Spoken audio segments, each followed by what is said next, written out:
I really come alive when I listen to my Ronnie. I listen to my RonyiQ. They are rare and they are few who can compare with RonyiQ. So grab a chair, she's coming through. She's on the air, it's time for RonyiQ.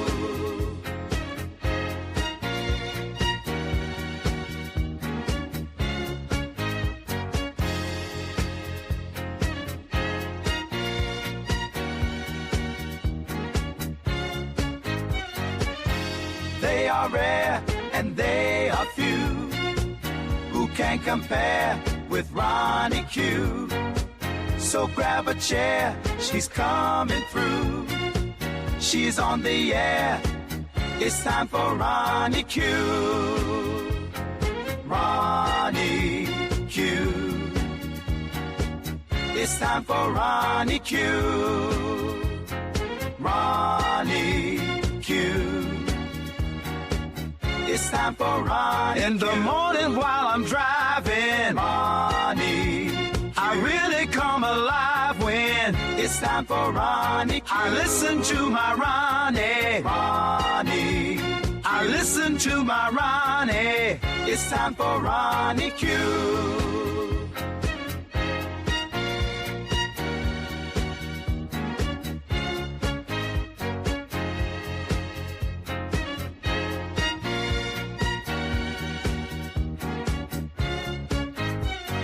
Take a seat and go meet Ronnie. Sweet, sweet, sweet, sweet Ronnie. No day complete without my Ronnie. She can't be beat. Sweet, sweet Ronnie.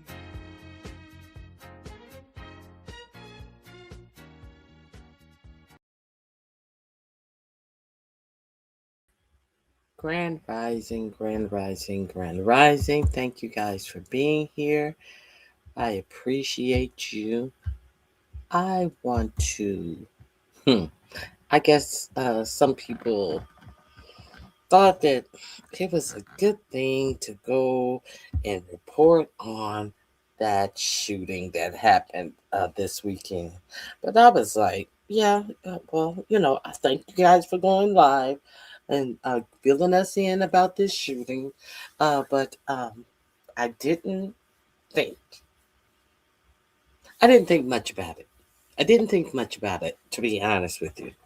Now, I am of the opinion that this was something done it was a stunt.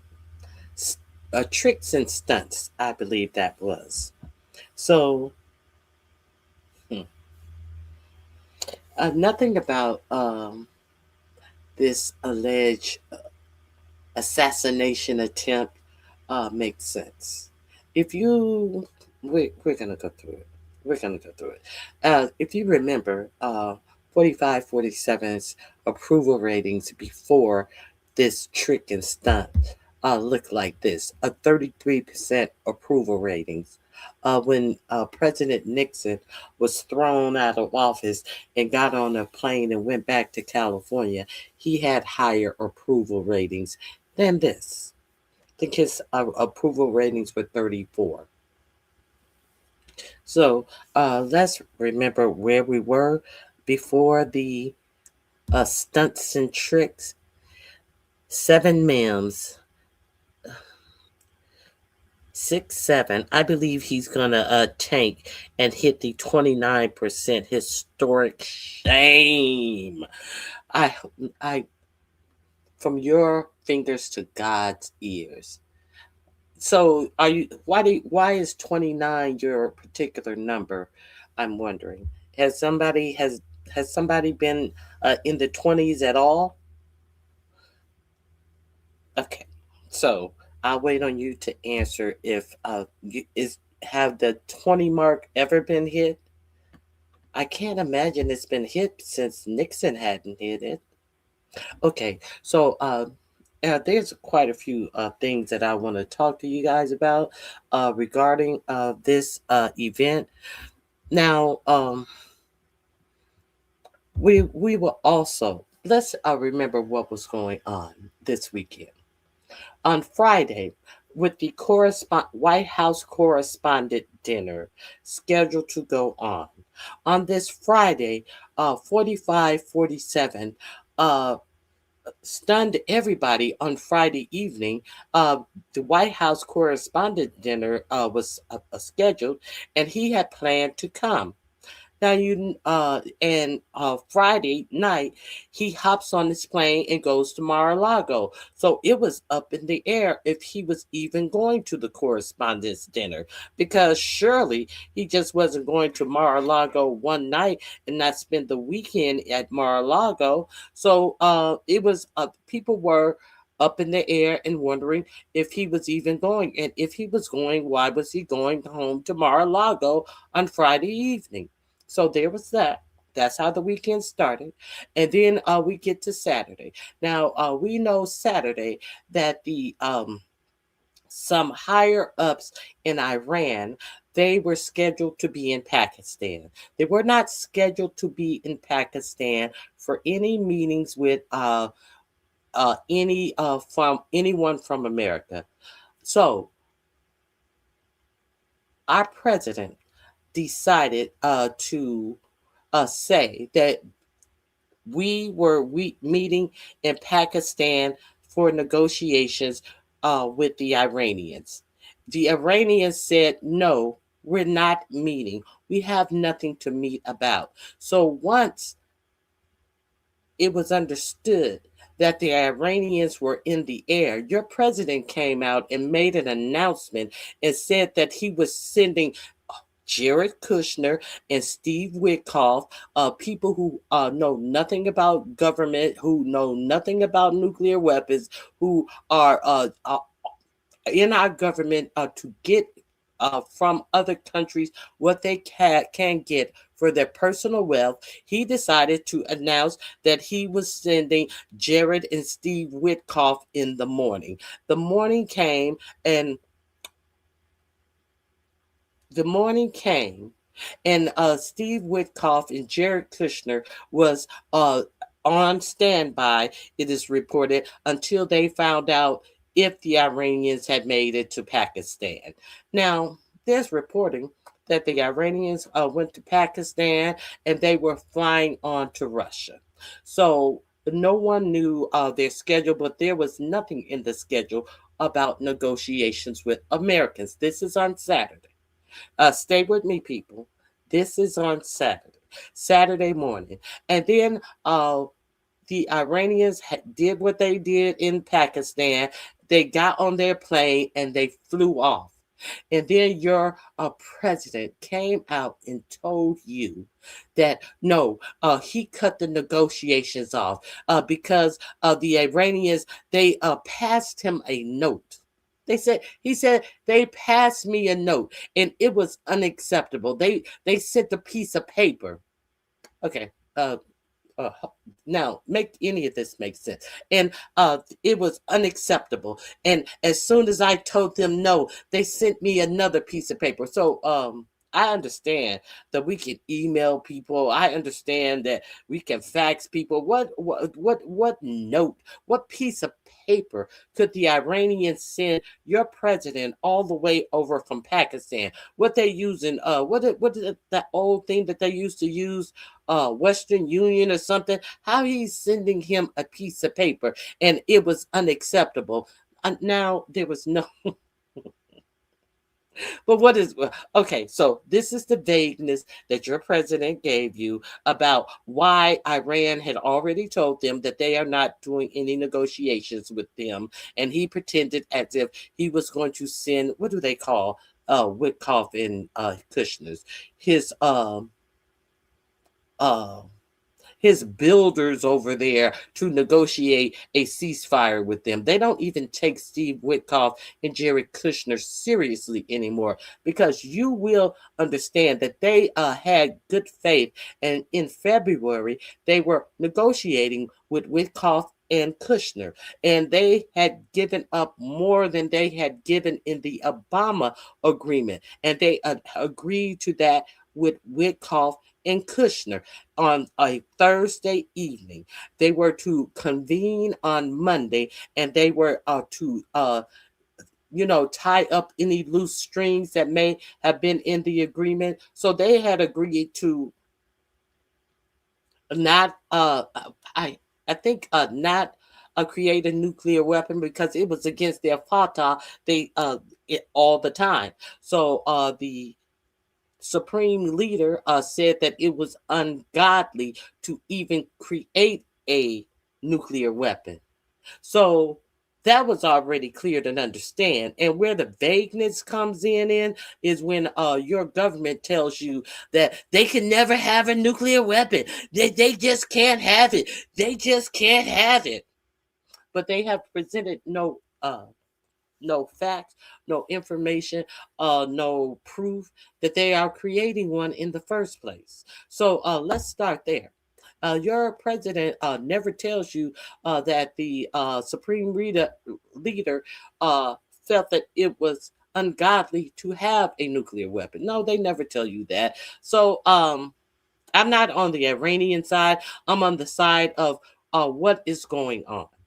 This is going on this side. This is going on that side. I am an American citizen. I am not against our troops. I don't want our troops going out and getting hurt. But your president makes no sense in the things that he says about this war. So on Saturday, here we are trying to save face. So then all of a sudden, guess who's going to the correspondence dinner? Now let's talk about the correspondence dinner. Hold on. We're no comedians. The White House correspondent dinner was notorious for having comedians. It's kind of like a light roast on the president. That is the entertainment. They have people come up and they'll, give the president a little slight 1-2 and jokes about the president. Sometimes the jokes can be brutal. We remember I think it was, yes, it was Barack Obama's last White House Correspondents' dinner. Who was in the audience? Donald Trump was in the audience. Let's review this. Let's review this. Let me pull this up.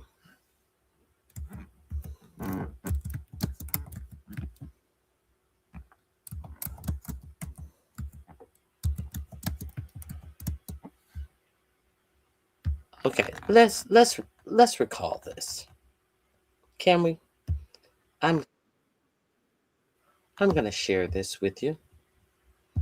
Now, this is what the dinner was all about, really.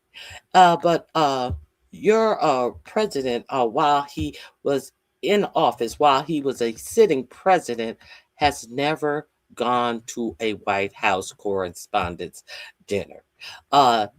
In his last term or last year, he did not go.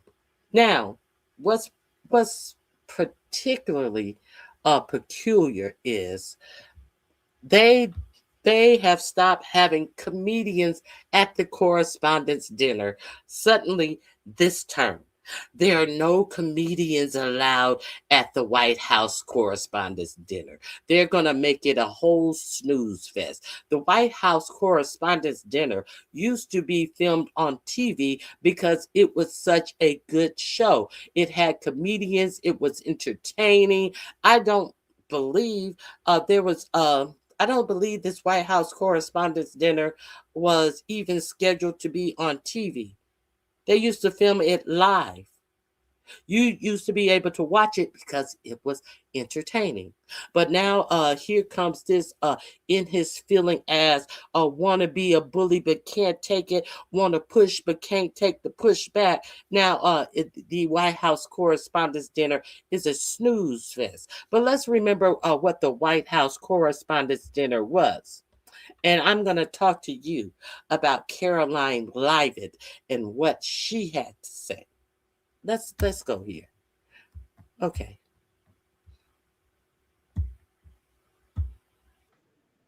There's a vicious rumor floating around that I think could really hurt Mitt Romney. I heard he passed universal health care when he was governor of Massachusetts. Someone should get to the bottom of that. And I know just the guy to do it. Donald Trump is here tonight.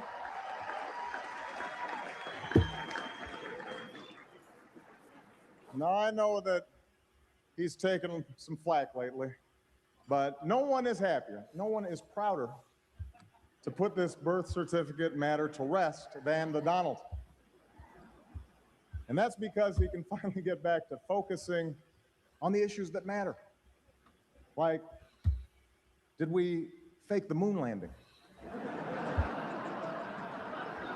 What really happened in Roswell? And where are Biggie and Tupac?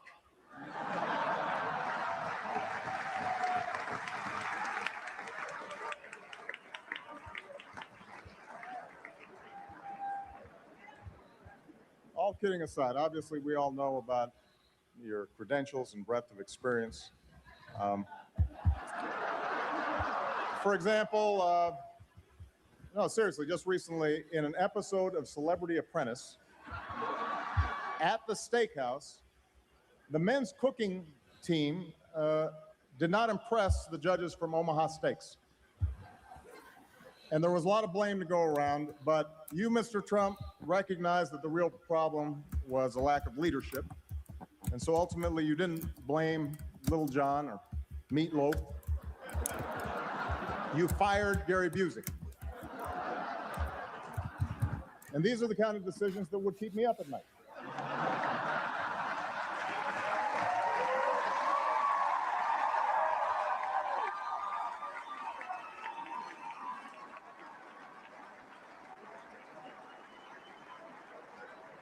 Well handled, sir.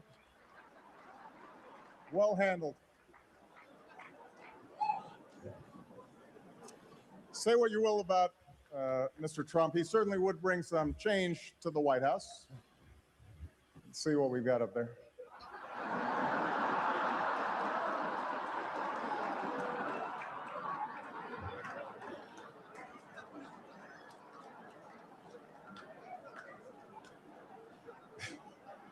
Ted Cruz said that denying the existence of climate change made him like Galileo.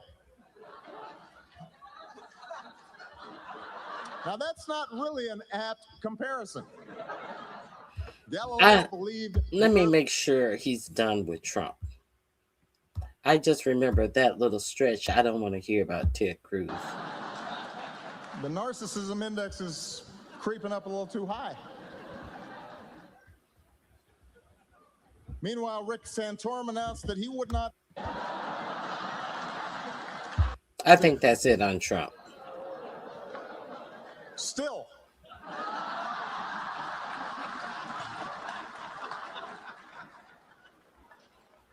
Anyway, it's amazing how time flies. Soon the first presidential contest will take place, and how time flies. Anyway, still.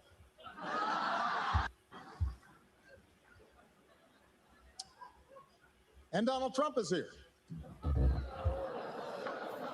Still.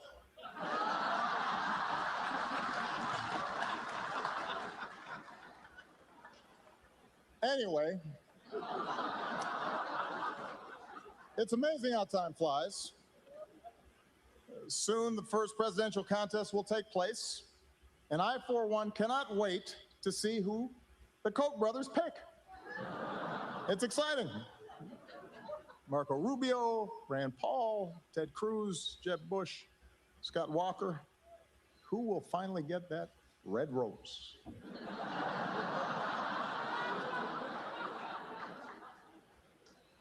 The winner gets a $1 billion war chest. The runner-up gets to be the Bachelor on the next season of The Bachelor. I mean, seriously, $1 billion from just two guys.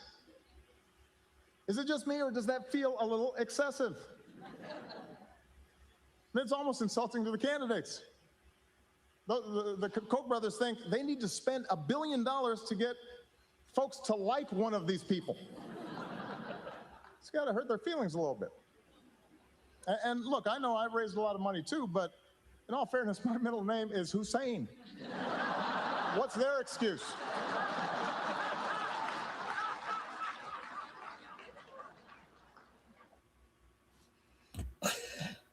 Well, we do remember that.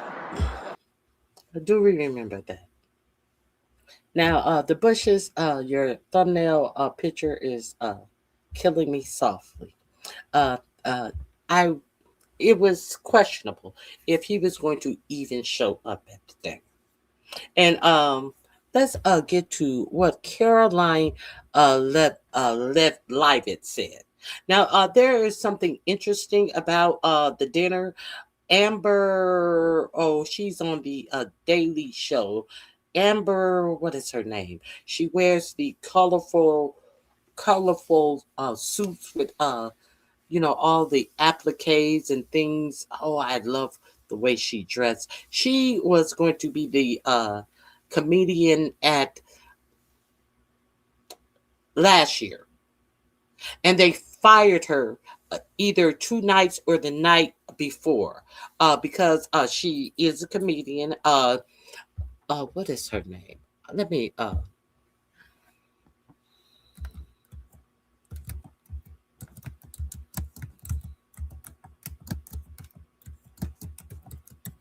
she does a show, a sketch comedy show now. Amber Ruffin. She was slated to be the comedian last year, and they fired her unceremoniously right before the show. So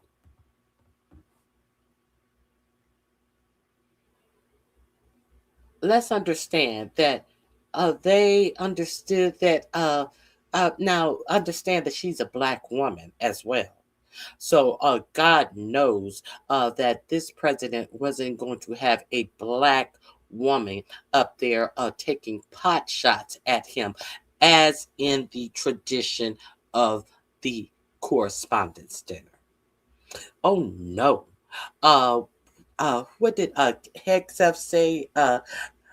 Hegseth or one of his aides say President Trump wouldn't want to stand next to a Black woman when he's visiting Arlington National Cemetery.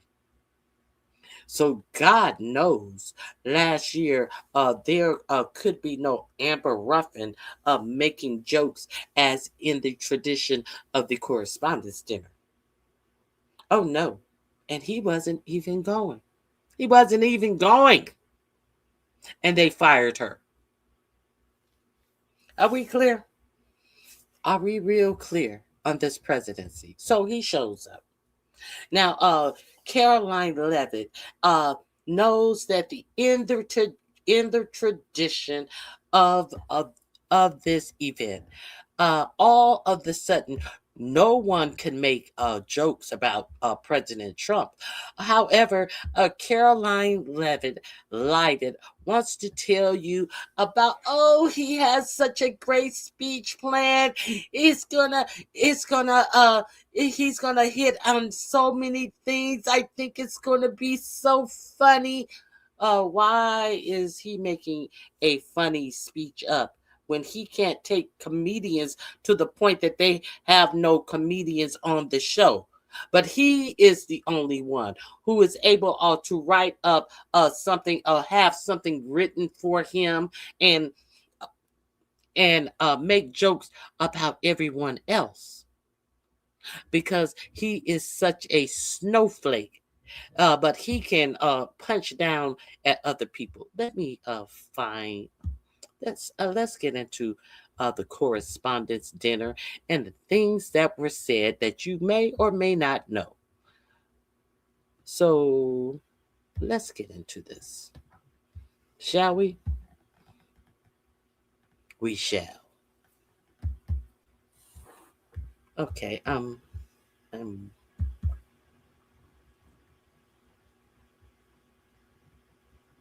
let's get into this.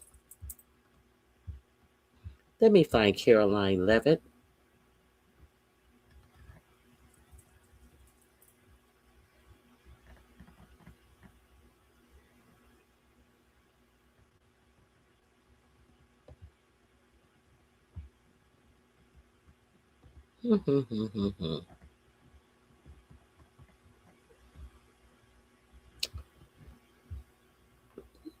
Where is she? But we're gonna have to go through a couple of things. Oh, here she is. Here she is right here. Let's review what she had to say about. Tonight will be classic Donald J. Trump. It'll be funny. It'll be entertaining. There will be some shots fired tonight in the room. So everyone should tune in. It's going to be classic Donald Trump. It's going to be funny. There will be what fire? There will be some shots fired. Donald J. Trump. It'll be funny. It'll be entertaining. There will be some. Now, when is Donald Trump been funny or entertaining? So someone will write his speech, and if he doesn't go off of what is written for him, it will be funny and entertaining. Thus is the premise of the dinner. But no one else can be funny or entertaining in the tradition of the correspondence dinner. You notice that? She said there will be some shot fired. Now, we're going to talk about these shots fired because actually there were some shots fired, but not the shots that she was speaking of.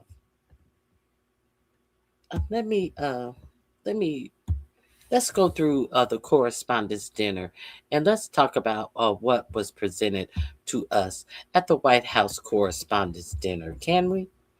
Because there are a couple of things that I found very interesting about this macho bunch of goons in the Trump administration. Let's get to the dinner, shall we?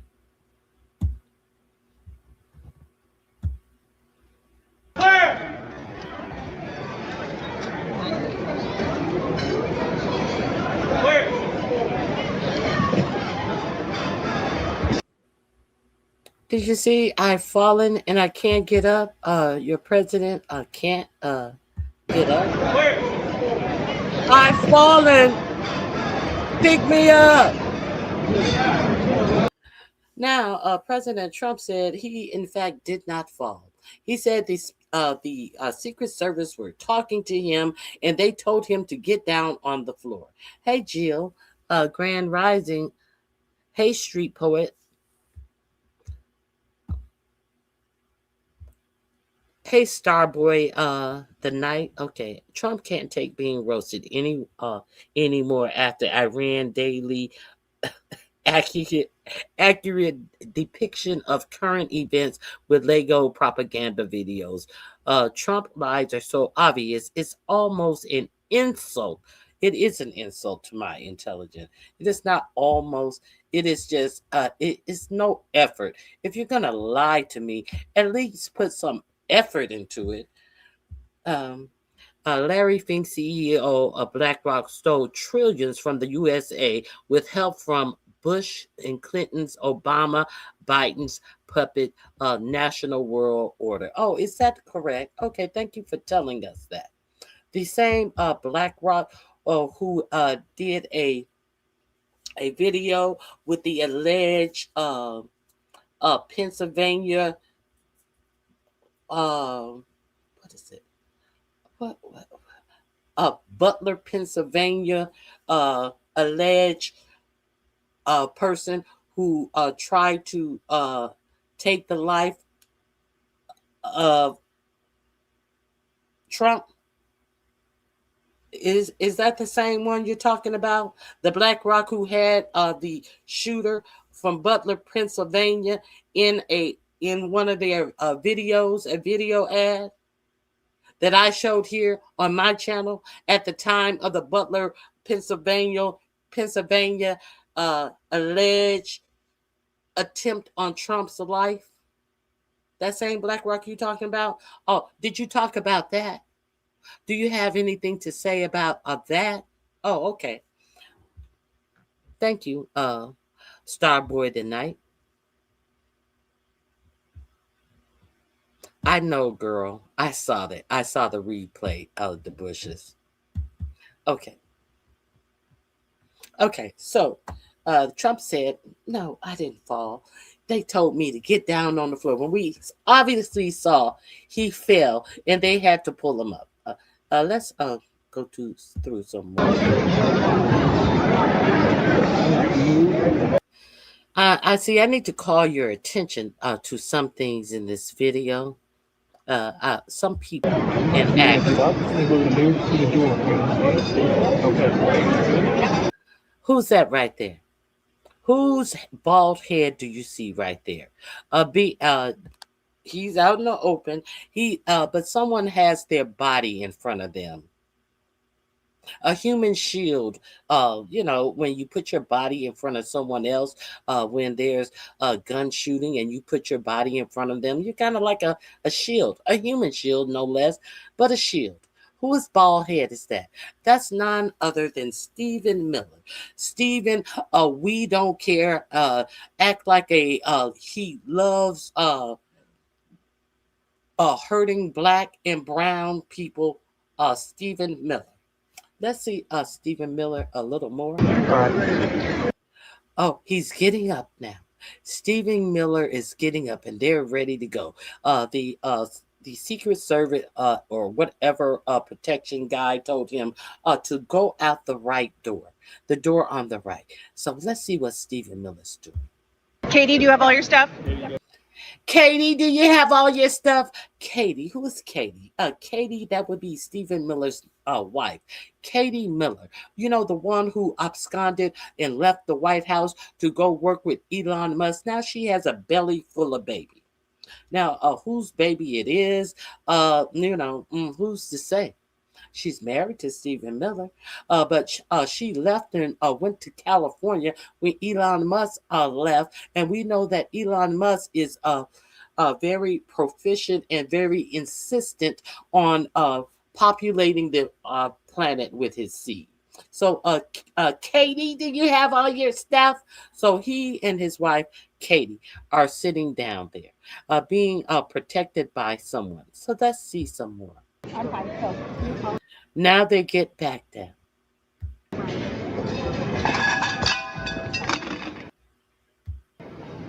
Now, what do we see here? Who is this sitting straight up in his chair? None other than Robert F. Kennedy. But who is that crouched down behind him at the table? His plastic surgery big lip wife is sitting behind him, crouched down at the table.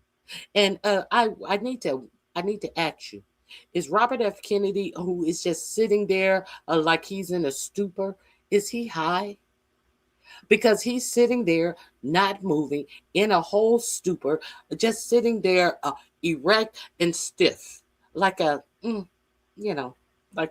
big penis, a big blood-filled penis, erect and stiff. Let's continue. You see his wife there, Cheryl Hines, hiding behind the table as Robert F. Kennedy is not consoling her in any way. He's just sitting up there. Now, the black guy. These are, every time Robert F. Kennedy is at a committee hearing, there's two black guys who sit behind him, and this is one of the black guys who is obviously his personal security. So Robert F. Kennedy has now moved his face left, right. Robert F. Kennedy is sitting there in a stupor. This is who's over your health and human services. Okay, let's continue. Now there's what is this? This is a reporter with the gray hair. I forget his name. Uh, I forget his name. And there's Katie Miller and Stephen Miller. Now, what do you notice about this picture right now? Who is more the human shield in this picture? Now, Stephen Miller is up against the table. Who does he have in front of him? Not behind him, in front of him. His wife is in front of him. He's using his wife, in my opinion, as a human shield. And all of the baby in her belly as well.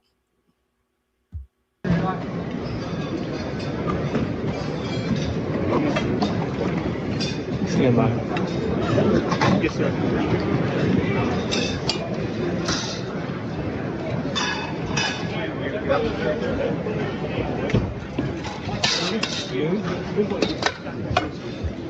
Okay. Oh, so now they get up and go. Hey, foot soldier. It's good to see you, Grand Rising. Hey, Tumble Time. He's a very important man. Important to whom? Who is he? What he do you speak of? So now they've run out. And so they're safe. It seems like they've run out and they have made sure that they are safe. But what is it? What is it about the run out that I wanted you to see? What is it about the running out? Did I want to make sure you saw? Oh God, I don't have the picture lined up. I'll get the picture lined up for you to see about them running out. He is still using his wife as a human shield as they run out of the event. You see him holding on to her, and she is in front of him as they leave the event. Thus, he is still using his wife as a human shield all the way out the event.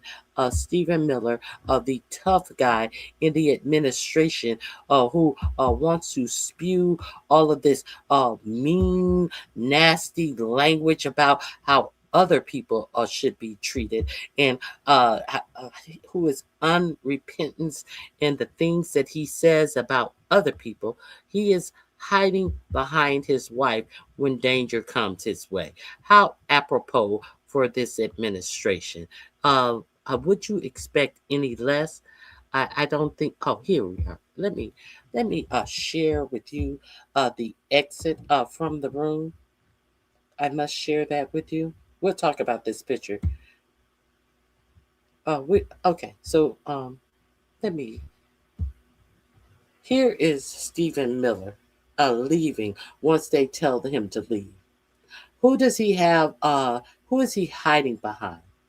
Who he's holding to make sure she doesn't go the wrong way. He's actually holding her in front of him. Hmm? Hmm? Who's going first? Who's not leading his wife to safety? Hmm? Bad theater. Now is the winter of our discontent. Hello, terrible times. Good morning, foot soldier. Okay, so these are some of the things that I wanted you to see. I wanted to make sure Stephen Miller using his pregnant wife as human shield. Wu-Tang for the children. Put that up on Twitter. Wu-Tang is for the children. Kind of like Trick Daddy's for the children. But does it seem like Stephen Miller is for the children? The children go first. I just want you to understand who these people really are in their fear. These people who want to put fear and terror in you. But when fear and terror comes their way, you see who these people really are. So let's continue with this video.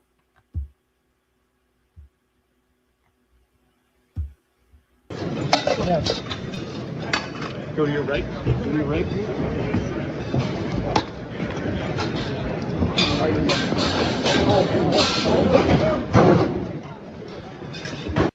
Now there's RFK and his wife, who he's breaking ass. At least he's not using his wife as a human shield. He's using the person in front of him as he ducks down as a human shield. He's not even turning around and make sure his wife gets off that stage.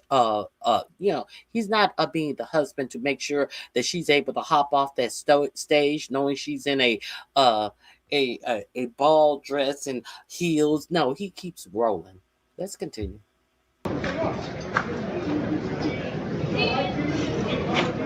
Thank God for security.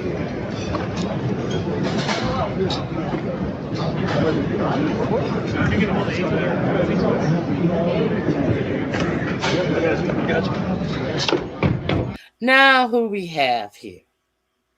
Who we have here standing up right in the middle? Two men on the left, one man in the middle, a brunette and another man on the right.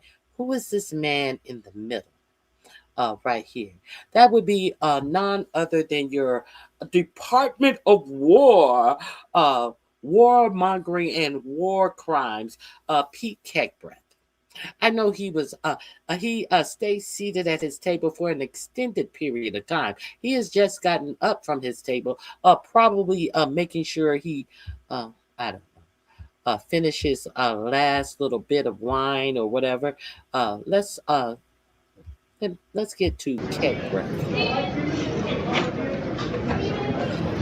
So we're centered on Keckbreath now, right in the middle. And what is he doing? Is he being the warrior? Is he being a great war fighter that he expects us? And is he exuding lethal power and being a powerful force? No, he's being a little bitch. He's tucking in chairs under the tables in the middle of Secret Service clearing the room. He's standing there tucking chairs under the table and looking at Secret Service and say, I can call so-and-so if you want to. He has his phone out to make a phone call. This big warrior has no warrior ethos, it appears. He gave out so much warrior ethos to the people that they're sending off to die in Iran because Benjamin Netanyahu told our administration that he had none left for himself. Let's watch to the end with this Pete Keckbreath. Let's watch to the end with this Pete Keckbreath.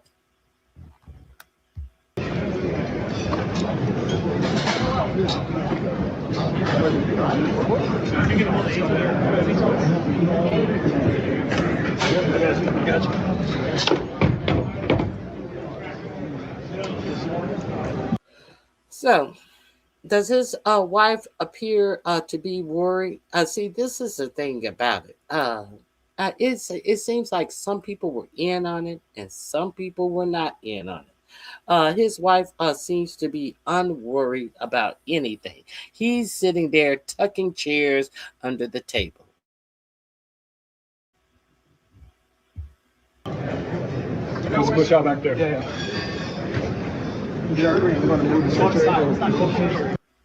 Did somebody check her purse? That big ass purse? Is there a bottle of wine in that purse? Department of War.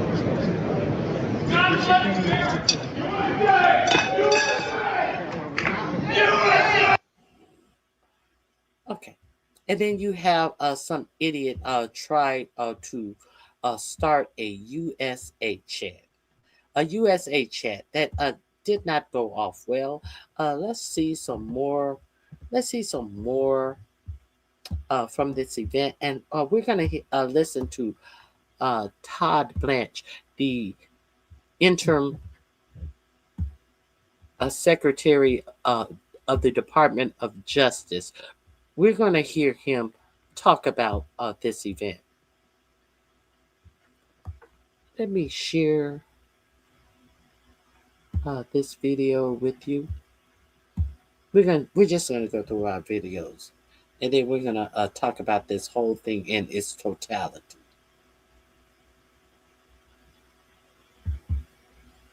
Okay, here we go.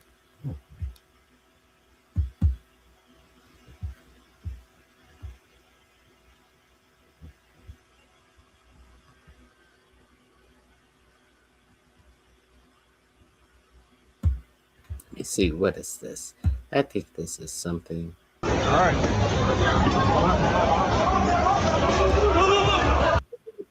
Now this video is the reason why I titled my video the way I titled my video. If you see the screenshot of my video, we have 45, 47 sitting up there asleep and unattentive, and we have Secret Service gathering up the vice president. This way, Mr. President, Vice President. This is why I titled my video the way I did. Because if you were unaware, I'm pretty sure you cannot be unaware up until this point that the president was not the first person that they made sure got out of this event. They first went to the vice president and ushered out the vice president, and before they bothered to go over there and awaken the actual president. All right. There they were taking J.D. Vance out. If you don't see, this is J.D. Vance. Trump and Vance rushed off stage after shots fired at White House Correspondents' dinner. This is J.D. Vance being ushered out. All right. Now, Trump is still sitting at the table.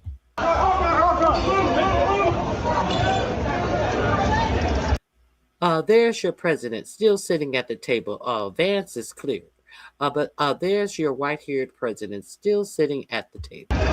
Where? And now he says that Secret Service were talking to him and told him to get down on the floor when he actually falls flat on his face. And in a typical "I've fallen and I can't get up" moment, he lays on the floor until 4 or 5 Secret Service agents pull him up. The Asian lady who was in charge of the dinner was trying to get out behind him, and she finally said, "Fuck this shit." She got down on her knees and she crawled in front of him. He was clogging up the exit as he laid on the floor, unable to get up. Let's see this. Where? Who's that? Where?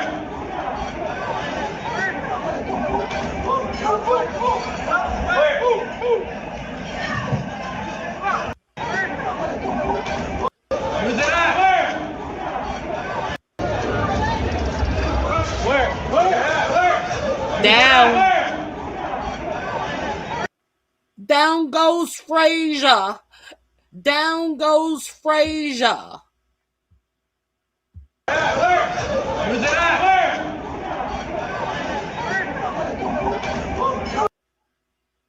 Now we're gonna watch 45, 47 be very, very nasty and insulting to Norah Donalds. Let's not forget, this is the president who says when he gets a tough real life question, none of these baby questions that they volley to him, these influencers that they have sitting in the press pool, when he gets a real question from a somewhat real reporter who is may go a little truthful with him in the question, but let's make it real clear that most of these reporters don't ask real questions because they don't want to lose access, because they enjoy the access they have. So when he gets a halfway, it can just be a simple factual question. Who are you with? Your ratings are horrible. Who are you with? You're disgusting. Shut up, Piggy. Yeah. Now, this is the person who stood up here. Okay, let's get this straight. Okay, after all of this has happened, they say that Trump says that he wanted the event to go on, but Secret Service was the one who shut down the event. So Secret Service shuts down the event, and what do you get from the White House? We'll have a press briefing in 30 minutes. They said that you had White House correspondents, reporters riding scooters so quickly, trying to get over to the White House to this press briefing. They say some of them had wind in their hair. Some of them had leaves in their hair. Some of them were sweating profusely, trying to hustle over to the White House because who would take this opportunity for granted? Who would take this opportunity for granted? So President Trump set up a press briefing a half hour later and talked about how horrible it was that we had a opportunity to meet with our wonderful press, and this was a time to get together, and all of this fondness for the press. When he has said nothing about Pete Hegseth throwing out all of the real reporters from the Pentagon and saying that the reporters from the Pentagon had to sign a NDA. The reporters from the Pentagon could not do what they have been doing for decades in the Pentagon, going to people and writing stories based upon anything that they choose to write on about the Pentagon. Not anything they chose to write on, the factual things that they chose to write on, and talking to people who worked in the Pentagon. Pete Hegseth says, no, every story that you write is going to have to be read and approved before you can print it in your paper. This is the press that 45-47 act as if they had such a good relationship with. This same press who told Pete Hegseth, we're not doing none of that shit. Are you crazy? We are the free press. And he said, if you don't do it, you're out of the Pentagon. And we remember when all of the press from the Washington Post, from CNN, even Fox News left the Pentagon with their boxes packed of things that they had in their press office at the Pentagon. And he filled the Pentagon with the likes of Laura Looney. Laura Loomer. And we're going to talk about Laura Loomer as well. I can't decide if I want to... we're going to talk about Laura Looney. I want you to remind you why she has a desk at the press office at the Pentagon. This woman who has talked about taking the desire to take her own life multiple times has a clearance in the Pentagon. She has the ear of the president. It has been reported after your president called the strike on Iran that Laura Looney was the first person he called. Laura Looney, who was having who chained herself to the Twitter doors when they banned her from Twitter. Laura Looney, who went on Alex Jones' show screaming and crying and saying, "You don't know, Alex, they're ruining my life. You don't know what I'm going through, Alex." When they banned her from Twitter. This who has access to the Pentagon and the ear of your president. This same Laura Looney, she changed herself to the Twitter office. And are we going to talk about all of the footage they have of Laura Looney accosting men? Are we going to talk about the report of men in the area of the president who have made complaints about her, who says that she is very forward sexually towards them and to the point that it is uncomfortable? And this who has the ear of your president and a clearance to the Pentagon. This same Laura Looney who said that, social media, she's addicted to it like cocaine. This same Laura Looney who said that, she used cocaine because she had a depression problem. This same Laura Looney. This same Laura Looney whose own father says that she has mental problems. This same Laura Looney who says she used cocaine to fight her depression. She self-medicated with cocaine to fight her depression. I didn't say that. That's what she said about herself. And she said that social media is now like her new cane. She gets a high from social media. And she is just like your president, up all night typing vile shit on X. Okay, so we're going to talk about Laura Looney as well. Hey, hey, Leonard.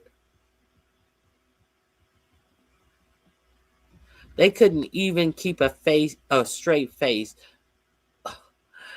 doing that shit.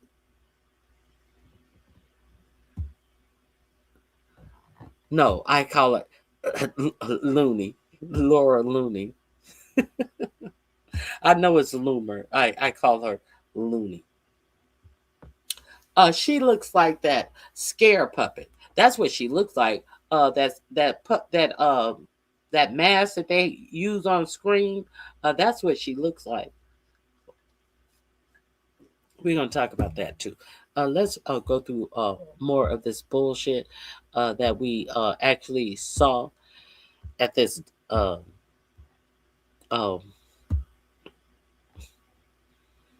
Let's go through some more of this shit. I have a couple of more video files that I want to share with you about Todd Blanche talking about what happened at this event.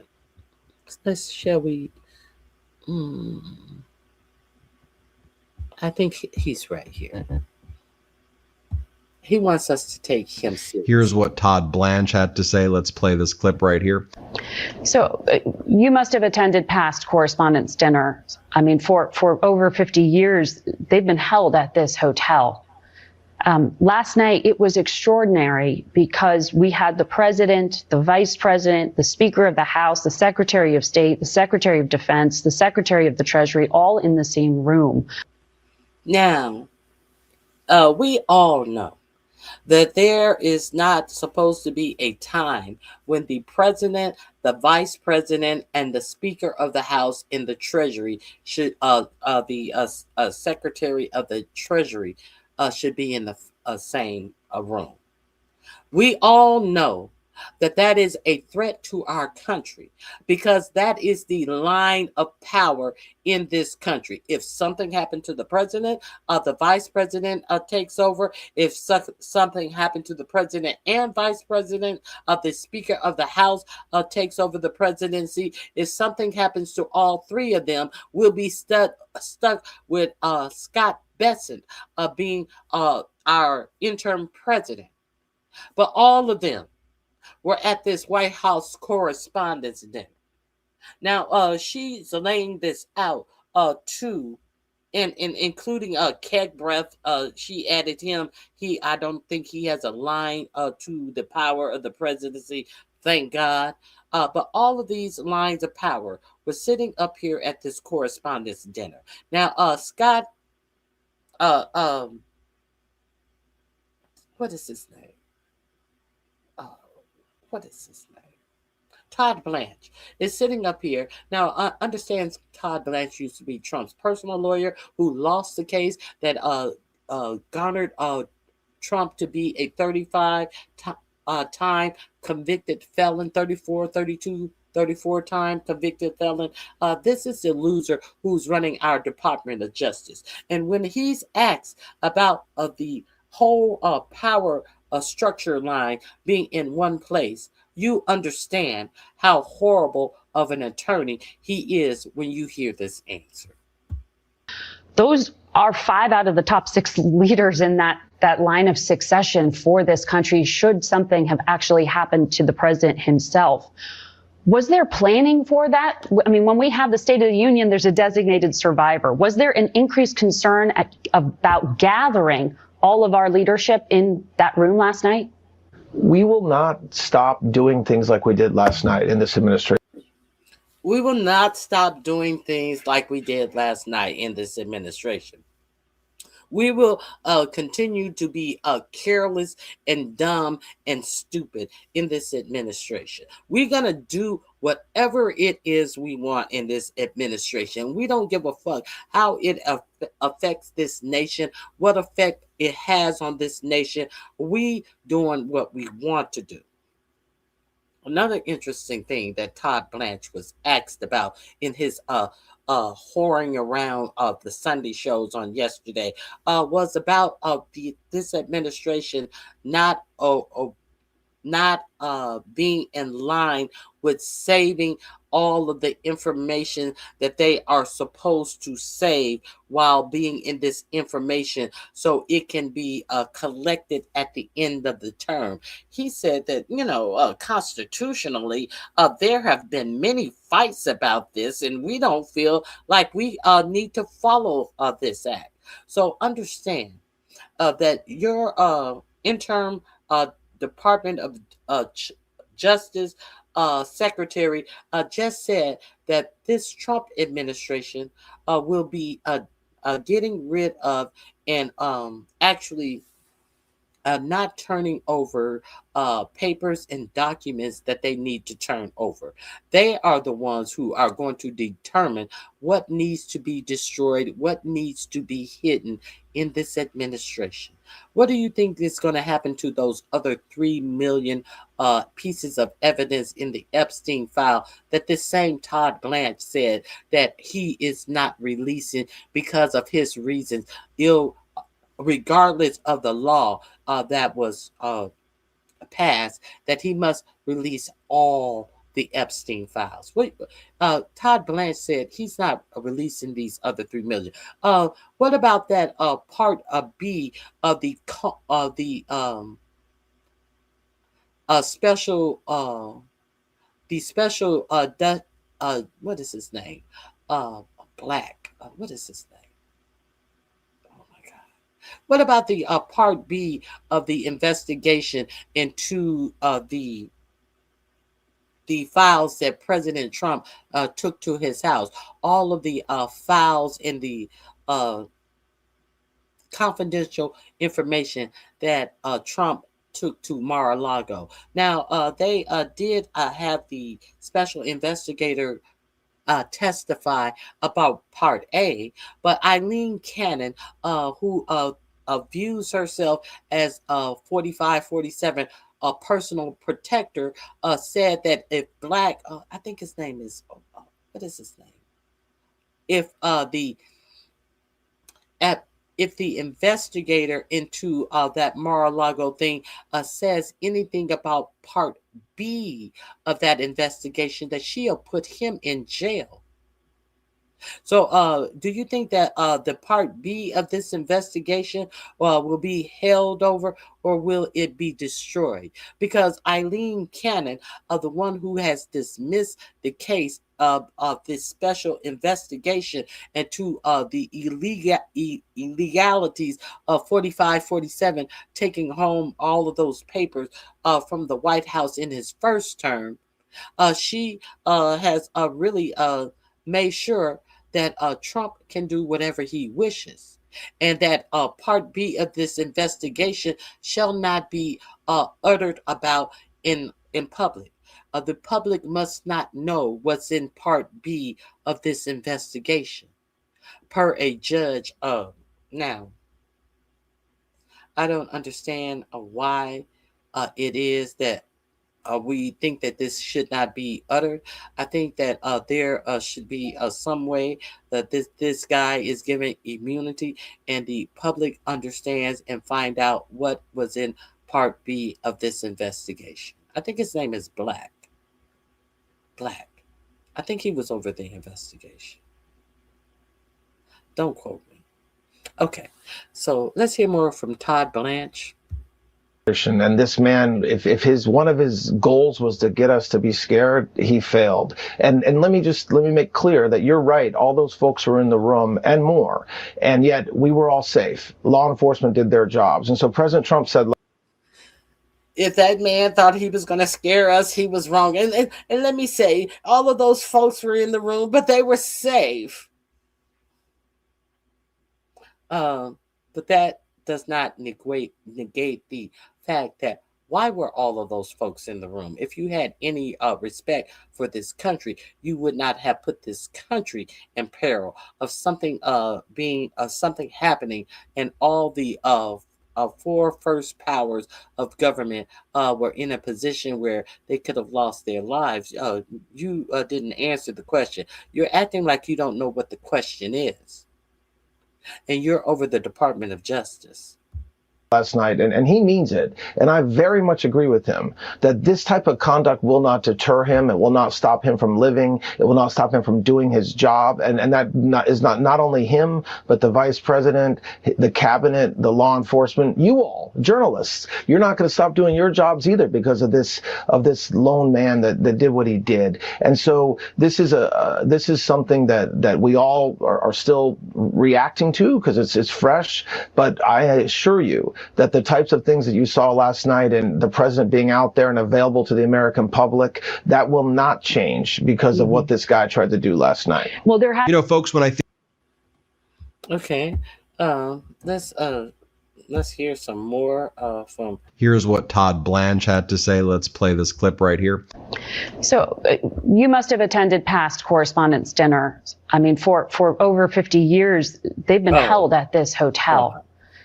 Not going to stop doing your jobs either because of this lone man. I had this twice. Excuse me. Let's hear more from Todd Blanche. I apologize for that. Let's hear more of what Todd Blanche was spouting. Shall we? Act like, oh my God, can you believe this? I guess we shouldn't.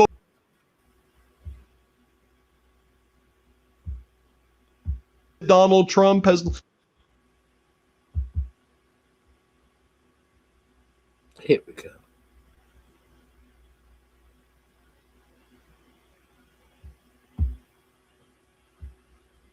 Always have, and we always will. On the other hand, we do. Play this clip. On the one hand, we take those threats very seriously, always have, and we always will. On the other hand, we do not, the way we respond to those threats is not to go into a bunker and hide. It's to trust the law enforcement that are keeping us safe. And that's what happened last night, and that's what I think we will continue to see going. What we do not do when we get these threats is go into a bunker and hide. Is that what we do not do? The first cries that have come out is about how this administration needs its ballroom because of all the security. You know, a bunker is in the ballroom, and the president would have been safe if they had their big, beautiful ballroom. Let's see what message came out from this White House after this attack. This is your White House. What happened last night is exactly the reason that our great military, Secret Service, law enforcement, and for a different reason, every president for the last 150 years have been demanding that a large, safe, and secure ballroom be built on the grounds of the White House. Now, all of this is lies and bullshit. Every president for the last 150 years have been demanding that there should be a ballroom attached to the White House. So we know that all of this, the military has been demanding a ballroom at the White House. Secret Service have been demanding, law enforcement, all of every president for the last 150 years. No, you are the only person who is demanding a ballroom. Now, that ballroom has been shut down in even though the judge shut down the actions that you cannot continue to build on the ballroom, another judge has stayed that ruling. So I don't know where we are with the ballroom right now. But you are the only one who wants the ballroom. Now, let's understand that the White House Correspondents' Dinner is not a government entity. It is not a government action. This is a entertainment apparatus that they give. Nothing about the White House Correspondents' Dinner is a actual government function. So now something that he has not gone to, he just happened to go to this year after saying he needed time off and all of this stuff after being embarrassed by Iran again. Now they find a way to tell you this is exactly why we need the ballroom. Why? To go to things that are not connected to the government. So everything that is not connected to the government is going to be able to schedule their events in the White House ballroom. Is that what you're saying? Is that what you're saying? All entertainment apparatuses will be able to schedule their events at the White House ballroom? Bullshit. Okay. Okay. Safe and secure ballroom be built on the grounds of the White House. This event would never have happened with the military top secret ballroom are currently under construction. Now, let's understand. If you saw the amount of people who were there, the National Guards was actually at the Hilton Hotel. See, it's not about the secure ballroom. It's about the fact that the Hilton Hotel was not secure.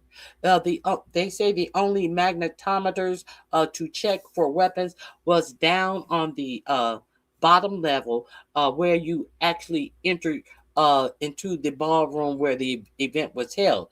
All of the floors above, all of the parking lot areas, none of that was secured. Now, I find it strange that an event. Let me finish reading this. Okay. It cannot be built fast enough. While beautiful, it has every highest level of security feature there is. Plus, there are no rooms sitting on top for unsecured people to pour in, and is inside the gates of the most secure building in the world, the White House. The ridiculous ballroom lawsuit brought by a woman walking her dog who has absolutely no standing to bring such a suit must be dropped immediately. Nothing should be allowed to interfere with its construction. which is on budget and substantially ahead of schedule. Thanks for your attention to this matter, President Donald J. Trump. You notice the things that he said that people there's no people on top who are able to roam around. Now, what Wolf Blitzer said about this event. Wolf Blitzer said he had never seen the amount of security that he saw at this event. And Wolf Blitzer said he had been going to these White House Correspondents' dinner for over 30 years. He never seen the amount of security that he saw at this event. However, now there are a lot of people who are talking about how while there were a lot of bodies around, there was not a lot of actual security being done at this event. Now let's read some of the tidbits about the actual security at this event. MS Now host Simone Sanders Townsend recounts how poor security was at the White House Correspondent Dinner. She says that she was able to roll up to the front door on a scooter, and security did not ask to see her ID nor see her ticket. They assumed she was a guest at the hotel.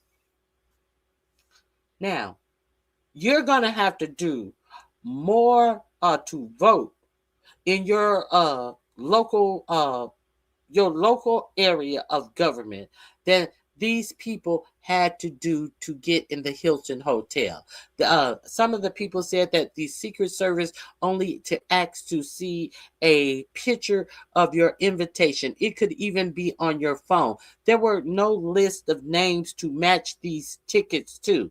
Where you ever heard of that being done in a secure location? They didn't. All you had to do is just say, "Look, see, I got one." They weren't even trying to match names. They were not asking you for your ID to see if you were the name on the ticket that you were presenting. None of this happened. Where your four top branches of government were. And they didn't even ask for ID. But you're going to have to do more to vote. You're going to have to show your citizenship to vote. Okay, let's continue. I actually showed up to the Hilton shortly after 8 p.m. and I actually took a scooter right up to the front of the Hilton driveway, and this matters because, as you know, usually there are a lot of protesters outside. That's outside of those barricades before you can actually enter into the driveway of the Hilton. But this year, there are no protesters outside. I come to find out that the people were actually milling about into the lobby. When I got off the scooter and into the front of the barricades, usually you have to show ID and a ticket. The security at the gate, these were not agents.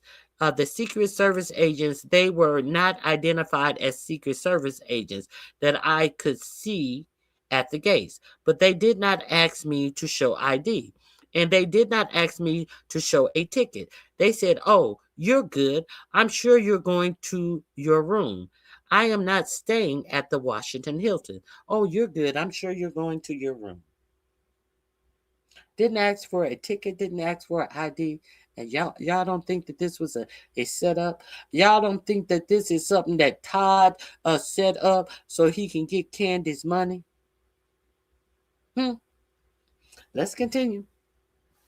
As I entered the driveway, I saw the president's vehicle, the Beast, was driving around in the circle of the Hilton driveway, and people were walking around near it, taking photos. Secret Service was not keeping a perimeter, and it went around about 2 or 3 times while I was outside. Now, there is a perimeter that is supposed to be set up around the president's vehicle, which is called the Beast.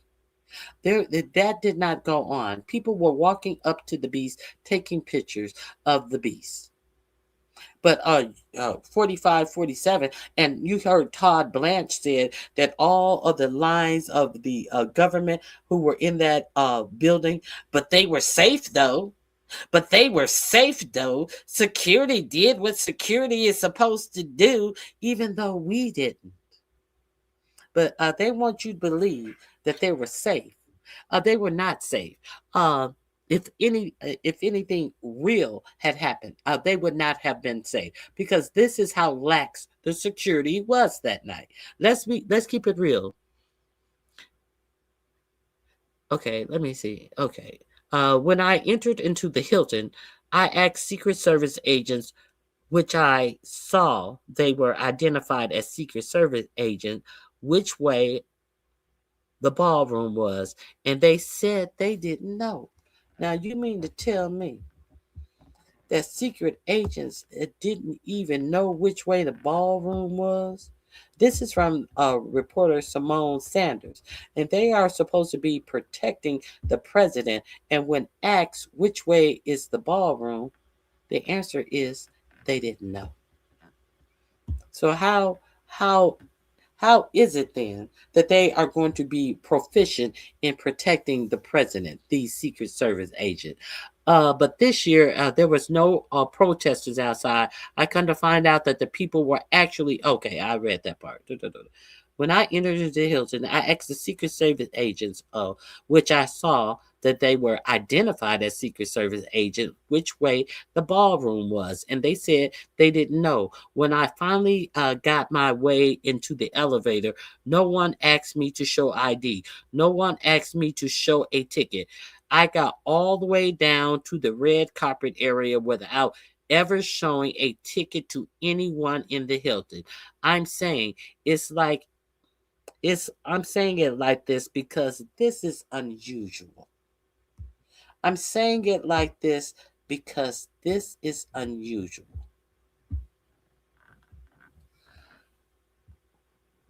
Don't miss the ticket language of these heathens.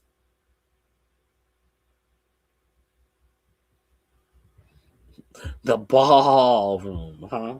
Yeah, the ballroom. So Simone Sanders and quite a few other people are letting you know that there was actually no security, no app security at this event. However, suddenly, when there's gunshots, you see all of these agents milling around, running around. Now, how is it that? Okay, enough of this. Enough of this. Let me see if there's any more videos that I want to show. What I want to know is, how is it that with all of this security milling around, National Guard agents, all of these people milling around, however, somebody is just able to run up into this event. What is this I have right here? Be a major meeting in Pakistan. Here, play this clip. Yesterday you said to Reuters that. So this is the embarrassment that I believe that your president was trying to avoid. The fact that he said that they were going to be meeting with Pakistan, and then he came back, and after the Iranians left Pakistan, and then he came back and talked about pieces of paper that they delivered. They delivered nothing. They delivered embarrassment to your president on Saturday, and then all of a sudden, all of this calamity happened at the ballroom. You need to pay attention and follow what the real news was. That was washed away by this shit that makes absolutely no sense. And now you have these people who are going to be counting this as an attempt on your president's life. Now, Oh, so that is supposed to be the big story while we are in the middle of a war, and your president is lying about negotiations about to happen between the people we are warring with. But nobody's talking about the fact that that was an obvious lie, because Iran had already said they're not meeting with Witkoff and Kushner, and they went on and flew elsewhere. The thing about it is the fact that the Iranians they met with Pakistan, and then they flew elsewhere right after 45, 47 announced that Witkoff and Kushner were on their way. And then after all of this ballroom calamity had went down, the Iranians did come back to Pakistan. They left Pakistan long enough so that there could be no flight to Pakistan by Witkoff and Kushner. There could be no time for them to get to Pakistan. They actually came back to Pakistan, not to meet with Kushner or Witkoff, just to show that they didn't give a fuck, that they left because they were not negotiating. But this is what your president said about being embarrassed that Iran was not going to meet with them, and had already left Pakistan after his announcement that he was sending his builders out to negotiate peace in a war. Who is in charge now? What changed from yesterday to today? Nothing. It's just that Changed from yesterday to today. What changed from yesterday to today? Let's hear this whole exchange. Yesterday you said to Reuters that we're dealing with who is in charge now. What changed from yesterday to today? nothing. It's just that they gave us a paper that should have been better. And interestingly, immediately when I canceled it, within 10 minutes, we got a new paper that was much better. They gave us a paper, and I told them it should be better, and I canceled. And this is what your president is telling you, as the Iranian officials had already left Pakistan after he announced that Kushner and Witkoff were on their way to Pakistan for negotiations. See, this is what your media is not putting together for you. All of this was bullshit. And then 10 minutes later, they came back with another paper. What is it about these papers? Another paper they came back with, you say? Give me a break. We talked about they will not have a nuclear weapon. Very simple. Look, What was on these papers? What was on these papers is her question. We talked about they will not have a nuclear weapon. A paper is them talking to you. You cannot talk back to them. You said you received a paper that was insufficient. That was something, and therefore you broke the negotiations.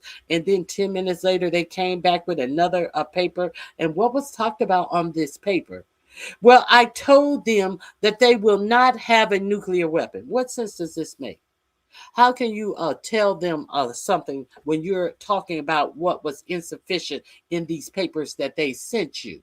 What's the question? And we talked about, how did you talk about them just because you received an insufficient paper? So where at what point does this you telling them what you would not accept? Where there's a disconnect here, a disconnect of any reasonable or rational thought is right here. Let's continue. The whole deal is not complicated. Iran cannot have a nuclear weapon. Very simple. Ceasefire remaining. While all of this. Okay, let me see what you're talking about. Hey, Baron, it is good to see you. Always good to see you. Let me make sure I I'm pretty sure I do have some more things that I definitely wanted to show you about all of the things that are surrounding this event.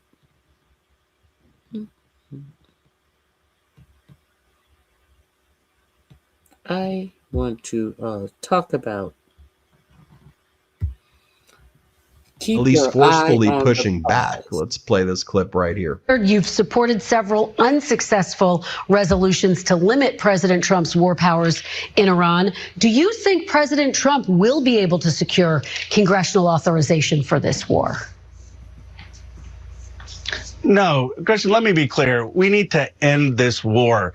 Americans are struggling. Gas prices are up, food prices are up, housing costs are up. The reason those prices are up is because the Strait of Hormuz is closed and because of this war. It's caused devastation for working families. The president ran saying that he would bring prices down.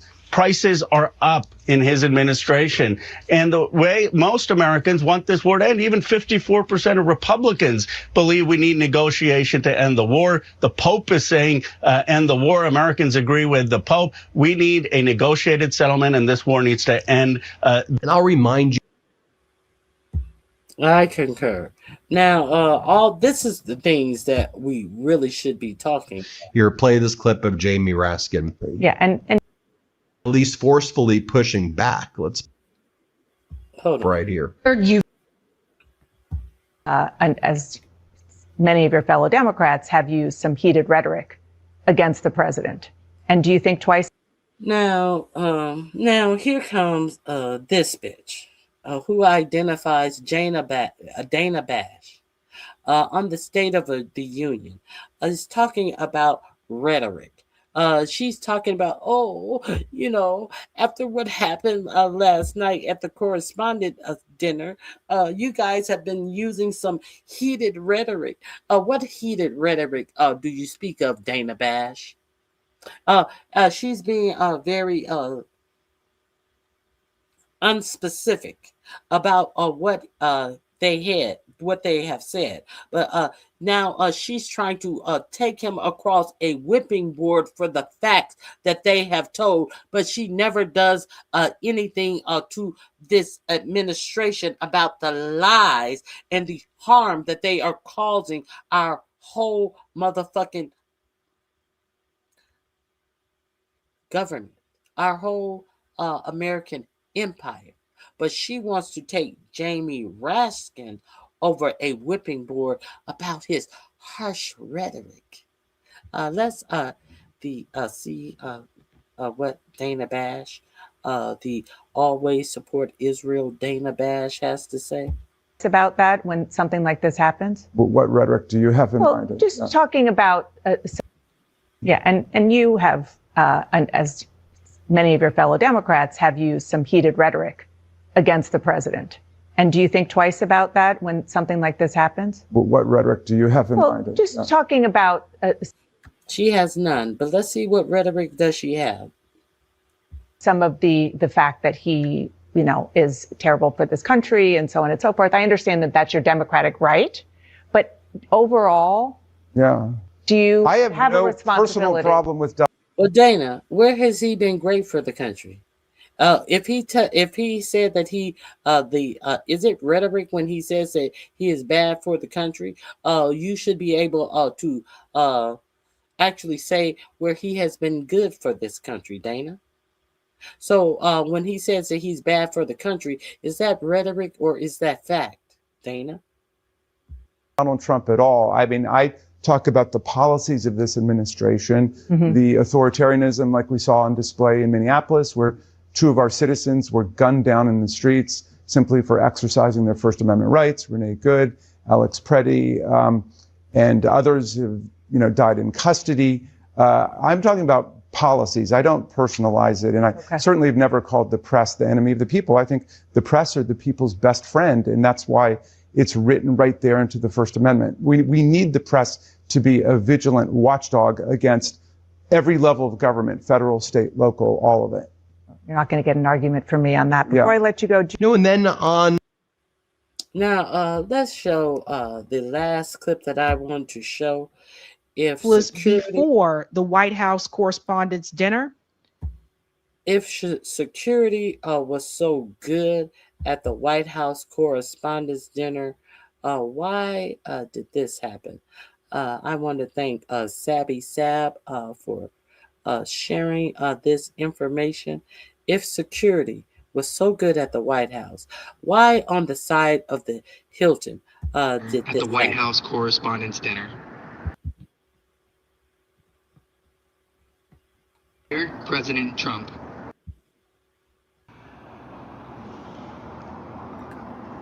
Dear President Trump, this building is the Washington Hilton Hotel.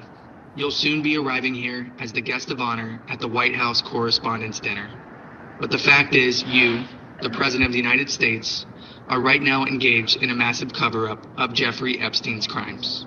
To date, your administration has only released about half the Epstein files. Of those that have been published, hundreds of pages have been blacked out entirely, and the names of many powerful men have been redacted, including, in some cases, your own name. Where you have been named, the files are damning. In one email from 2011, Epstein wrote to his accomplice, Ghislaine Maxwell, expressing surprise that you hadn't yet been publicly accused of complicity in his activities. Epstein emailed Maxwell saying, "I want you to realize that the dog that hasn't barked is Trump." Maxwell replied saying, "I've been thinking about that." In an email from Epstein to author Michael Wolff, Epstein said of you, President Trump, quote, "Of course he knew about the girls." You recently admitted on Air Force One that you were aware young women were being recruited from Mar-a-Lago by Epstein. When you were asked whether one of them was the well-known Epstein victim, Virginia Roberts Giuffre, you replied, I think she worked at the spa. I think so. I think that was one of the people. Yeah. He stole her. 2 years after Virginia was recruited from your club, you told New York Magazine that you thought Epstein was a terrific guy. You said, quote, "He's a lot of fun to be with. It is even said that he likes beautiful women as much as I do, and many of them are on the younger side." One release file shows you flew on Epstein's private jet, dubbed the Lolita Express, at least 8 times. Then you lied about it, like you've lied about so many aspects of your relationship with Epstein. Your president told you that he never rode on the jet. That's his verbal. He verbally said that he never rode on Epstein's jet, and said nothing when it was proven that he had. The fact is, Mr. President, you knew. Release the files, end the cover-up, now. Now, this was projected onto that hotel. That was projected onto the Hilton Hotel where they had the White House Correspondents' Dinner. Go over there. Let me pull her channel up. Sabby Sabs. You may want to visit her. She does great. She does great work. So go over there and check out her video on this. Let me pull up her link. Here we go. This is the link to her channel. I enjoy her a lot. Now, here we go.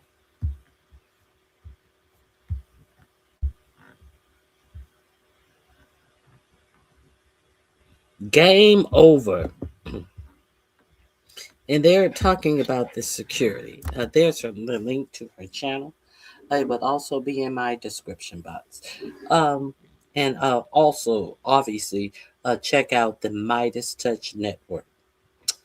Now, let's get into let's go to Ken Klippenstein.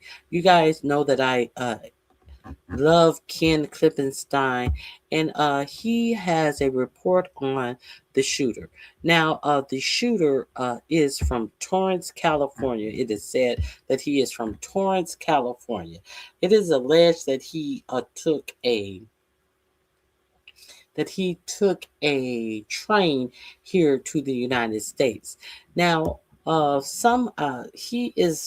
appears that he is from the area near the White House in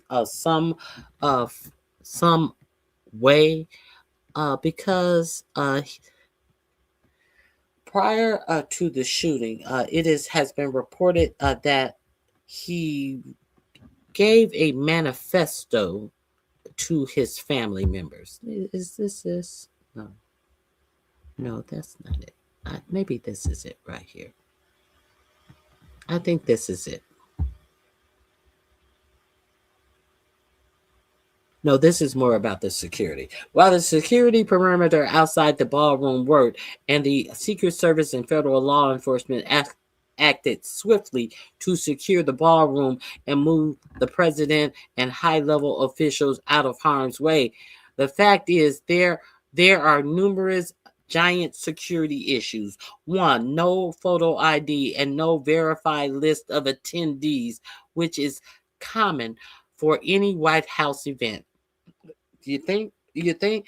Number two, there were no magnetometers before the ballroom. Prior to the event, there were numerous receptions that someone could have easily gotten into with limited security. Number three, the building was still open to the general public. Number four, without getting into details, I will just say that there was not a good handle on how many members of Congress were at the event, and were they in the room. Number five, there needs to be a complete and thorough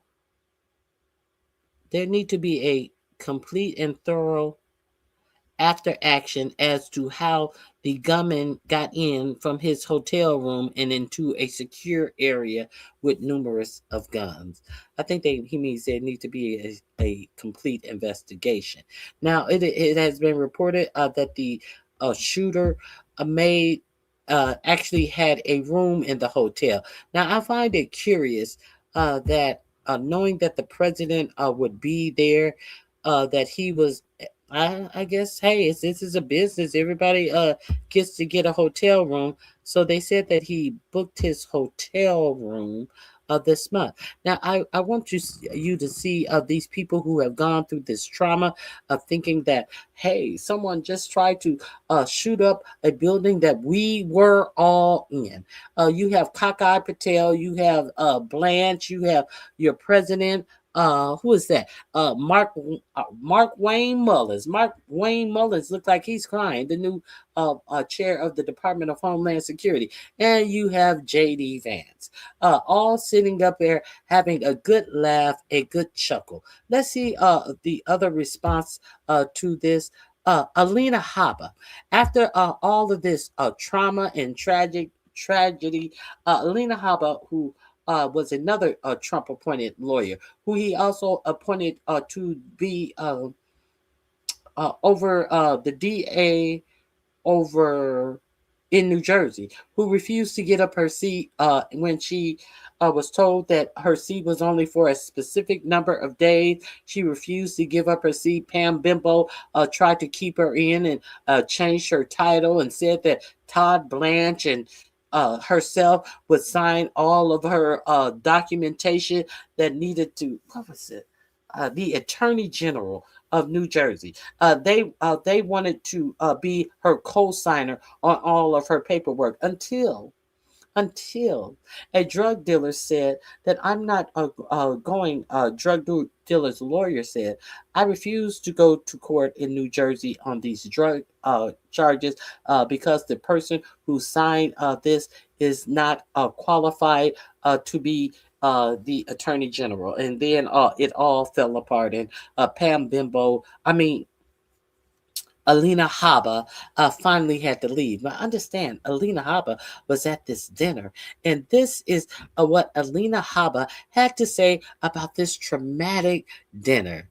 Alina Habba breaks her silence, want people to know that she slayed at the White House Correspondents' dinner. 10 out of 10, slayed on the look. This is what Alina Habba, the attorney for your president, had to say.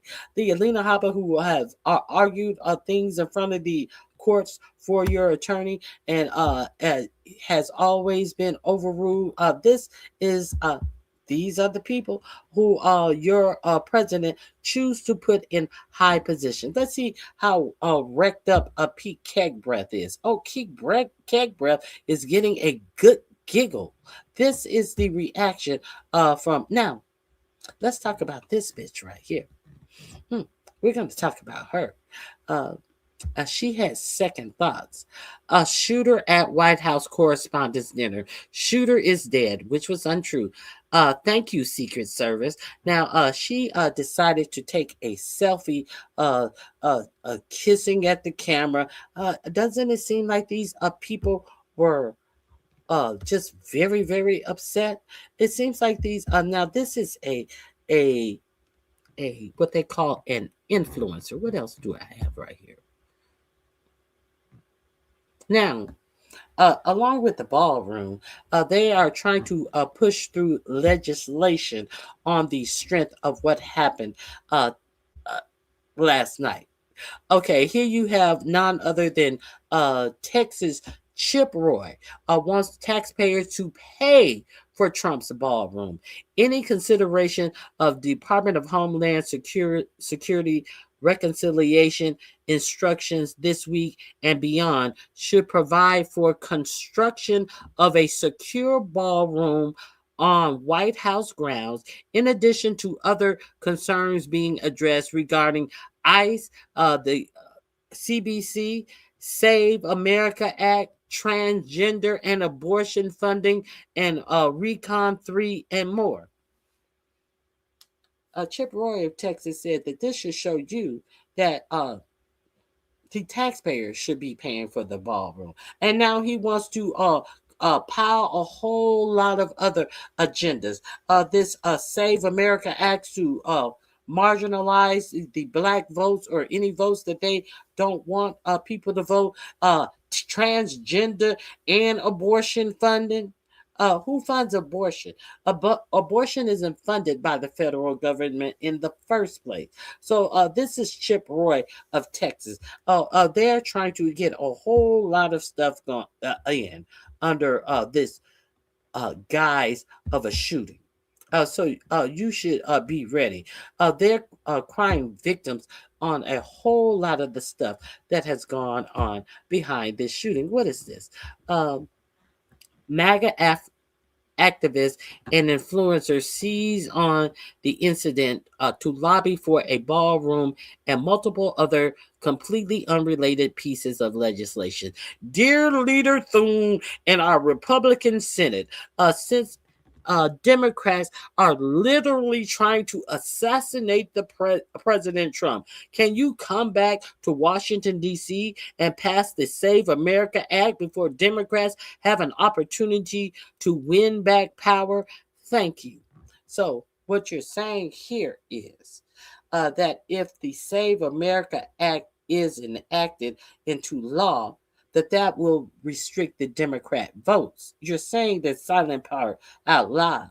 So why do they have to come and do it before the elections? He said right here, can you come back and pass the Save Act of America before Democrats have an opportunity to win back power? So are you saying that if it's the Save Act is passed, the Democrats will not have an opportunity to win back power? Yes, that's exactly what you're saying. And everyone is aware that that is the reason of the invention of this alleged Save Act. They should have had the Save Act as a part of the security at the White House Correspondents' dinner. That's where they needed the Save Act at, where they asked for no ID. Now here are some lies that they tried to put out. The Secret Service agents shot have been working without pay for over a month. Now, there was one Secret Service agent who was shot in his vest and is fine. And now they're trying to put out lies that because of the shutdown for ICE is still at a stalemate. Now they're trying to tell you that the Secret Service agents are working and they are not being paid. So this was corrected. Secret Service agents have been receiving regular pay during the ongoing Department of Homeland Security shutdown, funded through other means like the One Big Beautiful Bill Act. The department remains unfunded, but agents are paid. So this is the hubbub that's going around. But what I also need to, let me see who says something. But what I also need to, you dead? I'm dead too. I'm dead too. Now, but what I also need to tell you, let me share this with you.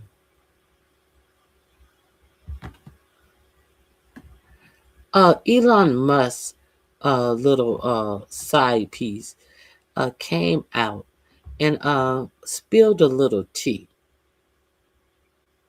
And I want you to hear the tea she spilled. But before we get to that, let's talk about the Secret Service. The Secret Service they appear to do a real sloppy job. It appears that the Secret Service did a very sloppy job. So let's get into the Secret Service of it all. Let me share with you who's in charge of the Secret Service.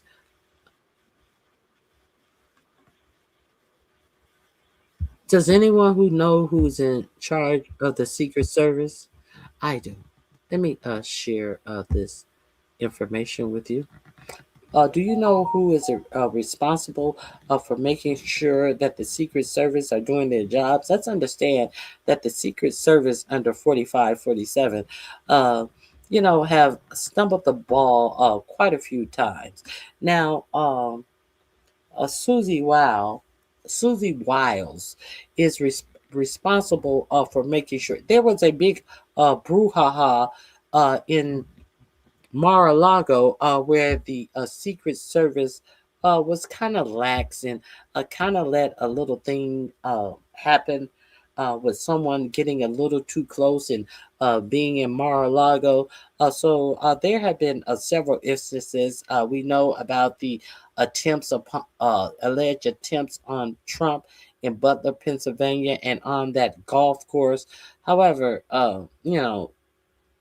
the Butler, Pennsylvania was at a rally, and the man who is over Secret Service now was not over Secret Service then.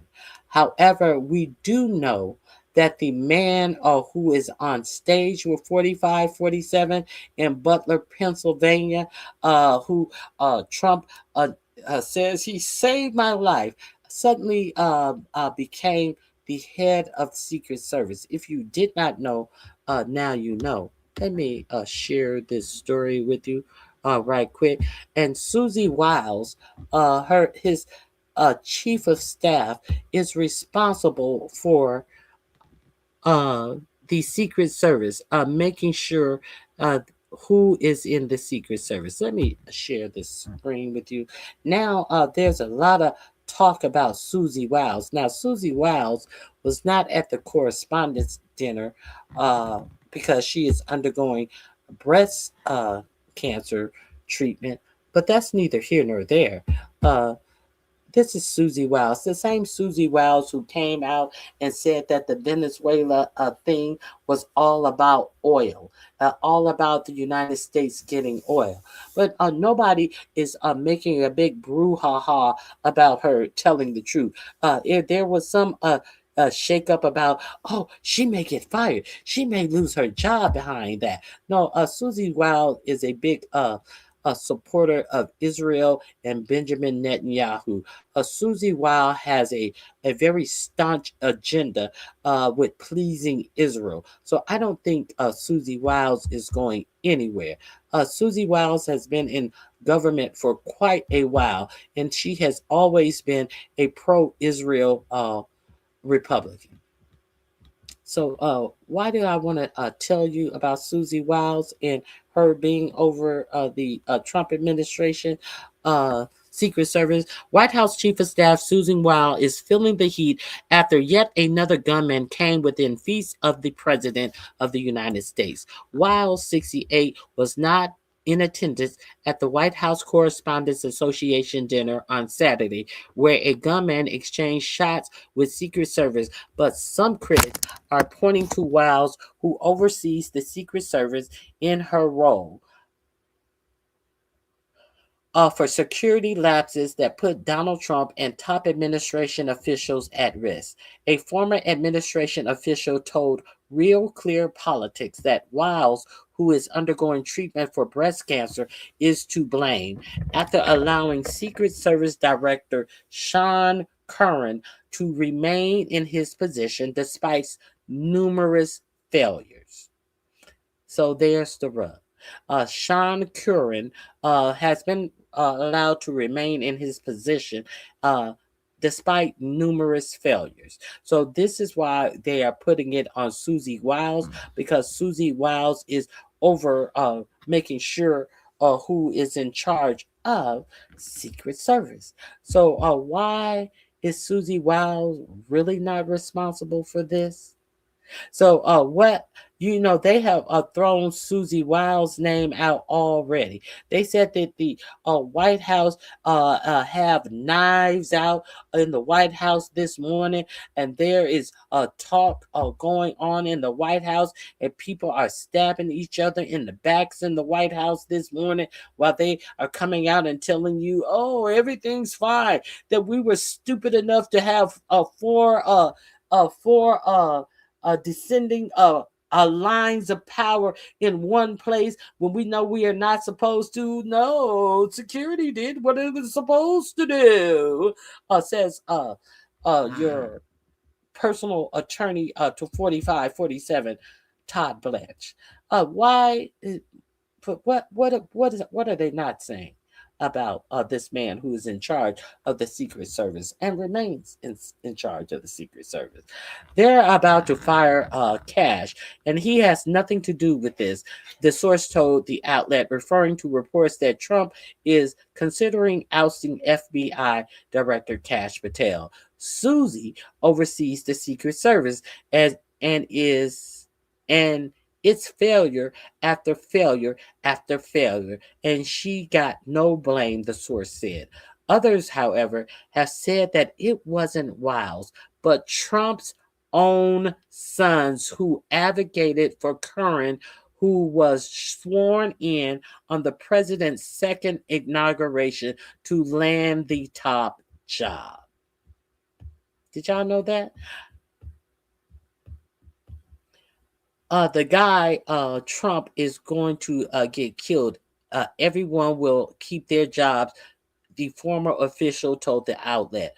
The White House spokesperson, Davis Engel, told the Daily Beast that the president continues to have confidence in the United States Secret Service and all of the top law enforcement personnel, as the president mentioned last night.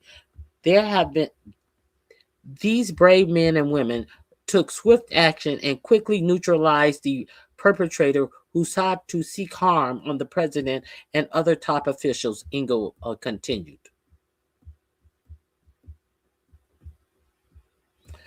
Curran was one of the agents assigned to Trump's detail on July 13, 2024, when critical security lapses allowed a would-be assassin to open fire on Trump at a rally in Butler, Pennsylvania. The gunman, 20-year-old Thomas Crooks, who also was in a BlackRock commercial, as I showed you at the time of this alleged assassination attempt. Thomas Crook killed one person, severely injured two others, and left the president's ear bloodied. The ear bloody. Now, you see this guy in the glasses right here? This is the guy who is reported to be the head of the Secret Service agent. The head of the Secret Service. This guy at this failure rally. Now, if this guy was in charge, did such a great job, why was his ear left bloodied? Hmm? If he did such a great job, why were so many people in the audience calling regular police officers and pointing to the roof and telling them that someone had ran up on the roof and nothing had been done? Huh? If this guy was so great, was he great at doing his job, or great for making sure that nothing was done? That the plot went off without a hitch? What was he great at? What was he great at? Okay. The incident, Curran has said, led the agency to take many steps to ensure such an event can never be repeated in the future. Oh, really? What happened Saturday night? Yet in hours after a gunman stormed the Washington Hilton on Saturday, attendees are calling out a security fiasco at the annual event. To get down from my room to the dinner, I simply flashed my ticket. It could have been a photocopy, wrote Daily Beast executive editor Hugh Daughtry, who was present when the chaos unfolded. The only time I went past a checkpoint was at the magnetometers that Cole Allen 31 sprinted past with his gun. Curran, whose career in law enforcement has spanned more than 2 decades, defended the security setup at the venue, pointing to the apprehension of the gunman as proof that our multi-layered protection works. Now, you hear the people in the event said that there was no layers, there were no multi-layers of protection. This is just bullshit. The gunman attempt to storm the ballroom where Trump had been seated at the dais alongside Melania. 5 to 8 shots were fired, CBS reported, as Trump fans and several cabinet officials were escorted out. Attorney General Todd Blanche told NBC's Meet the Press on Sunday that officials believe the suspect, identified by reporters as 31-year-old Cole Thompson Allen, was targeting administration officials. Jeffrey Carroll, interim chief of the D.C. Metropolitan Police Department, said that the suspect was armed with a shotgun, handgun, and multiple knives. Allen will be charged with 1 count each of using a firearm during a crime of violence and assault on a federal officer using dangerous weapons. The White House, which did not immediately respond to requests for comment, has used the security lapse to push for Trump's highly contested $400 million White House ballroom. Nothing could be allowed to interfere with its construction, which is on budget and substantially ahead of schedule, Trump wrote in Sunday Truth Lie. This event could never have happened with the militarily top secret ballroom. So there's that story. If you did not know that the Beavis and Buttheads were instrumental in making sure this man right here facing the camera to the right of Donald Trump is the head of Secret Service, as he has had many failures. He remains head of Secret Service.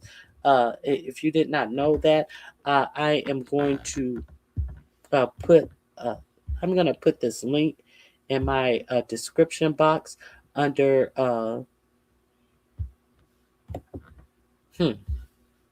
I'm gonna put this link in my description box under Secret Service. How about that? If you are unaware, I just wanted you to be aware. Let's see where the chips fall.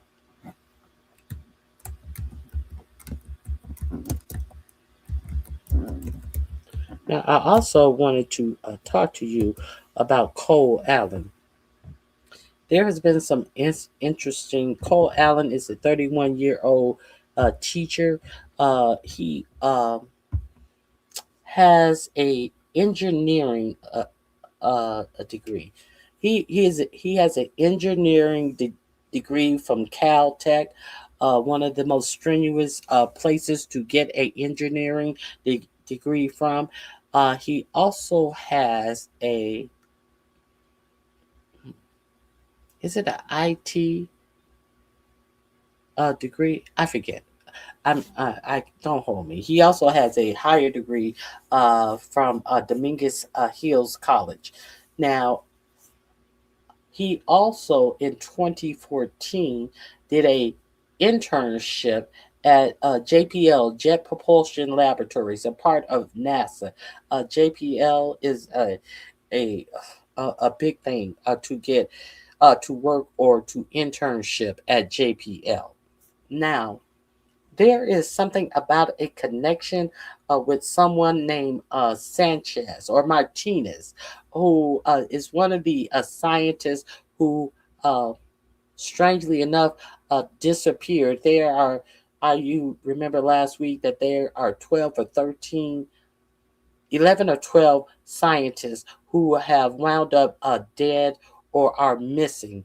And these scientists worked in a particular area of scientific research. So there is some connection with this Martinez guy and the shooter because during his internship at JPL, Martinez was working on something as well at JPL, and it was during his internship that Martinez co-authored a paper about some things that they say that our shooter was very knowledgeable about. So I cannot figure out what they are trying to say about their connection. I don't know if they're trying to say that this information that this professional that this Martinez guy got printed was actually stolen work from the shooter.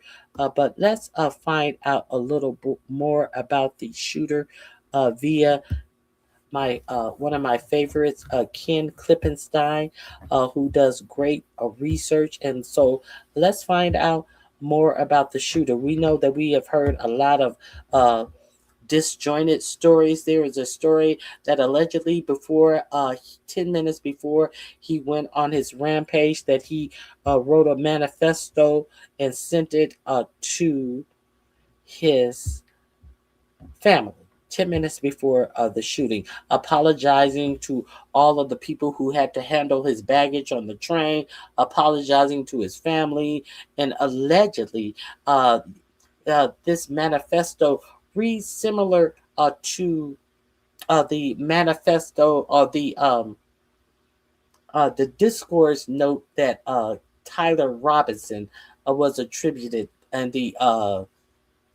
and the text message that were attributed to Tyler Robinson.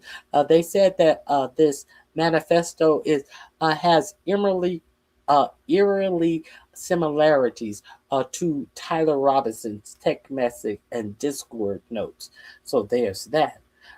So a lot of people do not believe that Tyler Robinson wrote those text messages with "my dear love" and the vehicle and all of these things, as they don't believe a lot of the Discord things that have been attributed to Tyler Robinson are actually Tyler Robinson. And in the Tyler Robinson case, the DOJ has not given up the discovery that they plan to use to convict Tyler Robinson to the defense. The defense is having to go through a whole lot of rigmarole because the DOJ refuses to release evidence that the defense is legally able to examine and to question, to be able to throw out evidence, to appeal to a judge, to make rulings on evidence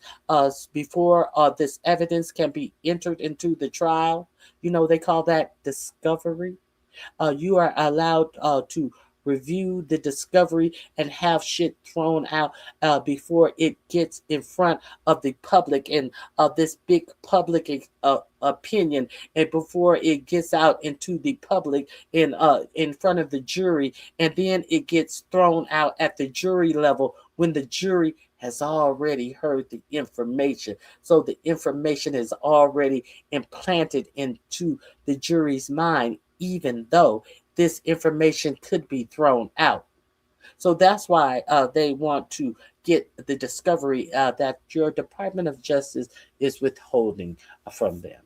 So let me go to Ken Klippenstein, and let's review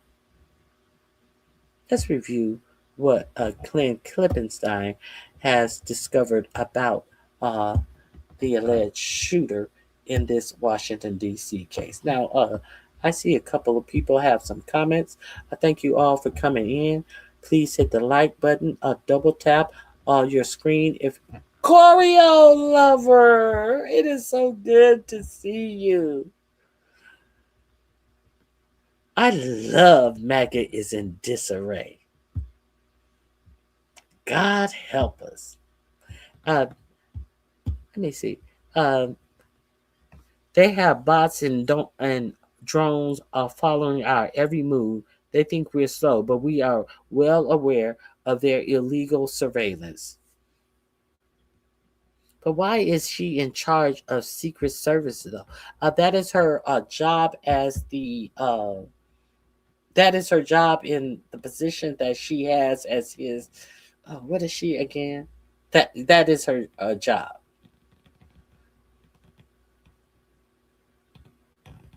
I am wondering if this was a real attempt. A lot of us are wondering, Choreo lover. A lot of us are wondering if this is just an attempt to get us not to talk about the fact that your president said that there was going to be negotiations between Iran and Iran after he announced those alleged negotiations that had been agreed upon. Iran left Pakistan, and Iran said that they had never agreed to have any negotiations.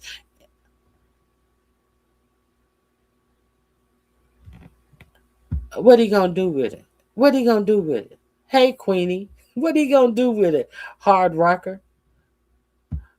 Hey, Queenie, good to see you. Okay. Okay, so let's see what Ken Klippenstein has discovered about. Now, they're saying that he also now, this is what's strange to me. Now, he's biracial. One of the things that he said in his manifesto himself said, well, if you're a black man, this isn't your fight or something. And he said that he was of mixed race or something to that degree. Now, I'm gonna play his manifesto, and I am also going to question some of the things that are reported that his sister allegedly told investigators. They are alleging that his sister said that he purchased the guns and named the store of where he purchased the guns. And why I find it odd that she would name this store. It's not like he bought it from Dick's Sporting Goods or anything like that.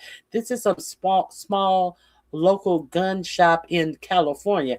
And from what I'm getting, his sister lives near the family home, which is closer to Washington, D.C. So how would she know that he purchased these guns at the named store? She named the store of the small gun shop where he purchased the gun. And she said that he stored the guns secretly in her parents' garage, but her parents don't live in California. And she also said that he regularly went to shooting ranges to practice with these guns. But he lives in Torrance, California. I'm really confused on that. Now, in the manifesto, he apologized to his students for saying that he had an emergency. He apologized to uh, uh, his school about lying to say that he had a interview somewhere else. So it doesn't appear to be like he has missed any time for his sister to be able to say that he went to a gun range frequently to practice. He apologized to his colleagues for saying that I have a job interview that I'm going to, and took time off of work to go to DC to allegedly commit this said act on Saturday. So there is also there's one more thing about what the sister allegedly said. I can't imagine that this sister gave up all of this type of information. Thank you for becoming a new member, Choreo. I appreciate your support. I cannot believe that the sister would give up this type of information to the DOJ. For what reason?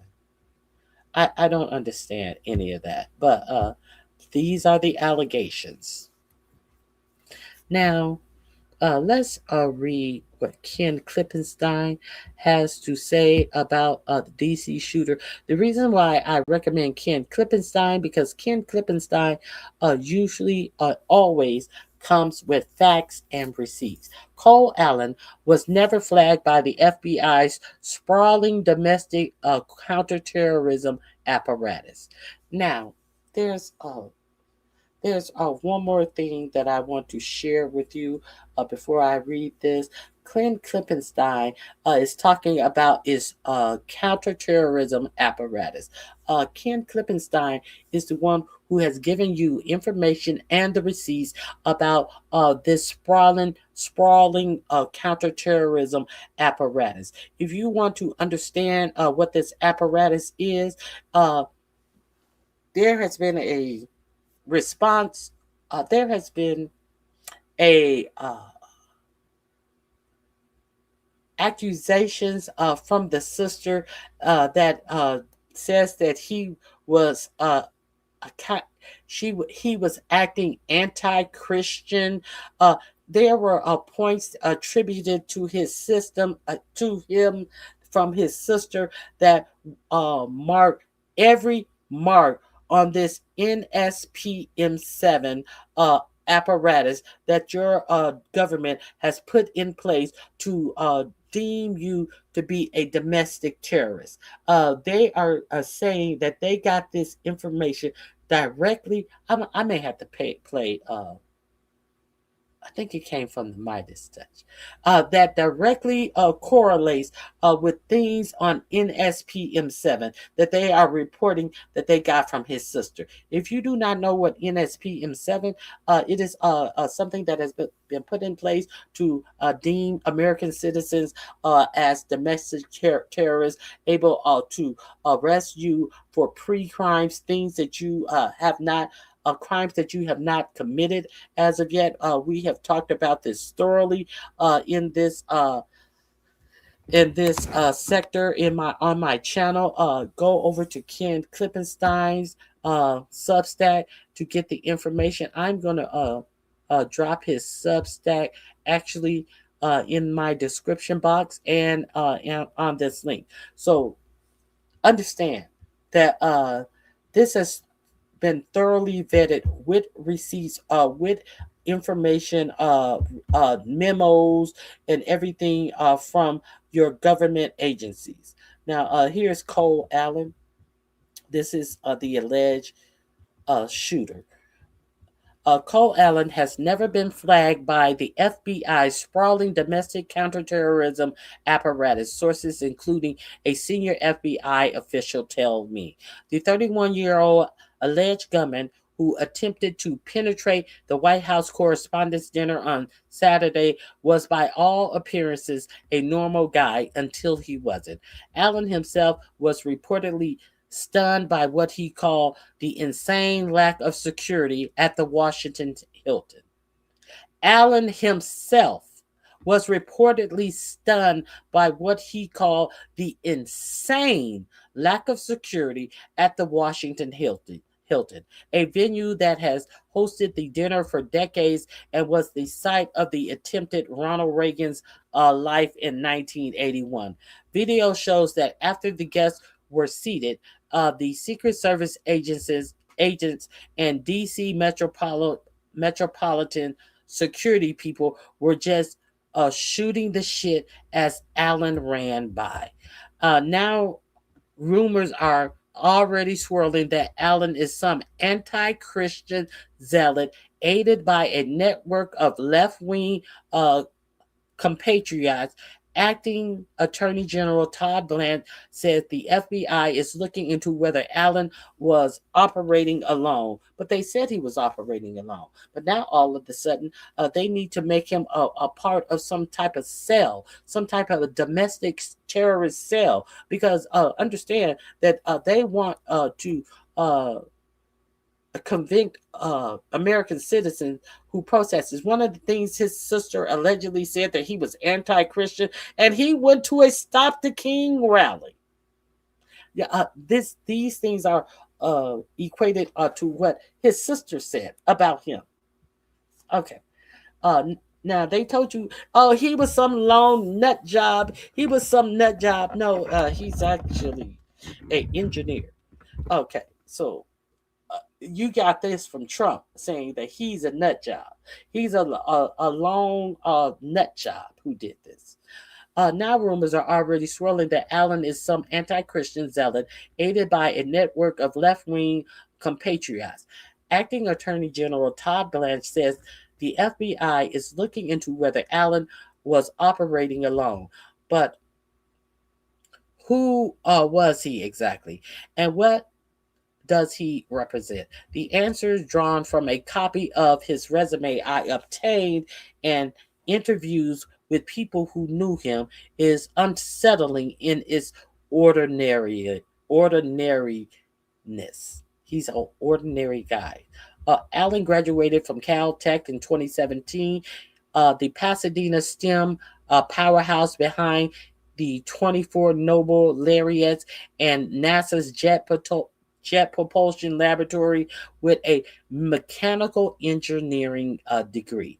He now this is who your president calls a nut job, and we know who the nut job is. With a mechanical engineering degree, he went to work for IJK Controls LLC, a small Southern California engineering firm where he worked on the kind of precision hardware that keeps cameras and sensors stable on moving platforms. The technology used in drones, satellite, and military targeting systems, as well as software for beaming data between devices using laser beams instead of radio waves. Before Caltech, he interned at a biomedical startup designing 3D printed castings for medical devices and building these specialized clamps and fixtures used to attack electrodes during manufacturing. He also made video games, not modded existing ones, but built them from the ground up. He most notably, his most notable project, Boredom, was entirely his own. The underlying physics systems that govern how objects moved and collided, 750 original graphics, and a score he composed himself. The former classmate said this feat wasn't uncommon at tech-savvy Caltech, where seniors often build elaborate puzzle games for underclassmen, a tradition called a ditch day stat. Allen, by all accounts, threw himself into that endeavor. He seemed proud of it, one former classmate told me. The Allen classmate described was studious, devout, and polite. He was pretty prominent at the Caltech Christian Fellowship. One acquaintance and former classmate told me pretty Christian and mellow. So they are telling you that his sister said that he was very anti-Christian. Pretty Christian and mellow. If I didn't see his face eating carpet, I wouldn't have believed it, he added, referring to the photo of Allen on the ground after police officer finally subdued him. This is the picture that they speak of. That detail, his faith, flies in the face of how President Trump has characterized the attack. When you read his manifesto, he hates Christians. Trump told Fox News he hates Christians, a hatred. So why is your president telling you this? Why is your president telling you this? I'm sure Ken is going to tell you why your president is telling you this. A blizzard of unnamed administration officials echoed this Trump claim in major media outlets. But that is not what the manifesto said. If anything, it appears that Trump's portrayal of himself as Jesus Christ, the AI-generated image of a robed Trump healing the sick, might have provoked Allen. Also, an alleged copy of his manifesto reported by the New York Post shows Allen invoked Christian theology to defend the shooting, working through gospel passages one by one, like someone who has spent real time with the Bible, unlike Trump. In a section of the manifesto titled Rebuttals to Objection, the first rebuttal addresses the gospel injection, in turn the other cheek, a teaching from the Sermon on the Mount in Matthew 5:38 through 5:39, where Jesus instructs his fellows not to retaliate against personal wrongs done to them. Allen reframes it as a inapplicable when others are the ones suffering. Object 1. As a Christian, you should turn the other cheek. Rebuttal. Turning the other cheek is for when you yourself are oppressed. I am not the person raped in a detention camp. I am not the fisherman executed without trial. I am not a school kid blown up, or a child starved, or a teenage girl abused by the many criminals in this administration. Turning the other cheek when someone else is oppressed is not Christian behavior. It is complicity in the oppressor's crime. Okay? Are we clear? Are we clear? Turning the other cheek when you are seeing what this administration is doing to people is being complicit in the crime. Then he addressed the render unto Caesar, a phrase from the Synoptic Gospel, Matthew 22:21, Mark 12:17, and Luke 20:25, in which Jesus was asked whether Jews should pay taxes to Rome. Replies that one should give to Caesar what is Caesar's, and to God what is God. The passage has been cited for centuries to argue for deference to political authority. Allen disputes that of framing on constitutional grounds. Object 5, yield unto Caesar what is Caesar's. Rebuttal. The United States of America are ruled by the law, not by any one or several people, in so as far the representatives and judges do not follow the law. No one is required to yield them anything so unlawfully ordered. Oh, okay. They don't follow the law, so how are they going to put law upon other people? Is what he's saying. When these people don't follow the law, so who are you to say what is unlawful? Unlawful when you don't acknowledge your unlawfulness. So why should I yield to you telling me what is unlawful for me when you don't see anything unlawful in the shit that you're doing? You got that?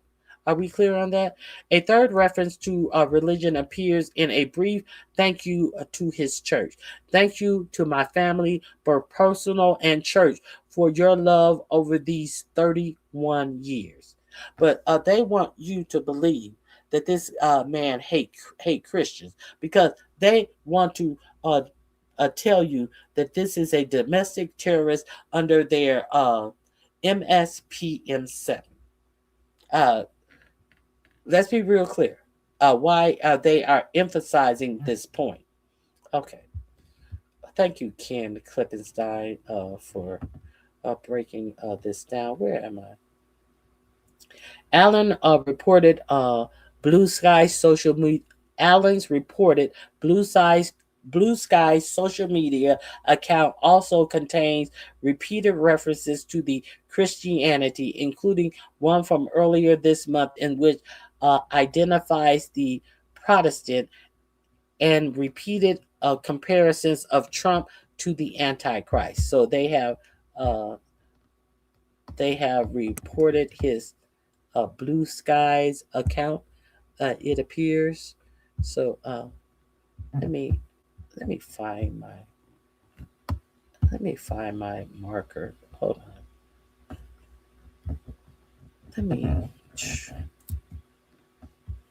Hold on 1 second. I can't find my little marker. Here we go.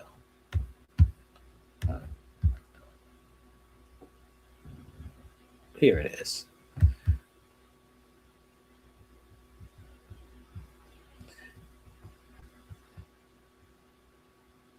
Okay. Allen's reported Blue Sky social media account also contains repeated references to Christianity, including one from earlier this month, which he identifies as a Protestant, and repeated comparisons of Trump to the Antichrist. On April 13th, in response to the Trump in Jesus image, Allen replied, quoting a verse from the Revelations about the Antichrist that now reads like a foreshadowing. He said, "There will be no rest day or night for those who worship the beast and its image, for anyone who receives the mark of its name." Perhaps the sharpest irony comes from a story former classmates shared with me. Hold on.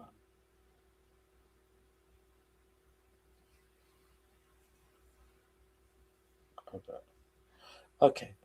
Allen was once a president of Caltech's Nerf Club, a role he apparently took seriously enough to butt heads with the club's own culture. He pushed back against what he saw was the militarization of the toy guns, members modifying them to be more powerful and painting them to look more like real weapons. Worked closely with campus security and by former classmate accounts, de-escalated conflicts with a deftness that genuinely impressed people. In other words, the same person who once fought to keep Nerf guns from looking too much like real weapons allegedly drove across country with a sawed-off shotgun and handgun per NBC, intending to kill the president. This is a shock. Someone else who knew him said, he seems extremely smart from the small conversations I've had with him. So what happened? From Luigi Mangione to Cole Allen, these shooters aren't the antisocial loners of media imagery, imagination. They are smart, well liked, often idealistic. They have no prior criminal records. They take a pains to avoid bystander casualties, as Allen reportedly did, but they share one conviction that the political system has failed completely and someone has to act. I don't see anyone else picking up the slack, Allen manifesto read.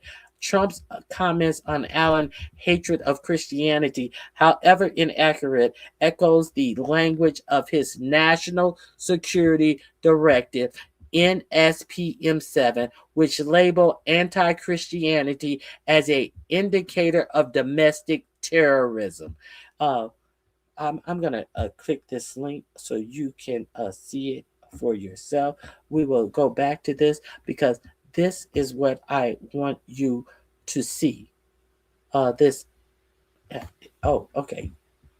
Let me make sure I'm showing it. Yes, I am showing it. If you, this was also reported on Ken Klippenstein's Substack.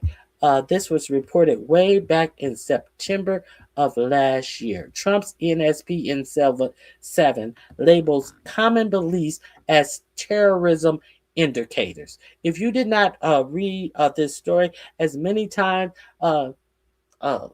Leonard will tell you the numbers of times I have tried to alert my people about this NSPM 7. Go back. I'm going to drop this specific NSPM 7 link in the chat right now. So you can go back and peruse this page. NSPM 7. And I am also going to drop Ken Klippenstein's story that I am reading and this NSPM 7 in my description box. If you are unaware of this, you may want to make yourself aware of this because the things that your president want to be able to deem you as a domestic terrorist also includes things crimes that you have not committed. The simple fact that they can identify you as something as we're going to go through the things that they can deem you as, these vague things that they want to say that will connect you to being a domestic terrorist. Okay, within the mainstream media, distracted with made-for-TV dramas of with the James Comey indictment, Trump has signed a little-noticed national security directive identifying anti-Christian and anti-American views as indicators of radical left violence, called National Security Presidential Memorandum 7. It's being referred to as NSPM 7 by administrator insiders. This is the first time in Americans' history that there is an all-of-government effort to dismantle left-wing terrorism, Trump Homeland Security Advisor Stephen Miller said, referring to the issuance. The same Stephen Miller that was hiding behind his pregnant wife when there was alleged shooting outside the ballroom that he was in. So let's see. Here is the actual NSPM 7 oh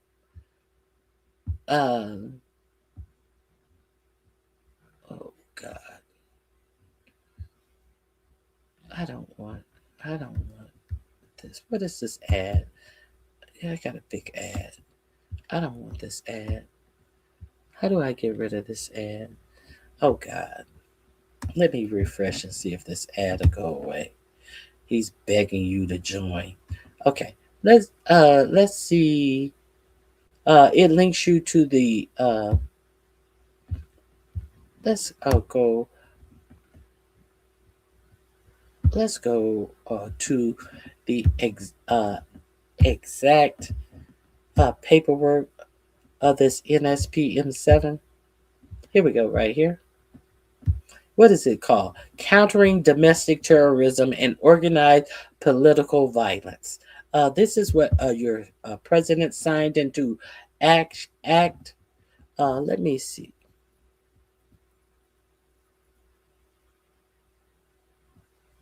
National Security Presidential Memorandum 7. Memorandum for the Secretary of State, the Secretary of the Treasury, the Attorney General, the Secretary of Homeland Security. Subject: Countering domestic terrorism and organized political violence. You can read it all here. Can we get to the points that they are saying? The JTFF shall investigate potential federal crimes relating to acts of recruiting or radicalizing persons for the purpose of political violence, terrorism, conspiracy against rights, or the violent deprivation of any citizen's rights. The JTTF shall also investigate the institutional and individual funds of offices and employees or organizations that are responsible for, sponsor, or otherwise aid and abet the principal actors engaging in the criminal conduct described described in subsections A and B of this section, and non-governmental organizations and American citizens residing abroad or with close ties to foreign governments, agents, citizens, foundations, or influence networks engaged in violation of the Foreign Agents Registration Act. Let me see. Where do I want? This is the whole memorandum. I want to get to the points. The blunt points right here. This is in my description box as under NSPM7. You can read that for yourself. NSPM. You may want to understand what your government has in store for you. A whole lot of vagueness to determine that they want to call you a domestic terrorist. So let's get back to the Ken Klippenstein version of what we were examining. Ken Klippenstein put it straightforward. I want to find that. I've never reviewed. Yes, I did review that. I reviewed it on my channel. Let me see.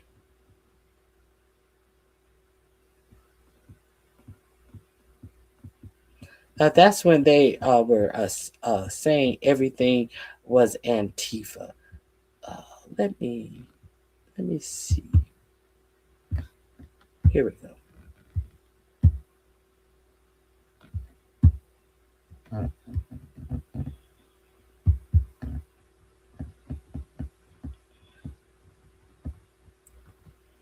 It is hard to overstate.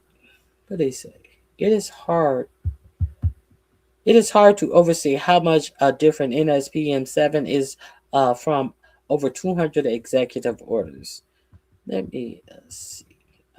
Where are they?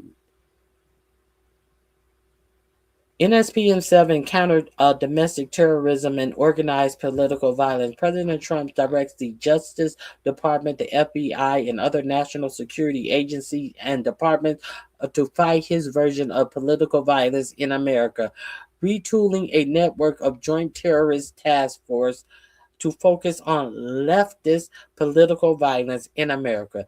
This vast counterterrorism army made up of federal, state, and local agents would, as Trump aide Stephen Miller said, from the central hub of that effort. NSPM 7 directs a new national strategy to disrupt any individual groups that foment political violence, including before they result in violent political acts. In other words, they are targeting pre-crimes to reference the movie The Majority Report. If any of you have seen the movie Majority Report, that movie actually showed agents going out and arresting people who had not committed crime because based upon their intelligence, they were more than likely someone who would commit a crime. We are in that era.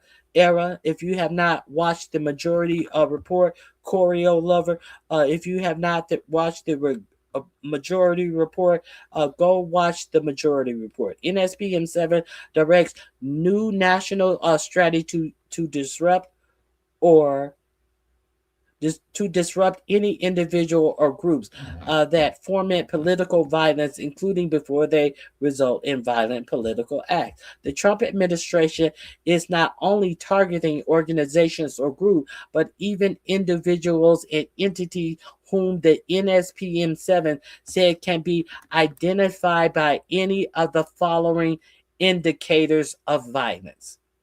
Okay, this is what I wanted. Now, why do you think that they are keep saying that this guy was so anti-Christian? The Trump administration isn't only targeting organizational groups, but even individuals and enemies entities whom the NSPM 7 says can be identified by any of the following indicators of violence. What is number one? Being anti-Americanism, anti-capitalism, anti-Christianity, support for the overflow of the United States government, extremism on migration, extremism on race, as they ignore all the white nationalist extremism on race. No, you can be a white nationalist and have extremism on race. You think they gonna bother them people? They took them off the terrorist watch list. You think the extremism on race applies to a white nationalist? No, it doesn't. Okay. Listen. Extremism on race, extremism on gender. If you are too accepting of a transgender, if you have what they call extremism on gender, if you are a transgender, if you support a transgender, that is going to be determined to be a crime which you can be arrested for if you don't even commit a crime. It's not like you sleeping with a transgender. You share. You may have a transgender person who is a friend on social media. So therefore, if you're accepting enough to repost a post that they wrote about a funny donkey or something, you can be considered to be extremism, have extremism on gender, hostility toward those who hold traditional American views on family. If you are hostile to people who hold traditional American views on family, you can be deemed to be a domestic terrorist. But the question I want to know is, what in the fuck are traditional American views on family? Yeah, it is traditional American views on family having your side bitch pregnant while you still married to your first wife, or having your side bitch pregnant while you still married to your second wife, or having your third wife pregnant while you out screwing a porn star. Are those traditional views on American family? I'm very curious. Huh? Is that what we? Is that what is that? And who will be beholden to whatever these vague traditional American views on family are? Do you think that 45, 47 will be jailed for having hostility towards those who hold traditional American views on family?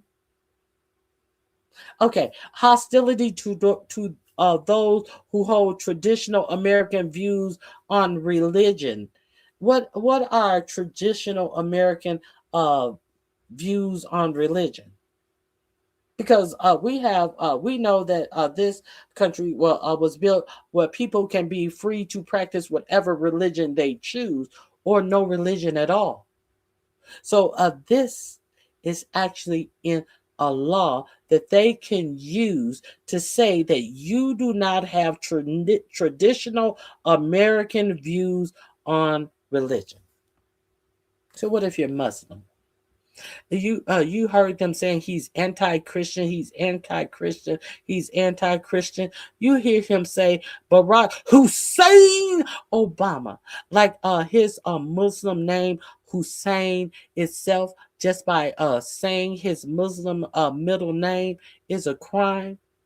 So would that be hostile towards those who hold traditional American views on religion when he says Barack Hussein Obama's name like it's a crime? I'm asking. Okay, and hostility towards those who hold traditional American views on morality.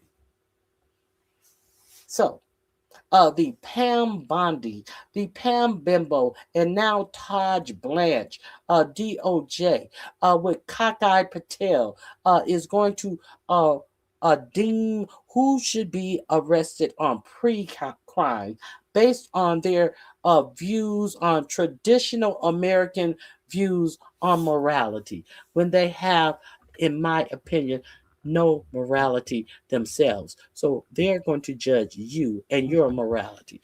Let me put this under Ken Klippenstein in my description box, so you can view. If you don't review anything else in my description box, please review this. This is under. Well, I'm going to put this under NSPM7 as well, because this is where Ken Klippenstein is talking about NSPM7. So there are two clips under my description box under NSPM7 that you should be aware of. So let's go back to our original article about the shooter in D.C. Trump's comments on Allen's hatred of Christianity, however inaccurate, echoes the language of his NSPN7 directive, which labels anti-Christianity as an indicator of domestic terrorism. Now, are we clear on that? Okay, we're clear on that. That view will triumph regardless of the facts, and the FBI and the intelligence agency will be tasked to find out more about the supposed anti-Christian threat. The law enforcement agency will request more money for security screening and for surveillance, and they will get it. Okay, so let's go further. Where are we? Let's go further. Let me see. Okay, the only question is, if anyone would ask why increasingly normal people feel the political system is so unresponsive to their concerns that they resort to violence. So if you're not a member or you do not read Ken Klippenstein, go over there and check him out. He is in my description box. I'm going to also put this story under NSPM7 because the details on this shooter sure seems like they will be trying to deem him as a domestic terrorism because of the number of times that they are saying that he is anti-Christian.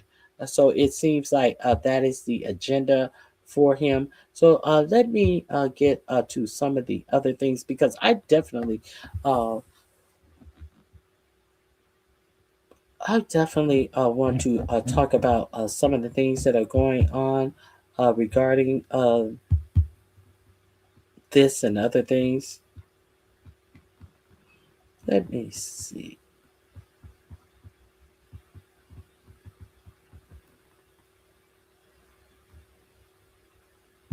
Let me start from the bottom and we'll go to the top.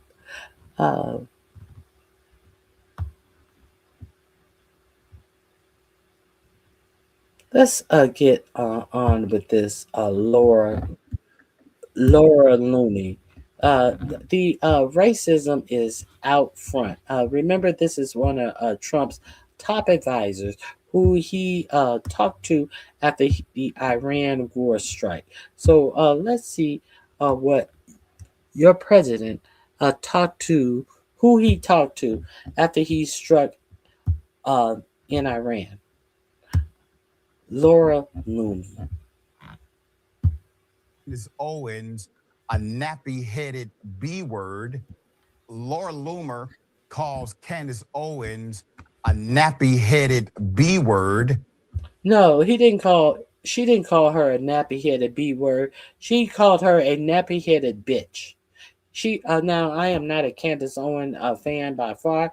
Candace Owens snuggled up to these white right wing people and ignored her own people, and now she's getting the retribution of what I'm sure Candace Owens has heard them say about other people, other black people. Now is coming her way. I just want you to see that these people are saying this shit out loud. Where do you get calling a black woman ghetto and a nappy-headed black bitch if you didn't have that racial animus inside you in the first place? Now, this is Laura Looney getting off the plane where she escorted 47 on his second debate, or his either first or second debate against Joe Biden.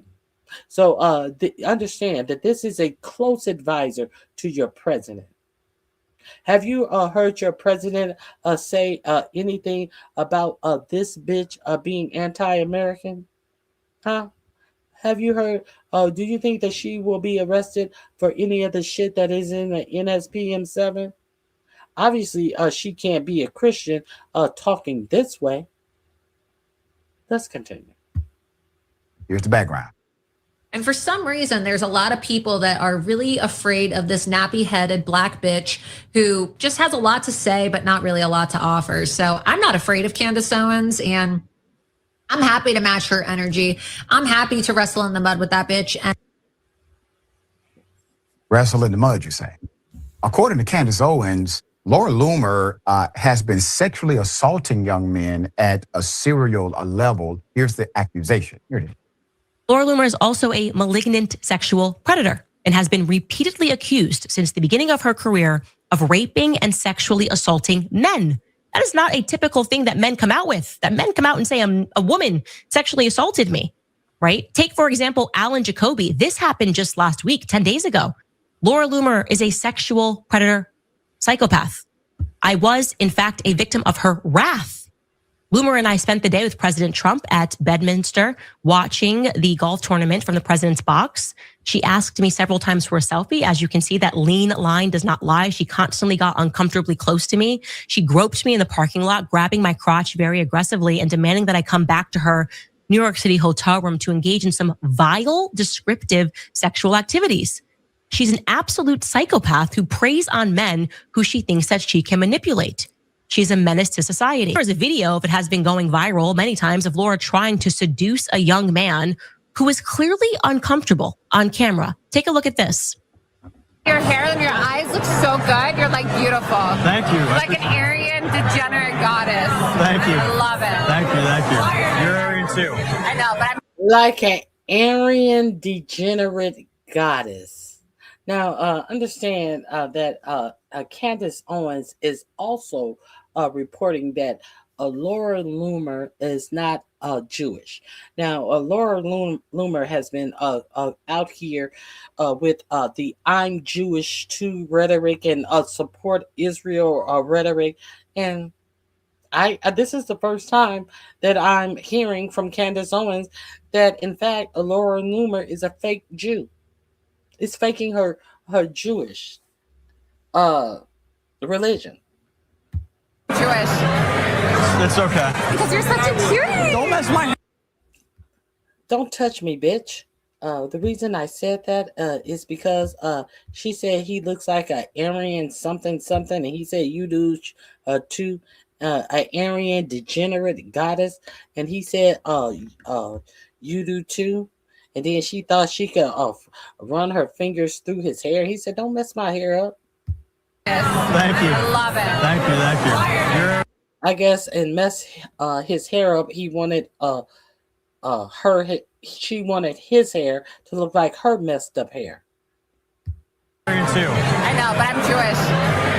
It's okay. Because you're such a cutie. Don't mess my hair up. I'm gonna tell you a secret. Like, do you know so many people in this movement who preach trad life are like people on the side and like cheating on their partners? Like, that's so bad. Like, they're not even like really trad life. Like, Milo Yiannopoulos similarly described, and again, he published this, her repeated assault on a young Brazilian man who worked on her campaign.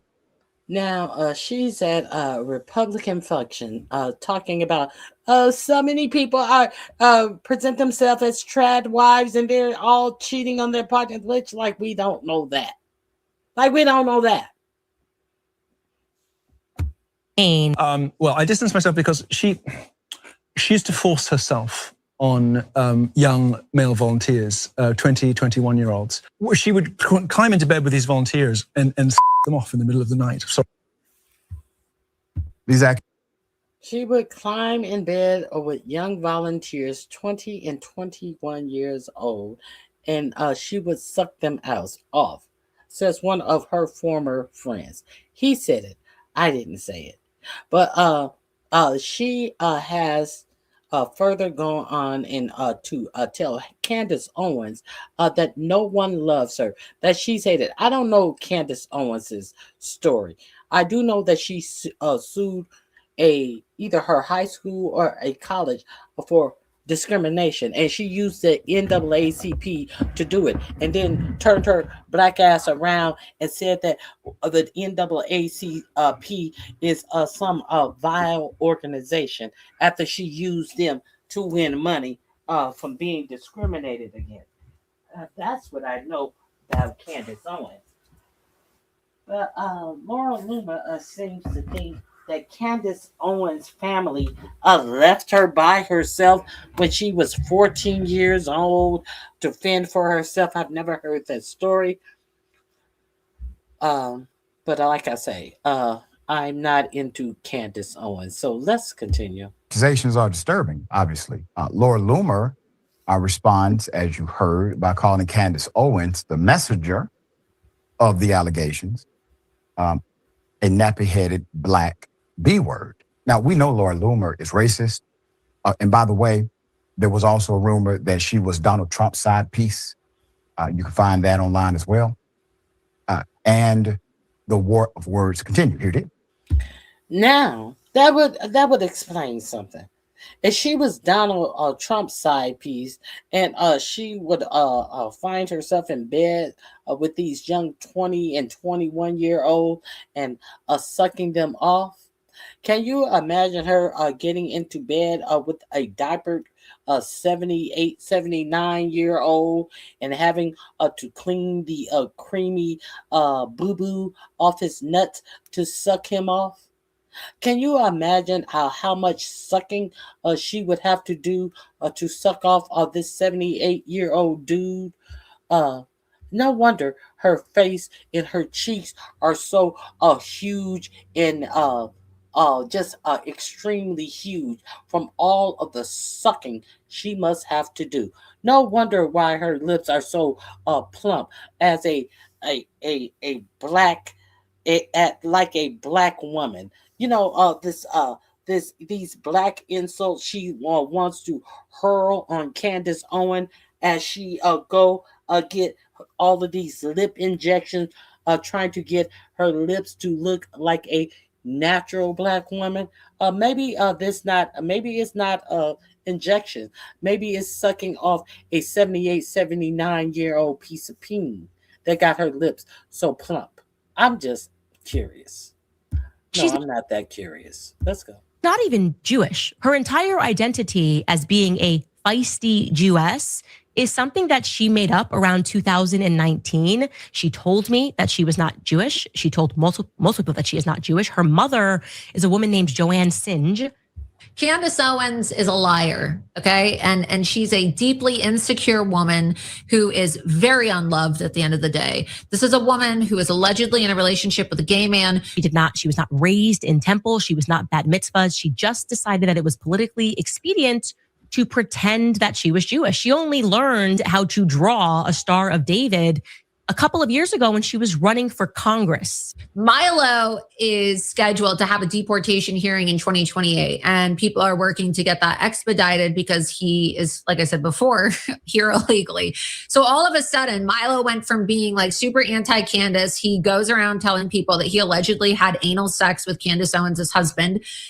Her goal is to harm people psychologically by lying, just by lying openly all the time.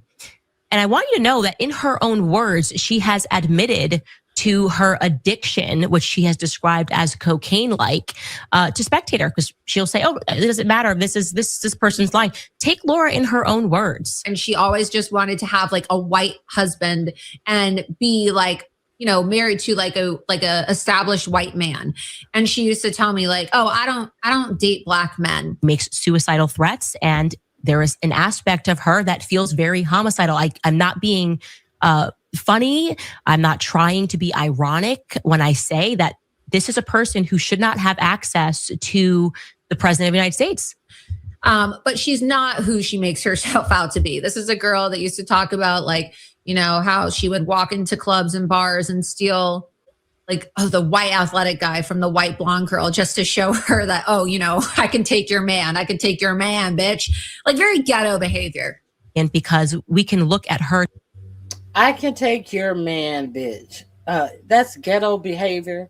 So it would not be ghetto behavior as you are trying to smooth with someone who looks like an Aryan goddess or god. You said goddess. You said he looked like an Aryan goddess. So it would not be ghetto behavior when these white trad wife, as you whispered in his ear, try to pretend like they're all trad wife and they're sleeping around with everybody and everybody's husband. So that's it. But that's not ghetto. But if Candace Owens goes into a club and picks up someone else's boyfriend, that's not the boyfriend's fault. That's the fault that she's ghetto. Oh, okay. I got it now. You're a racist bitch. To understand the erraticism of Donald Trump, our president. He doesn't seem like the same person. He seems as though he has been possessed. That's his top advisor. According to her, multiple times a day, she speaks to him on the phone. One of the first phone calls he made after attacking Iran was to Laura Loomer. This is a girl whose parents gave up on her at a very young age, and she is not loved. And as I said, God hates you, Candace. God hates you. Your husband hates you. Humanity hates you. Everybody who loved Charlie Kirk hates you. Your children are 100% going to hate you. And if what Milo is saying about your husband allegedly getting plunged in the ass by other men is true, your husband, the person that you're supposed to grow old and died with, hates you, Candace. The manner in which you attack children, like she wants my children to suffer, as she said yesterday. She wants my children to suffer and live on the streets because she doesn't like that I'm against what Israel is doing. She's attacking my lawyers. She's attacking my in-laws. That is the kind of person who is dangerous to themselves and to others. Whoa. MAGA on MAGA crime is serious. Let them fight. Let them fight. As Reese Waters says, let them fight. No crocodiles here. Just popcorn and laughter. That's all I got to give to these two. popcorn and laughter. Just in case you guys didn't know, I'm gonna I'm gonna put this in my description box. And the thing that I noticed that I even though Rashid Richie is on TYT Network, I saw the Anna Kasparian angle on this. This is under Let Them Fight. I saw Anna Kasparian talk about this, and I found it odd that she, in my opinion, of what I couldn't even watch the whole segment. She excluded all of the obvious racism that was spewed by Laura Looney, but she inserted herself and her experience in with Laura Looney. And the point that I want to show you in this is someone who has the ear of the president by going after people's neighbors. Just because Laura Loomer is growing just because she happened to hear someone mention my neighbor Glenn or whatever, and she docks down this neighbor and start harassing this woman's neighbor. But I think that the problem that I have with this reporting on TYT, she's not fighting with you, Anna. She's fighting with Candace. So less about you, bitch, and more about the real fight that's going on. So we're going to get into this one as well. Increasingly unhinged. Now, back in March, she had posted the following on X before getting into a deeply embarrassing public fight with Candace Owens. This is what she posted. New. Qasem Soleimani's niece is living in the United States. She lives in Los Angeles, California. She should be deported. And then she proceeds to tag, DHS, Tom Homan, Kristi Noem, who doesn't serve in that role anymore because she's a freak. Mullen,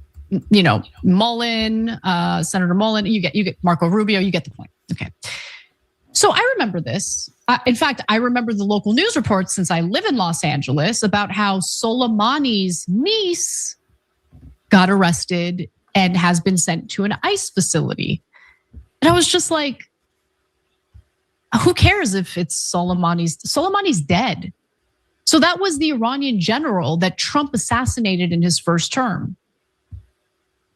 And can someone please explain to me, why is it acceptable for us to just wholesale nod at this idea of collective punishment? I reject it wholeheartedly. So first of all, the niece turned out to not be his niece. I'm going to get to all the details of that in just a second. But just for a minute, let's just assume that was actually Qasem Soleimani's niece living in Los Angeles, California. Did she do anything wrong? Has she engaged in any act of terror? Has she provided material support for terrorism? Anything at all? No, she has the same last name as Qasem Soleimani. So we're going to arrest her and throw her into an ICE facility. By the way, she was here legally. Okay, well, the plot thickens. Less than a month later, ICE arrested this woman a month after Laura Loomer's post. They actually arrested two women that they claimed were the niece and grandniece of Qasem Soleimani, per a statement from Secretary of State Marco Rubio, a complete clown and an embarrassment to the Cuban people. I say that as someone who's not Cuban, but I married one, so. Anyway, but he is an embarrassment, honestly, to the American people more than anything. Now, there's only one problem, being that, these claims appear to be entirely made up and false. So Dropsite News, they were so amazing.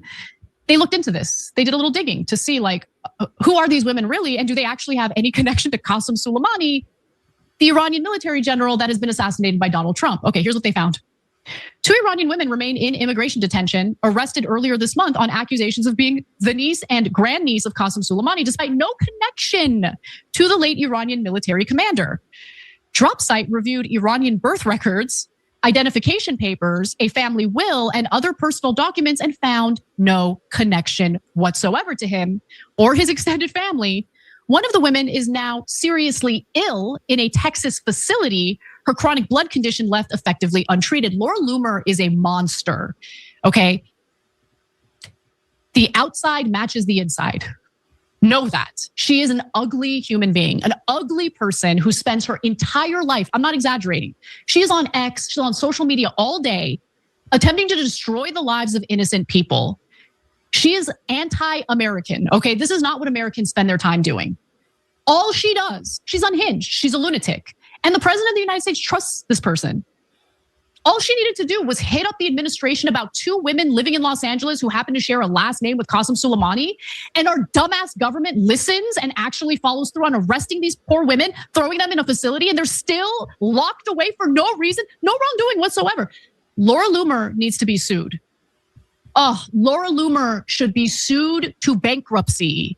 Every last dollar, bitch. Loomer likely echoed these fraudulent claims in an effort to champion the war in Iran, a war that she cheerled because anything for Israel, anything for Israel. Sacrifice American soldiers, anything for Israel. Throw America deeper and deeper into federal debt on behalf of Israel. Got to do it. Yes, please, please do it. She's satanic, man. These people, she's so unapologetic about all of it. Now, her stance on the war, among other things, have ignited a feud between herself and other conservative firebrands. By the way, I want to just one more comment about the 2 women who were wrongfully arrested and thrown into an ICE detention facility, into jail. One of them left Iran because she hated the regime and was a protester. So what's going to happen now? God, Laura Loomer is garbage. Now, as I said, her stance cheerleading this war in Iran, believe it or not, there are conservatives who disagree with it entirely, and Candace Owens happens to be one of them. So she has been viciously attacking Candace Owens, like whatever you might think about Candace Owens. The stuff that Laura Loomer is putting out there is so unhinged and disgusting. I remember one time I stupidly disclosed in a friendly interview, not with Laura Loomer, someone else, that I had a neighbor who, I had built a friendship with. He's much older. I stupidly said his name, and I said, like, we formed a friendship and we're, very close. And then I find out during an HOA meeting that he's, a huge Trump supporter. And I shared the story to make a point about how the way people vote should not be like an indictment of their character. It doesn't say anything about who they are as a full human being. Like, that was the point I was trying to make. For whatever reason, Laura Loomer got triggered by that. And she starts researching. She hit up my neighbor. She starts harassing my neighbor.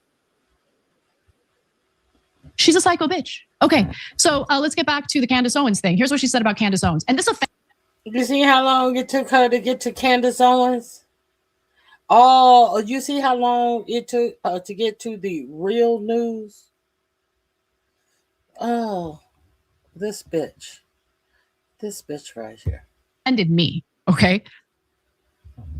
God hates. Now, she gave you all of the details about all of this other stuff that is unrelated to the Candace Owens, Laura Looney news.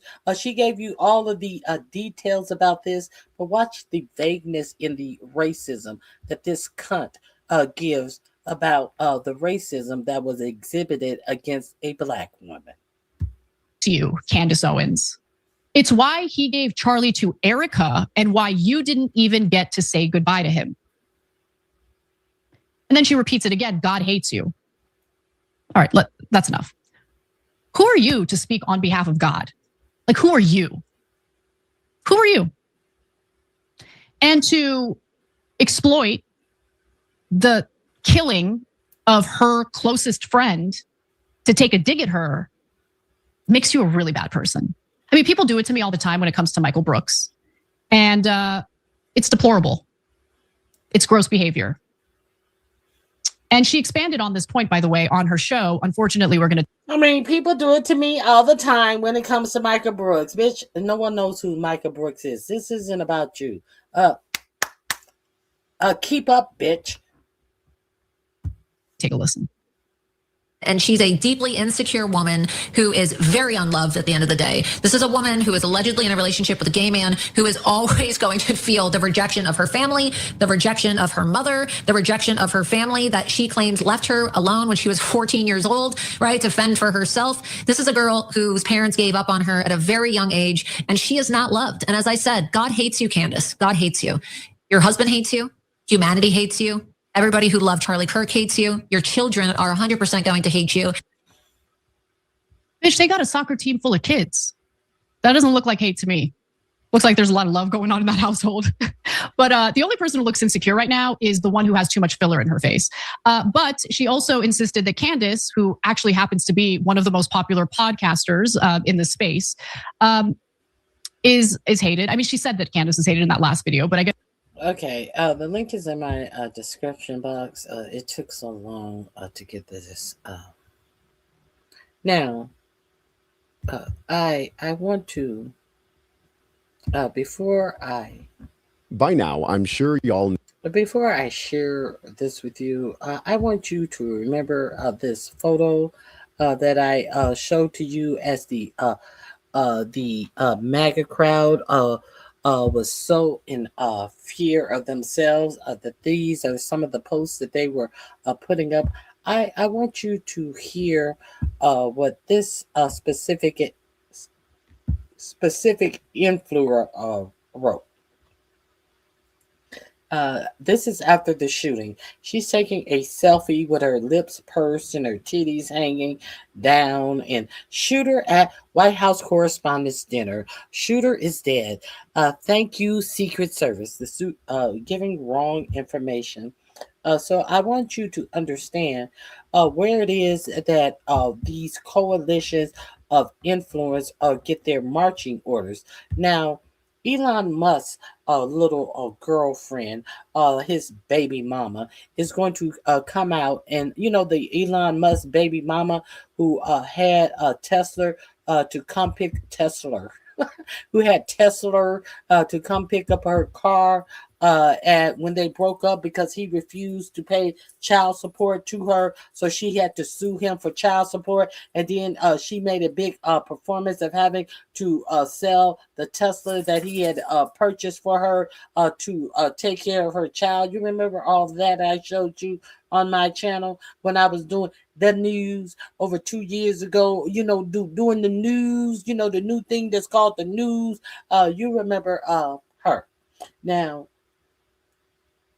she has come out and gave a full disclosure on how it worked in MAGA circles. What is her name? I forget her name. She came out and said that the MAGA influencers get their marching orders at one time. Here she is. Let's hear why all of these posts that are saying that the big, beautiful ballroom should now be created based upon what happened at a something that was not connected to government. Should let you know that the big, beautiful ballroom, what is her name? Everything in MAGA is fake, staged, and coordinated. What is her name? Ashley Mills or something like that? Let's get into this.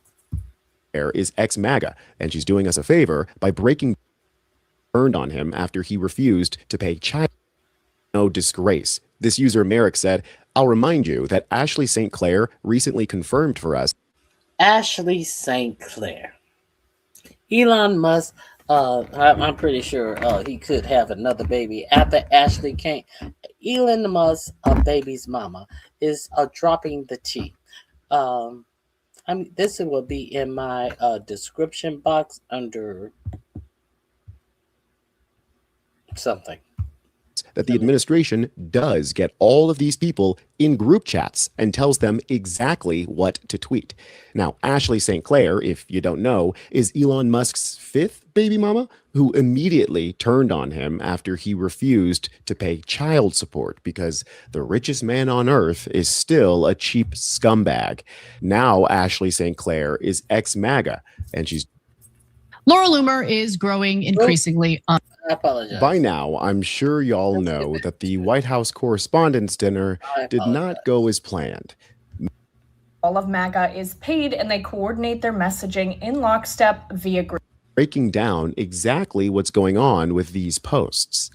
So last week, I told you guys that all of MAGA is paid and they coordinate their messaging in lockstep via group chats.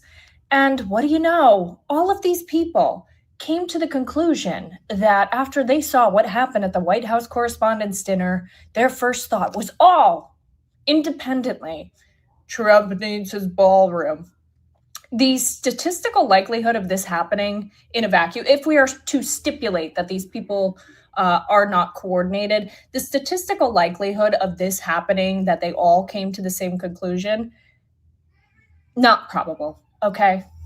I think it's also important to note that one of the main group chats in which they coordinate this messaging is literally called Fight, Fight, Fight after the attempt on Trump's life in Butler. Okay, and this has the official Trump War Room, members of the administration, including James Blair, and all your favorite MAGA influencers.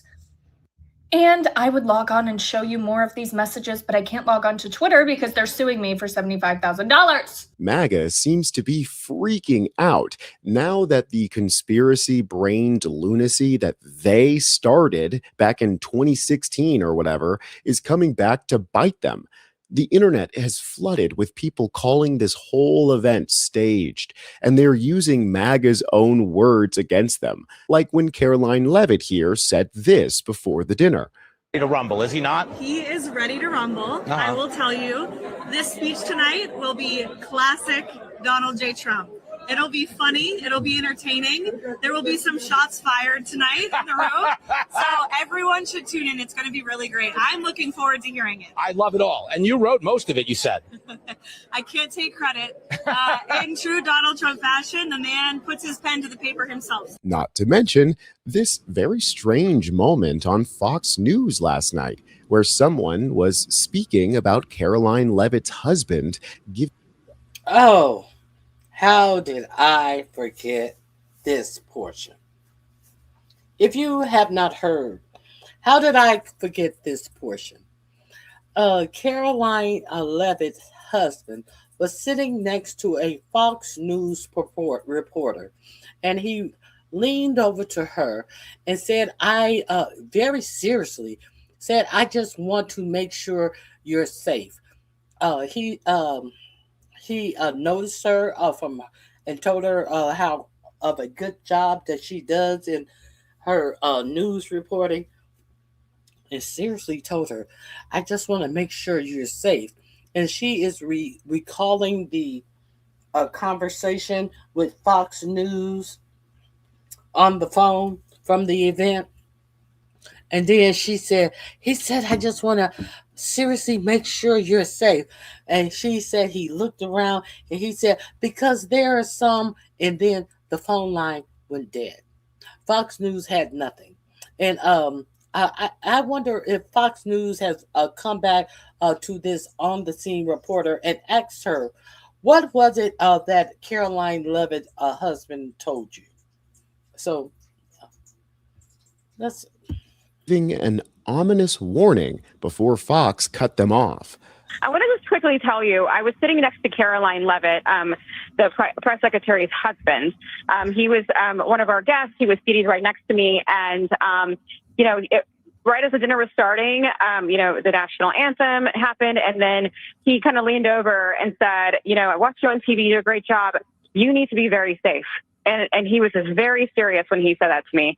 And he kind of looked around the room and he said, there are some.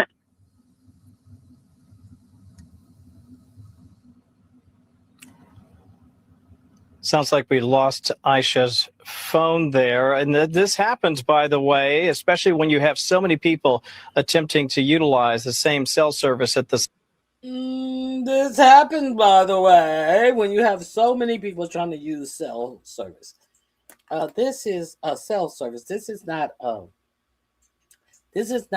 grinder at a Republican convention or anything like that, or a Turning Points USA convention. It does not usually get overwhelmed with cell service like Grindr does at Republican events. Now, I wonder if someone got back with Aisha and let her continue that thought. I will get back with you on tomorrow if I heard anything about Aisha. Well, but let's go to the beginning of this video because there is something that I want you to see about the chick showing her titties, what she had to say after the event, after she got her marching orders. Was planned.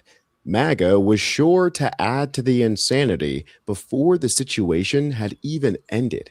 And once they got home, they immediately started with the propaganda to get Trump his precious little ballroom. But one ex-MAGA influencer and ex of Elon Musk revealed how coordinated this thing actually was. The internet is abuzz with conspiracies and chaos. So let's break down what's actually going on. Subscribe to Really American if you haven't already, and let's get into it. This woman here is Deborah Lee, and apparently she was at the Correspondents dinner as a MAGA influencer. And she ended up in some hot water because she posted herself doing this little duck face while no one knew what was going on. She tried to delete this, but the internet is forever. She said, "Shooter at White House Correspondents' Dinner. Shooter is dead," which is not true. Now, the point of this whole situation is that this is a MAGA, quote unquote, influencers at the White House Correspondents' Dinner that is supposed to be full of the real media. This is the important part about this. And what she's putting out, trying to make a glamour shot looking quite silly, is something that is not even factual. So this is who your president, Caroline Leavitt, make sure she always profiles someone in the press pool who's from MAGA and who's a YouTuber, and they want you to take these people seriously, but they seriously don't even know why they are in the room. A bunch of dummies. So let's continue. Thank you, Secret Service. Praying emoji. Now, the interesting part about this is that she seems to have changed her tune when it comes to her love of the Secret Service. Now, she's saying that there was some sloppiness and not the kind that we usually see at this dinner. Following up my video from yesterday talking about the lack of security at the White House Correspondents' Dinner, the manifesto from the shooter has now been released where he himself was shocked at the lack of security for the event at the hotel itself. He was a guest staying at the hotel, and I saw many hotel guests just walking through the lobby. They didn't have to show any identification, neither did I. Nobody checked my purse, and I was among some high-ranking individuals in the administration, in the news world. I've been to many events where President Trump's in attendance, and the security is normally very, very strict, especially at the White House. And for the president to be speaking at a hotel in Washington, and there not to be the highest level of security is insane and should be investigated, because President Trump has already had multiple assassination attempts on his life. You would think that everyone at the dinner would have been upset about, I don't know, rising gun violence maybe, but instead, these losers seem to have gotten their marching orders from on high. Trump immediately started yapping about getting his ballroom before midnight last night, and here is every MAGA moron saying the exact same thing within minutes of each other.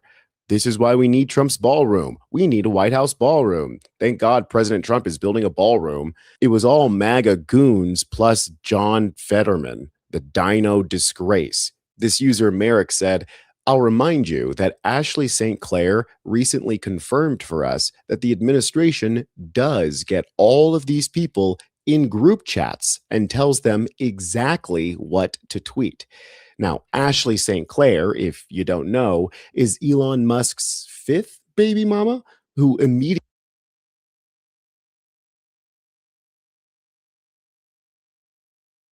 Okay, I just wanted you guys to see that.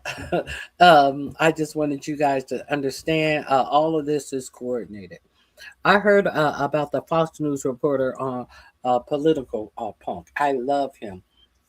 Yes, if you haven't gone over to political punk, um, I I wonder if they had the opportunity to re-interview her as of yet. I'm pretty sure they haven't. So there are a couple of more things that I do want to share with you.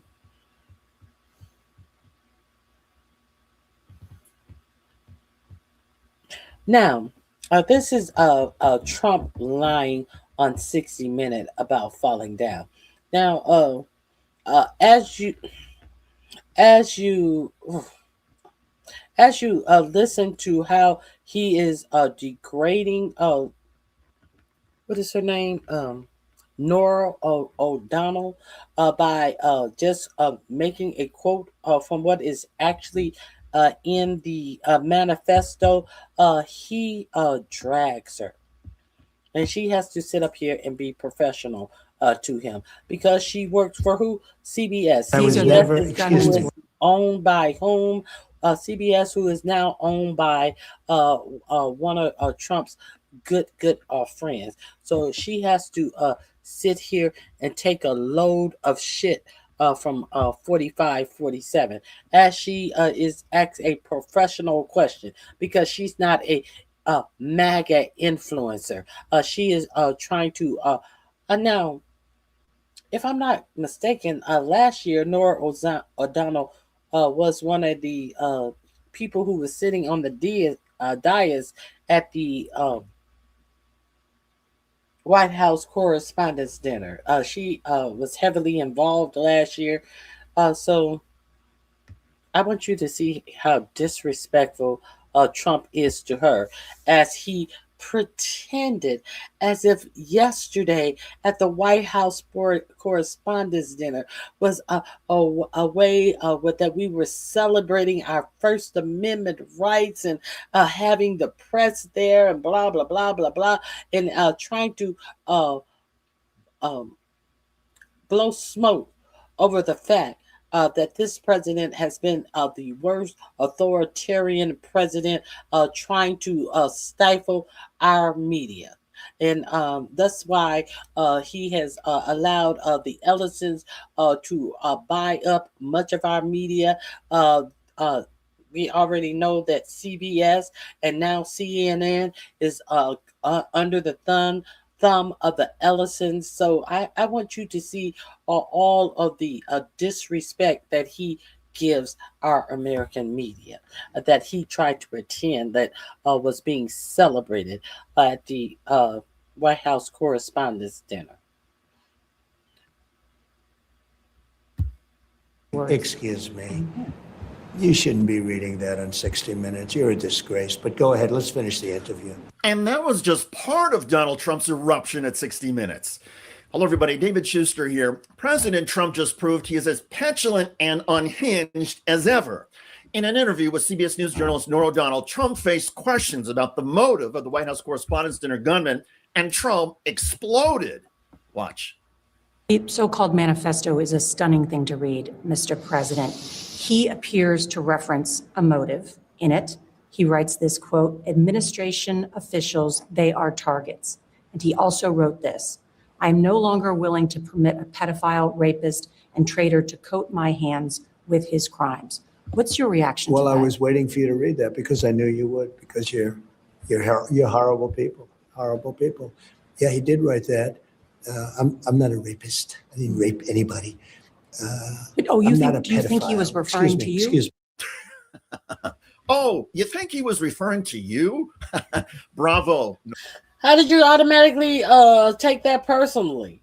Was it the conviction of SA what is her name? E. Jean Carroll got against you? Is the E. Jean Carroll conviction under your crow? And he's going to go on to say that he was totally exonerated, as he is appealing the amount of money that he has to pay to E. Jean Carroll for SAing her. Nora. I'm not a pedophile. You read that crap from some sick person. I got associated with all stuff that has nothing to do with me. I was totally exonerated. Your friends on the other side of the plate are the ones that were involved with, let's say, Epstien or other things. But I said to myself, your friends on the other side of the plate. Why are they her friends? On the other side of the plate are the ones. I've been exonerated. By whom? By whom? Another victim has come out last week and said that he SA'd her as a 14-year-old. That is different from the 13-year-old who has been out here a long time. So let's be clear that you have not been exonerated, and thus you are also hiding the Epstein files that could exonerate you. But maybe you are hiding them because they don't exonerate you. Who's to say? Let's drop the files. You signed the law that all of the Epstein files have to be released. Why aren't you telling Todd Blanche to release the file? You're his boss. You signed the law. Let's continue. I'll do this interview and they'll... This is in the description box under 60 minutes. Probably, I read the manifesto. He's a sick person, but you should be ashamed of yourself reading that, because I'm not any of those things. Mr. President, and I these was are never, the gunman's words. Excuse me. You shouldn't be reading that on 60 Minutes. You're a disgrace. But go ahead, let's finish the interview. The other thing that he wrote in You're the disgraceful. You are disgraceful. I'm not sure how Norah O'Donnell kept it together, but she is a pro. Now, keep in mind that all of Norah's questions were reportedly cleared by CBS News executives, including the embattled editor-in-chief, Barry Weiss. So Weiss herself apparently signed off on asking Trump about allegations from the dinner gunman and from several Epstein victims that Donald Trump is a rapist and a pedophile. And thanks to the 60 Minutes interview, history now has a remarkable on-camera Trump denial. And the comparison's already being made with President Richard Nixon. People have got to know whether or not their president is a crook. Well, I'm not a crook. I'm not a rapist. I didn't rape anybody. Not according to several Epstein victims, and not according to a judge in the E. Jean Carroll defamation lawsuit. But back to the 60 Minutes interview.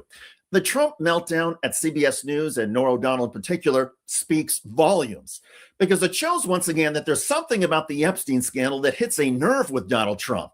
Whether it's the current political damage or Trump's own memory of his actions and friendship with Jeffrey Epstein, Trump always seems to erupt at the mere mention of Epstein. The problem is the issue of Jeffrey Epstein has remained a political problem for the Trump administration, particularly as we started to get the files out. We see just the close ties that we have had with Jeffrey Epstein and kind of the elite circles of the world, and which is also why that statement from Melania Trump a few weeks ago was so shocking. Because she mentioned with the UK royal coming, these questions are going to come up again. So it's all in the ether right now.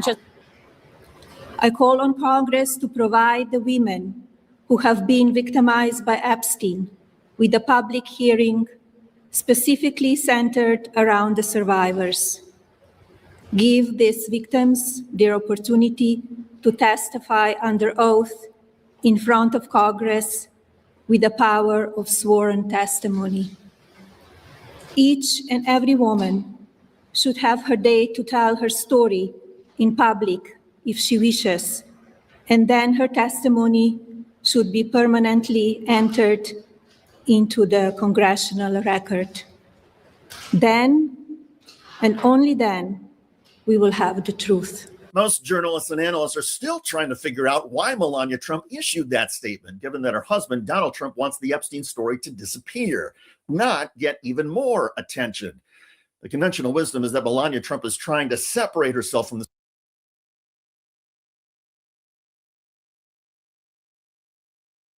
We don't have to worry about that happening because James Comer, who is over Congress, is not convening any more congressional hearings. He has decided that he is going to be doing these round tables. These round tables, instead of convening Congress. We'll get him out of having any members to put motions on the floor because there will be no floor because they are in this informal round table. So there cannot be any motions put on the floor, and anyone who comes to speak to that body will not have to be sworn in. This is how your government is trying to get around any Democrats putting motion on the floor and passing, or anyone who is coming, hey Sabar, or anyone who is coming to testify, testifying under oath. I hope you're having a blessed day too. So let's continue.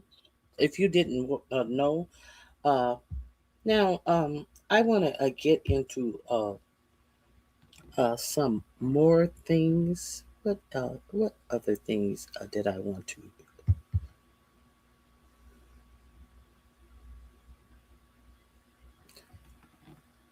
I want to been reporting on. I wanted to get into this reading of the manifesto from at Status Quo. I said that I was going to let you hear the manifesto. So let's get into that. I heard this last night.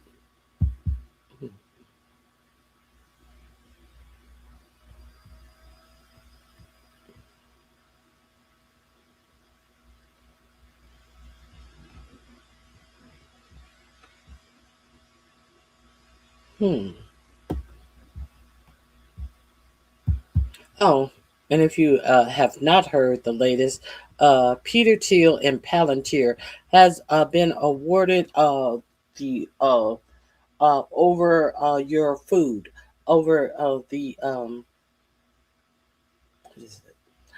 The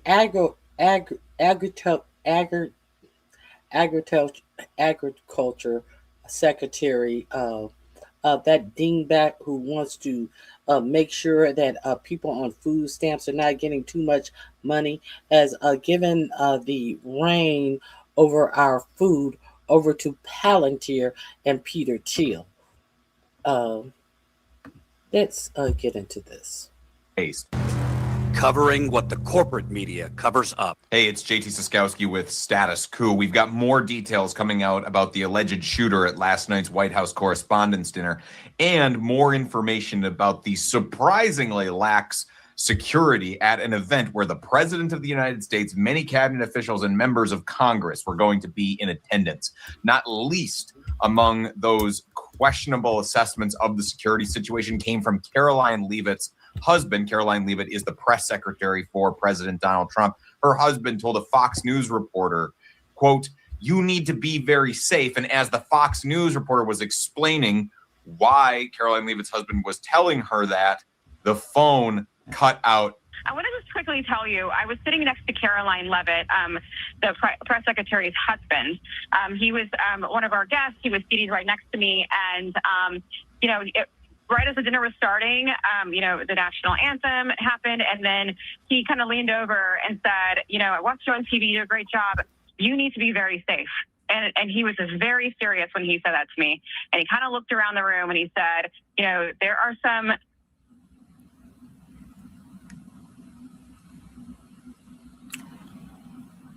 Sounds like we lost Aisha's phone there. And this happens, by the way, especially when you have so many people attempting to utilize the same cell service at the same time. I did want to add this while we had a moment.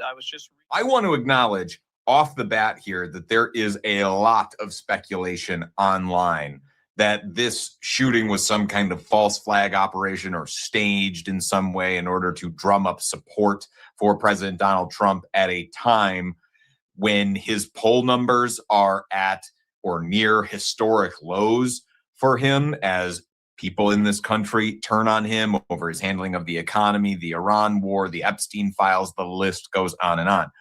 We cannot confirm those conspiracy theories, but it's events like that phone call cutting out, like this security being so lax at this hotel that is only going to fuel those kinds of conspiracy theories and probably going to backfire spectacularly on the president of the United States in a way that is only going to make him, if people come away with the assessment that this was staged in some way, then they're only going to have less sympathy. You're getting to the point where even attempted shootings at a White House Correspondents' dinner are likely to have negative repercussions for you as the president because you're so unpopular on everything else. So my advice to Donald Trump, if he were listening to this reporting, would be to actually, I don't know, maybe address the economic concerns that many Americans have. Another thing to do would be to improve your security. At events like this is Misha Komdowski, who is a reporter for DW, a German outlet. He is a White House correspondent for them. And he said this was the only thing required for entry into the Washington Hilton ballroom. That's where the White House Correspondents' Dinner was being hosted. There was no security screening prior to entering the lobby. And this is what he shows what you needed. This little ticket here. That's all you needed to be able to get in. It doesn't seem like you needed ID. And the only screening prior to actually getting inside is a... Why is this important? This is important because this bullshit that they pulled last night, this lack security that would allow something to this to happen, is going to be the excuse that they use to crack down on you and your rights, your right to protest. The fact that they said that this guy was a part of a No Kings parade, all of the shit that they are putting out about this guy is not to crack down on his rights. We hear and we see that there was absolutely no security. But they are telling you what a great job Secret Service did, and who's going to bear the burden of this? The American citizens are. So let's continue.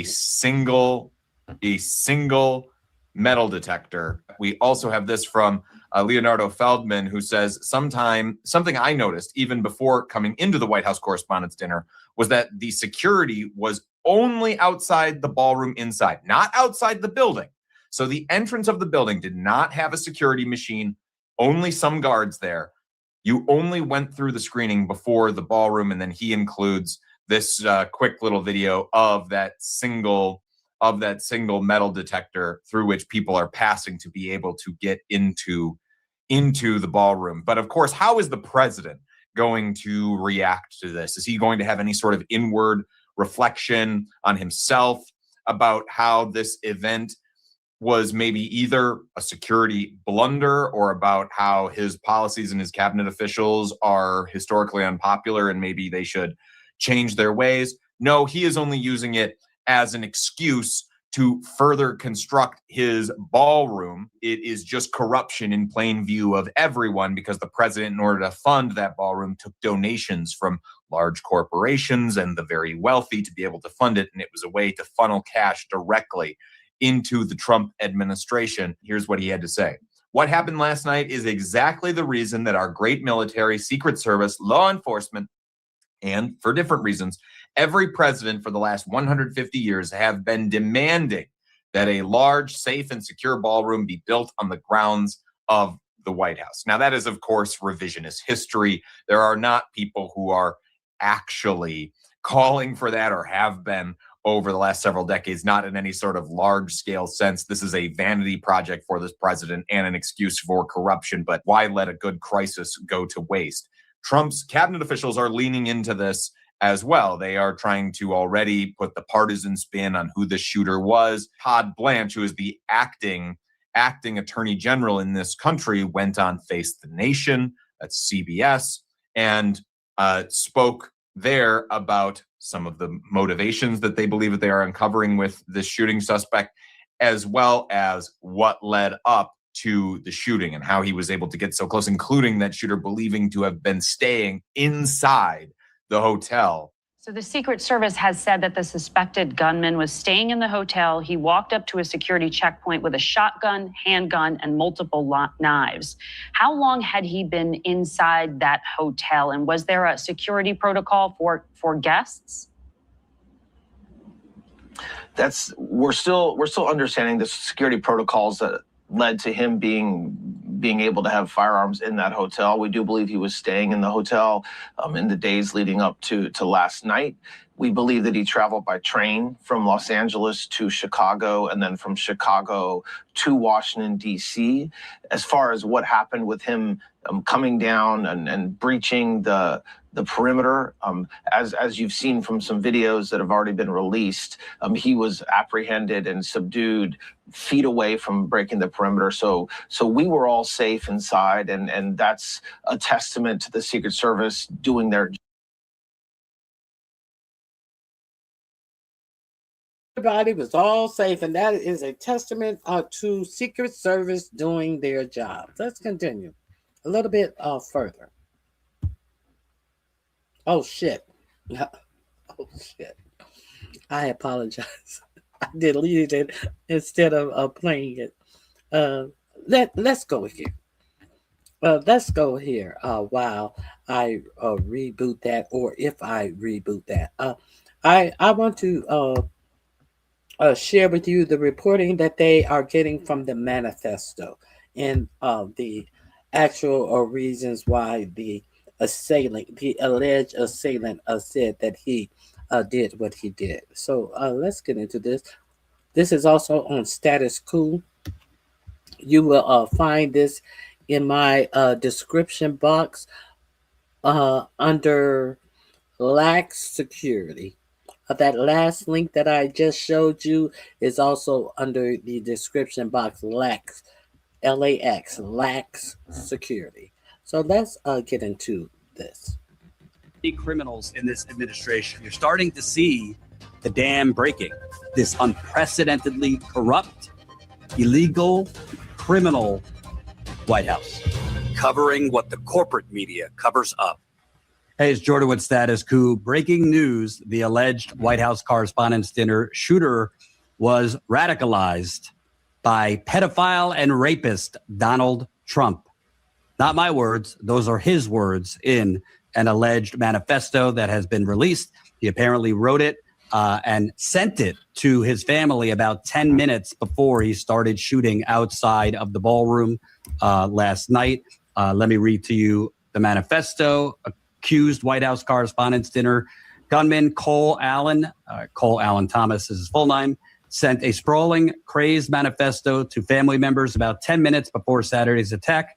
Sources told the New York Post. The 1,052-word missive obtained by the Post Sunday morning, signed Cold Force friendly federal assassin Allen, outlined his rules of engagement for the shooting and stated he believed it was his righteous duty to target administration officials. So he clearly was targeting Trump and other Trump administration cabinet officials. Here is the manifesto. Again, he sent this to his family about 10 minutes before he started shooting. Hello, everybody. So I may have given a lot of people a surprise today. Let me start off by apologizing to everyone whose trust I abused. I apologize to my parents for saying I had an interview without specifying it was for, quote, most wanted. I apologize to my colleagues and students for saying I had a personal emergency. By the time anyone read this, I probably most certainly do need to go to the ER, but can hardly call that not a self-inflicted status. And he is a teacher and an engineer. So that's the reference to his students. He is a teacher in California. I apologize to all of the people I traveled next to, all the workers who handled my luggage, and all the other non-targeted people at the hotel who I put in danger simply by being near. I apologize to everyone who was abused and or murdered before this, to all those who suffered before I was able to attempt this, to all who may still suffer after, regardless of my success or failure. I don't expect forgiveness, but if I could have seen any other way to get this close, I would have taken it. Again, my sincerest apologies. On to why I did any of this. I am a citizen of the United States of America. What my representatives do reflects on me. and I am no longer willing to permit a pedophile, rapist, and traitor to coat my hands with his crimes. Well, to be completely honest, I was no longer willing a long time ago, but this is the first real opportunity I had to do something about it. While I'm discussing this, I'll also go over my expected rules of engagement, probably in a terrible format, but I'm not military, so too bad. Administration officials, not including Mr. Patel, they are targets, prioritized from highest ranking to lowest. Secret Service, they are targets only if necessary and to be incapacitated non-lethally if possible. AKA, I hope they're not wearing body armor. I hope they're wearing body armor because center mass with shotguns messes up people who aren't. Hotel security, not targets if at all possible, AKA unless they shoot at me. Capitol Police, same as hotel security. National Guard, same as hotel security. Hotel employees, not targets at all. Guests, not targets at all. In order to minimize casualties, I will also be using buckshot rather than slugs, less penetration through walls. I would still go through most everyone here to get to the targets if it were absolutely necessary, on the basis that most people choose to attend a speech by a pedophile, rapist, and traitor, and are thus complicit. But I really hope it doesn't come to that. Rebuttal to objections. As a Christian, you should turn the other cheek. Rebuttal. Turning the other cheek is for when you yourself are oppressed. I'm not the person raped in a detention camp. I'm not the fisherman executed without trial. I'm not a school kid blown up or a child starved or a teenage girl abused by the many criminals in this administration. Turning the other cheek when someone else is oppressed is not Christian behavior. It is complicity in the oppressor's crimes. Objection 2. This is not a convenient time for you to do this. Rebuttal. I need whoever thinks this way to take a couple minutes and realize that this world isn't about them. Do you think that when I see someone raped or murdered or abused, I should walk on by because it would be inconvenient for people who aren't the victim? This was the best timing and chance of success I could come up with. Objection 3. You didn't get them all. Rebuttal. Got to start somewhere. Objection 4. As a half black, half white person, you shouldn't be the one doing this. Rebuttal. I don't see anyone else picking up the slack. Objection 5. Yield unto Caesar what is Caesar's. Rebuttal. The United States of America are ruled by the law, not by one or several people. Insofar as representatives and judges do not follow the law, no one is required to yield them anything so unlawfully ordered. I would also like to extend my appreciation to a great many people, since I will not likely be able to talk with them unless the Secret Service is astoundingly incompetent. Thank you all for everything. Sincerely, Cold Force Friendly Federal Assassin, Allen. P.S. Okay, now that all the sappy stuff is done, what the hell is Secret Service doing? Sorry, gonna rant a bit here and drop the formal tone. Like I expected security cameras at every bend, bugged hotel rooms, armed agents every 10 feet, metal detectors out the wazoo. Now, what I got? Who knows? Maybe they're pranking me. Now, this is him saying he is in his manifesto, and now he is there, and he is shocked. He is telling you himself how shocked he is at the lax Secret Service protocol. This is him saying how crazy lax the protocol was. Let's go back. The hell is Secret Service doing? Sorry, gonna rant a bit here and drop the formal tone. Like I expected security cameras at every bend, bugged hotel rooms, armed agents every 10 feet, metal detectors out the wazoo. What I got, who knows? Maybe they're pranking me, is nothing. No damn security, not in transport, not in the hotel, not in the event. So that's most of it. Where do you even begin? I think we should really highlight the key part here, which is he basically gave a smorgasbord of the worst of the Trump administration. The inhumanity, the illegal behavior, the accusations of being complicit or involved in the Epstien sex trafficking ring, bombing and killing fishermen in Venezuela, off the shores of Venezuela. I mean, it's a long list. The illegal war in Iran, killing nearly 200 Iranian schoolgirls. Obviously, there's in this country millions of people that agree with him that would not have taken this action. But he is going through a long list of grievances that is about the Trump administration.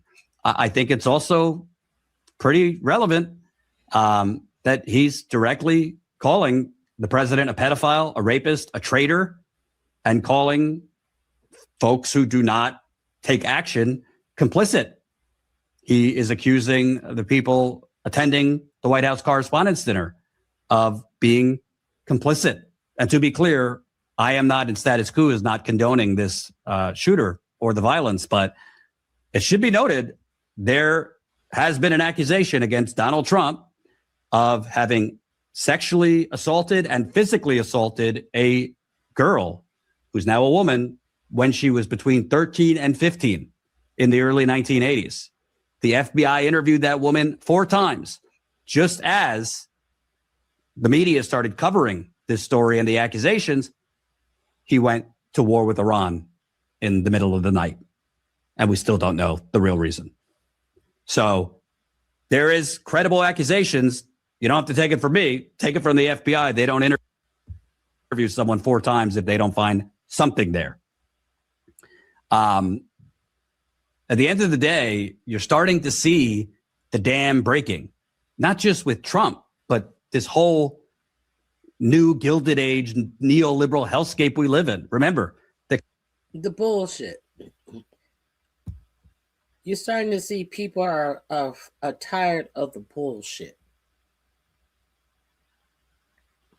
Kind of like many agreed with the fact that these health insurers denying our claims for profit, denying our doctors' recommendation for tests and treatments so they can get and keep profits. That's why Luigi Mangi, what is his name? The guy who shot the healthcare CEO, Brian Thompson. People don't necessarily agree with the taking of the lives, but they understand that unless these types of things are done, everything is going to go on. You're not going to get the attention of these CEOs. When that happened, all of these CEOs were knocking down the internet and the offices of these private security companies that can keep them safe, but they never address the problem. They never address the problem, and they want to look at you strange because you say, I understand exactly what that person is talking about. Because they want you to be too afraid to have any opinion to say anything about this. That's why they have created all of these things to determine you and to view you as a domestic terrorist. Okay, so that is what I wanted to show you about this. Now let me move out of this a little bit and show you something that happened this weekend that I was not aware of. I went over to Savvy Sabs, and I had reported on Mali throwing France out of their country. That's where Martin Luther King gave his. Mali threw France out of their country. They said that they wanted to determine their own destiny. The French forces were alleged over there to help them fight these little gangs and things that would come in and try to take over the Mali government, but they were like, no, thank you, because of the French forces. The only thing that they secure over here are the gold mines. When we go out to fight, we don't find any French forces with us, because the only thing that they are protecting are the gold mines and their interest in our country. So now, when they threw the French forces out,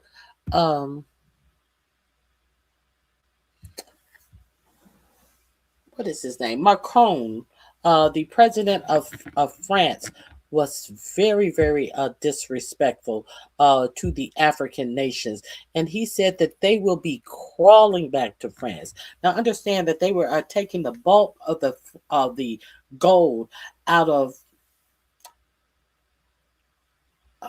They were taking the bulk of the gold out of their country, and they said that they had to take the gold to France because there were no refineries there. So therefore, they were keeping like 85% of the wealth from the gold that they were mining. Now, let me find this real quick.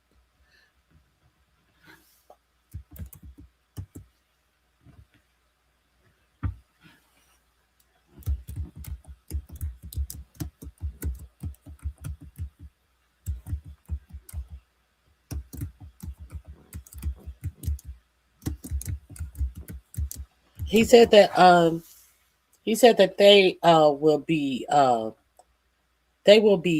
begging to come back. They will be begging to for France to come back. But what in fact happened was that France and Air France started to fail because Air France was losing so much money that they were actually failing.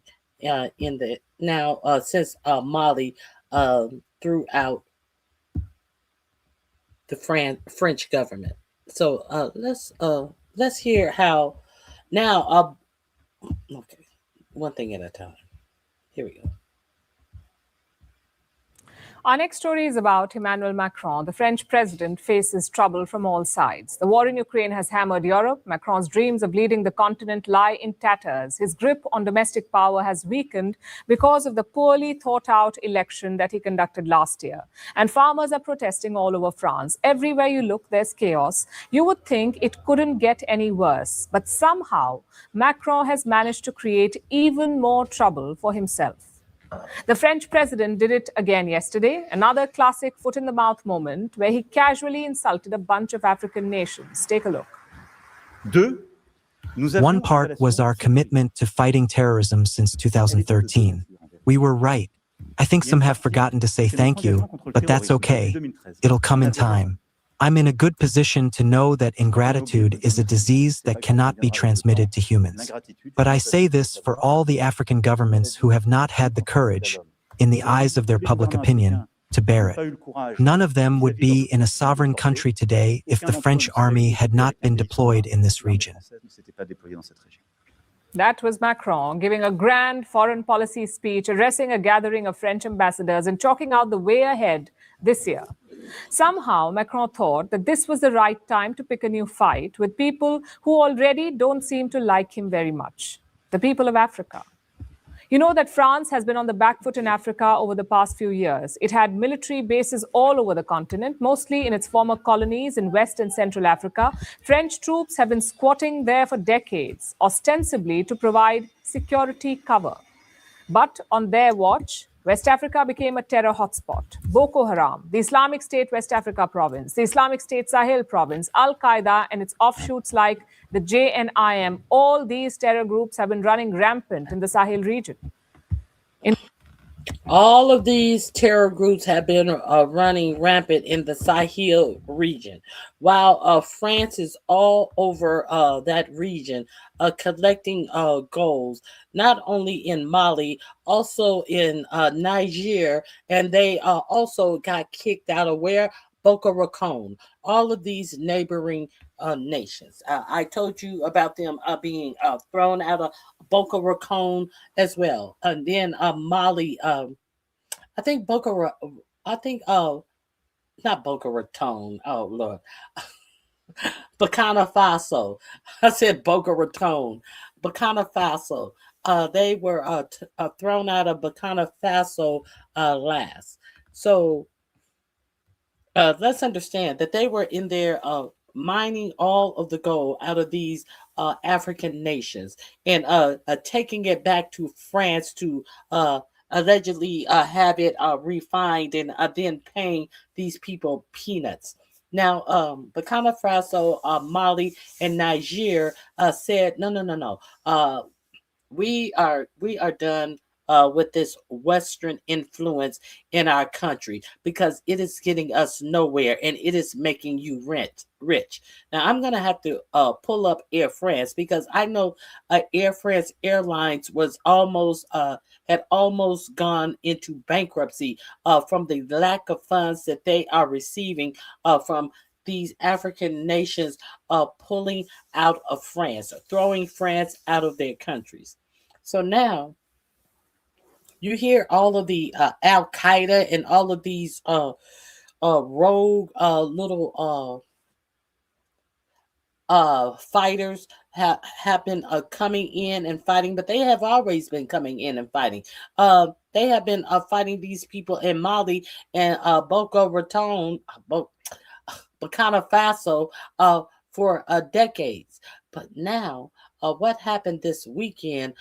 There was a big attack in Mali by these Al Qaeda rebels. Now, these Al Qaeda rebels have also joined with some rebels that they used to fight against each other.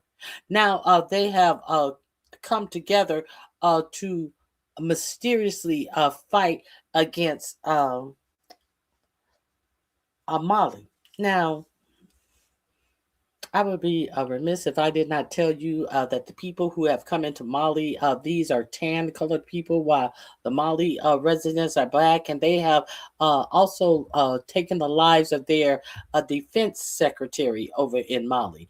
Now, there is a whole big push of what's going on in Mali, and I'm going to tell you why and what happened in Mali, Burkina Faso, and Niger that may actually have been causing this ruckus. Former French colonies like Mali, Burkina Faso,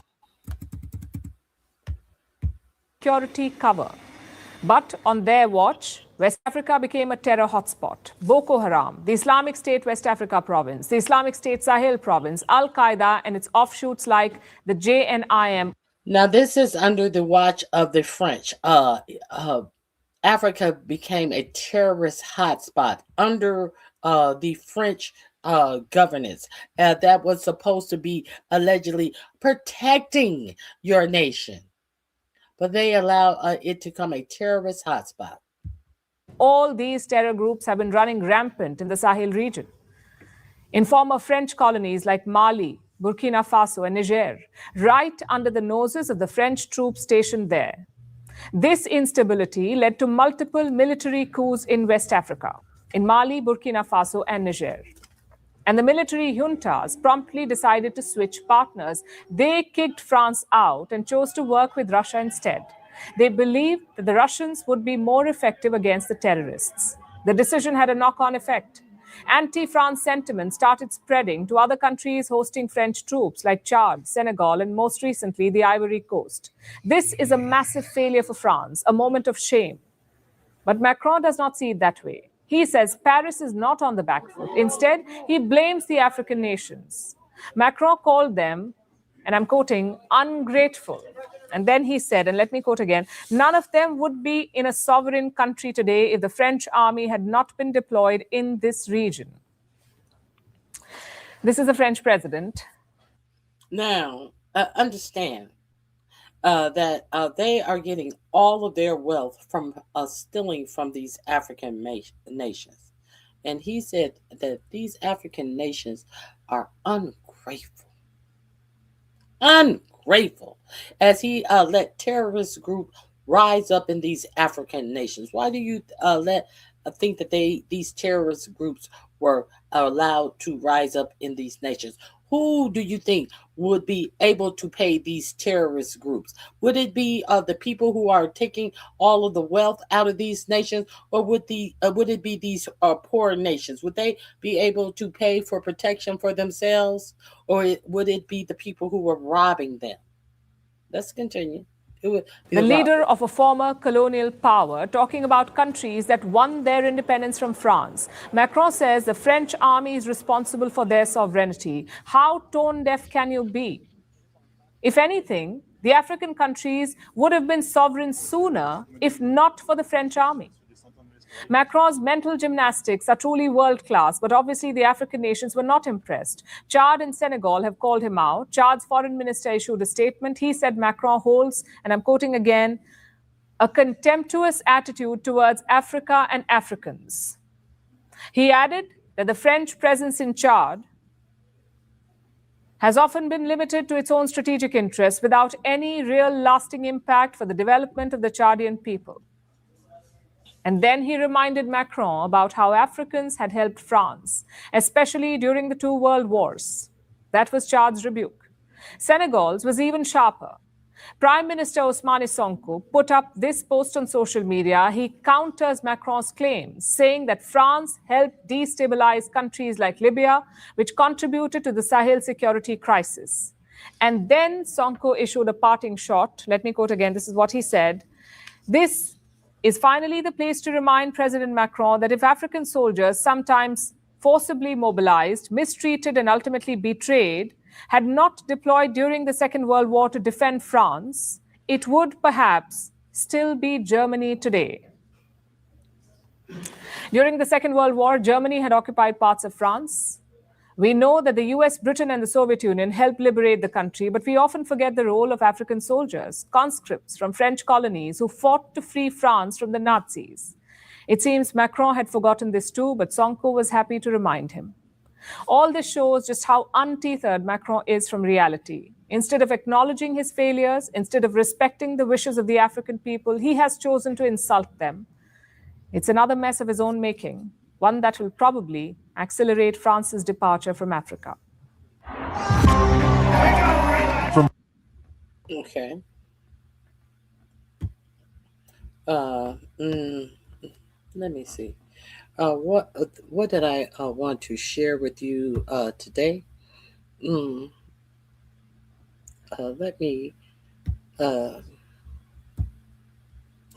share this with you before we go to the attacks on the Sahel states. Mali, Niger, and Burkina Faso had said that they will work together.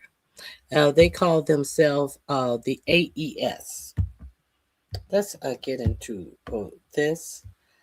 The Sahel Liberty News. Let me make sure. Yes, that is showing for you. If you were unaware of this, AES charts its own course, a confederal bank to build a sovereign future. If you did not know about that, I am telling you about that.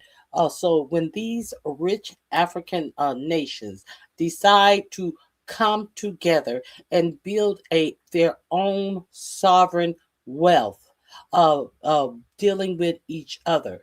Now Mali is attacked by Al-Qaeda forces. Who is paying these forces to attack, and why are they attacking this sovereign nation? Let me enlarge this if you didn't know.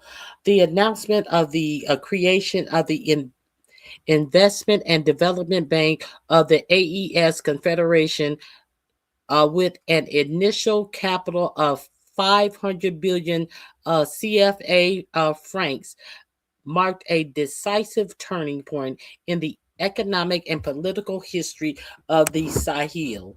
More than a mere financial tool, this initiative reflects a strong political will from leaders Ibrahim Traoré, Assimi Goïta, and I cannot get his name, Abaharain Tani, to break free from external dependencies built to break free from external dependencies and build a development model rooted in internal priorities and respect for national sovereignty. Is that why would anybody have a problem with that? With this decision, the leaders of Burkina Faso, Mali, and Niger are asserting their vision of the Sahel capable of charting its own path, independent of the uh, conditionalities often imposed by traditional international institutions. By establishing a regional institution designed to finance their strategic projects, these heads of states are laying the foundation for a solidarity-based, self-reliant economy focused on the real needs of their people. Focused on what? The real needs of their people: agricultural transformation, industrialization, energy transition, and technological advances. Who has a problem with that? Who has a problem with that? Okay. Um, in In today's AES context, this initiative is historic. In response to destabilization attempts alleged orchestrated by former partners now seen as contributors to regional insecurities, AES, that would be France, AES states are choosing to build a robust financial instrument, one that can withstand geopolitical turbulence and uphold the economic dignity of the Sahelian populations. This confederal bank embodies the rejection of dependency and bold embrace of economic sovereignty. It is a promise to future generations that of a self-determined development grounded in local realities, driven by a shared vision and supported by deeply rooted institutions. In essence, this is the political declaration, a statement of leadership and call to rethink North-South relations through the lens of dignity and shared responsibility. The Sahel nation said that they want to get the Western influence out. Man, it's thundering. They want to get the Western influence out of their region of Africa. So what they are saying that you will no longer continue to colonize Africa and rob us of our wealth. We are taking our own country back. So it seems that there are a lot of people who have problems with this. Now I'm gonna drop this. I'm going to drop this in my description box. You can read this at your leisure. I am also going to drop that YouTube video under the same thing. Sahel states attacked. Let's get into the actual attack.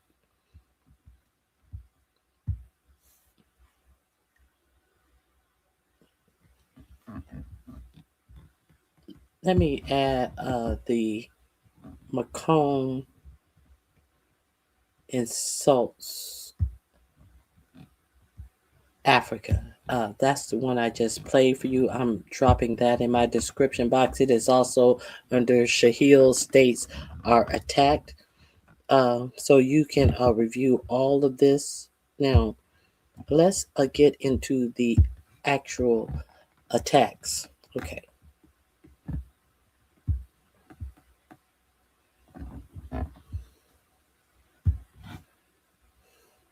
Hold on 1 second.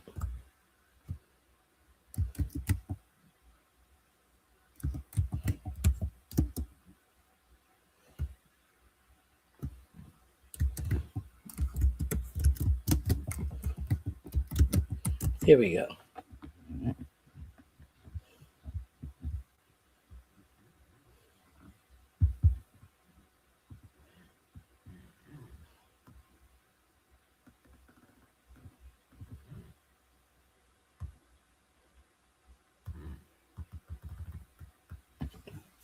Hold on. I wonder why I can't. Hold on. Let me find it somewhere else.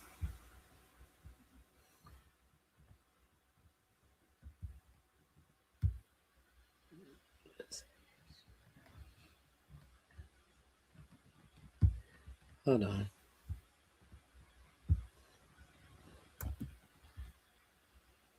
Sahel nations attack.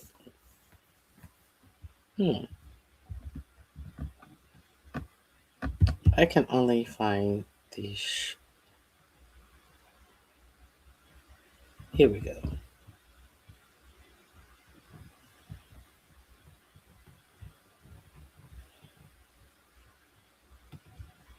Here we go. Let's go here.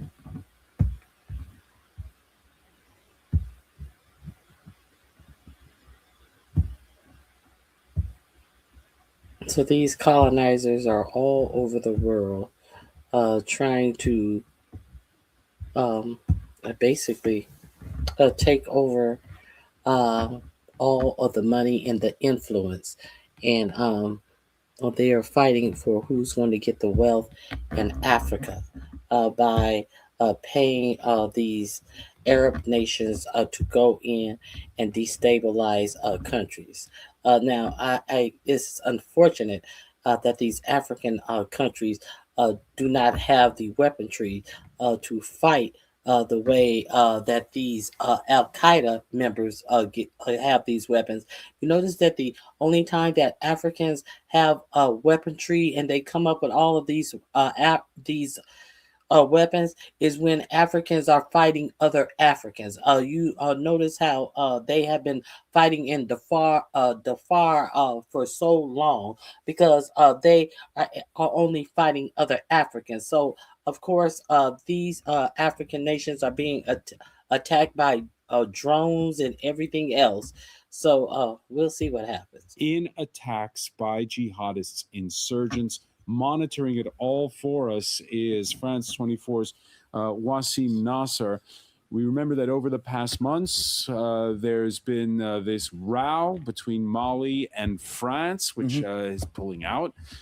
In are coming the Russian mercenaries of Wagner. What's the latest on these attacks here and that we've seen in the past week? Well, actually, the Islamic State jihadis have been roaming the border area between Mali and Niger, and they are killing by the hundreds.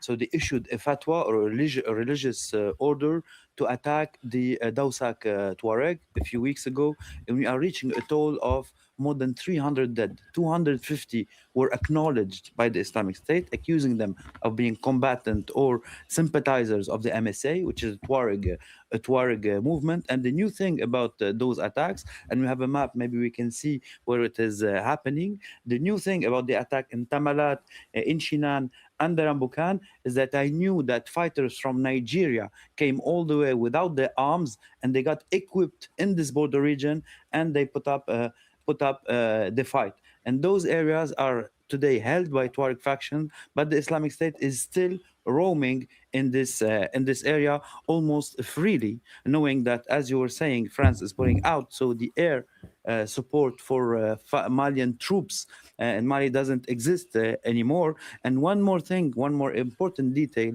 we know that France killed the head of the Islamic State a few months back there, but which permitted the group to renew its blood and to put younger commanders in charge that are much more violent and in much more better relations with Islamic State Central, because since the 23rd, and here we are seeing them pledging allegiance to the new Caliph, Abu Hassan, since the 23rd, they have their own province, because before they used to depend from ISWAP, Islamic State in Western Africa.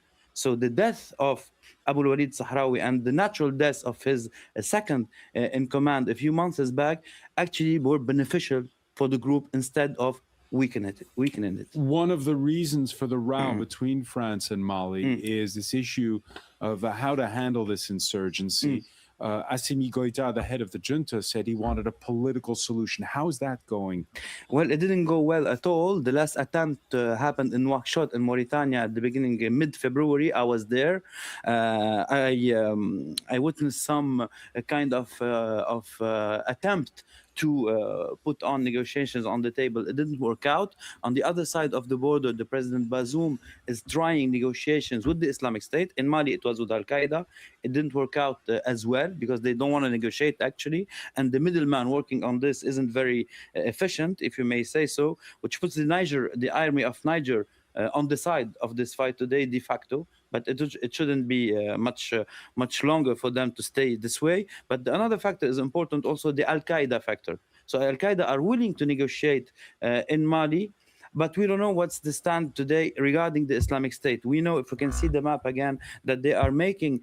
Oh, what does Al-Qaeda have to negotiate in another state? They're willing to negotiate, but if they do not negotiate, they're going to raid these Sahel states. Let's be real clear about this. How long is this? I don't think this is recent. This has to be something old. This is 4 years ago. I apologize. We see that this has been a problem for a while. Let's get to this. Is 2 days ago.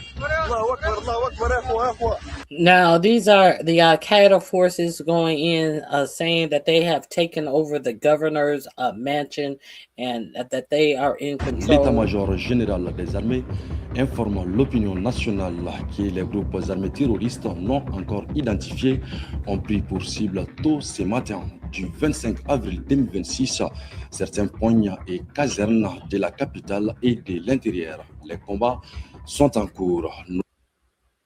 Let me turn down the volume so I can read this. We call on the population to remain calm and vigilant. Sahel states in the crosshairs. Western-backed armed groups attack. Western-backed. That is does include France and America. Western-backed troops are attacking these Sahel states who have recently created their own bank to have their own independence. And we see the results of these African nations deciding to spend their own wealth. Let's be real clear about this. Now, the General Staff of the Armed Forces informed the nation that yet unidentified terrorist armed groups have targeted certain locations and barracks in the capital and in the interior early this morning. This has happened on April 25th of 2026. April 25th, 2026. Fighting is ongoing. We call on the population to remain calm and vigilant.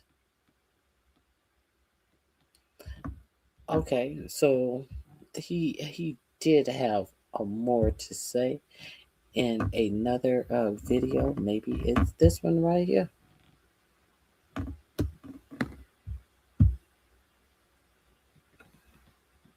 On military installations across the country, according to multiple media and security sources. Camara was a central figure in the military junta that took power following coups in 2020 and 2021.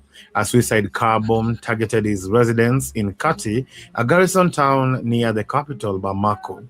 On Saturday, the town was attacked by an Al-Qaeda-linked group alongside Tuareg rebels. Heavy gunfire continued for a second consecutive day on Sunday, casting doubt on the army's assertion that it had re-established control. The escalation has renewed calls for an international response to the growing insecurity in the Sahel. Mali's Defense Minister General Sadio Camara has been killed in coordinated attacks on military installations across the country, according to multiple media and security sources. Camara was a central figure in the military junta that took power following coups in 2020 and 2021. A suicide car bomb targeted his residence in Kati, a garrison town near the capital, Bamako. On Saturday, the town was attacked by an Al-Qaeda-linked group alongside Tuareg rebels. Heavy gunfire continued for a second consecutive day on Sunday, casting doubt on the army's assertion that it had re-established control. The escalation has renewed calls for an international response to the... You're not going to get an international response from the West. The West only responds when they want to take all the wealth from African nations. I just must say that. Hey, I have to go. Great live as always. Thank you for being here, Miss Queenie. We don't have any issues in any government that wants self-determination from exploitative colonialism countries. It seems like someone has problems with them because these once these nations have come together and wanted and stated them wanting to be self-reliant and self-sufficient, it takes money to do that. So once you understand that you don't have to be under someone's thumbs, that you can do it yourself with your own resources, and now these people realize that they cannot steal nine fingers worth of your resources and give you one finger worth and tell you that they have done something for you. When they are stealing in your face, it seems like that is a problem for other nations, especially Western nations. So you saw how Macron talked down to those African leaders as if they were trash, as if they were nothing.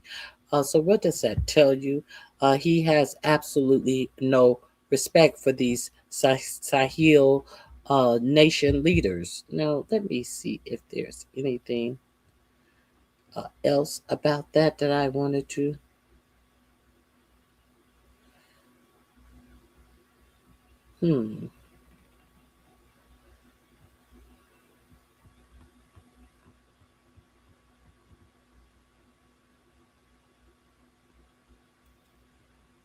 I will study up on something else about them. I just heard about this recently, so I'm gonna go on because I need to check out more information about this. Let me see. Let me see if there's anything else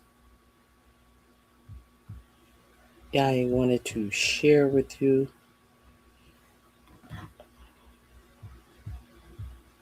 FBI's trash era. Let me see.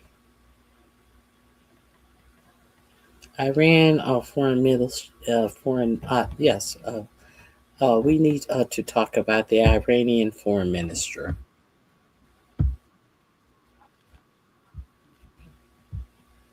Let's get into one of my favorite YouTubers reporting on what is going on in Iran. Shall we?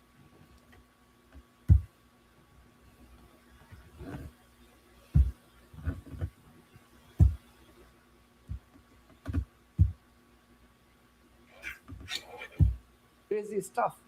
First, we have more evidence on how Iran orchestrated a so-called diplomatic talk with the US to embarrass the clown from the White House.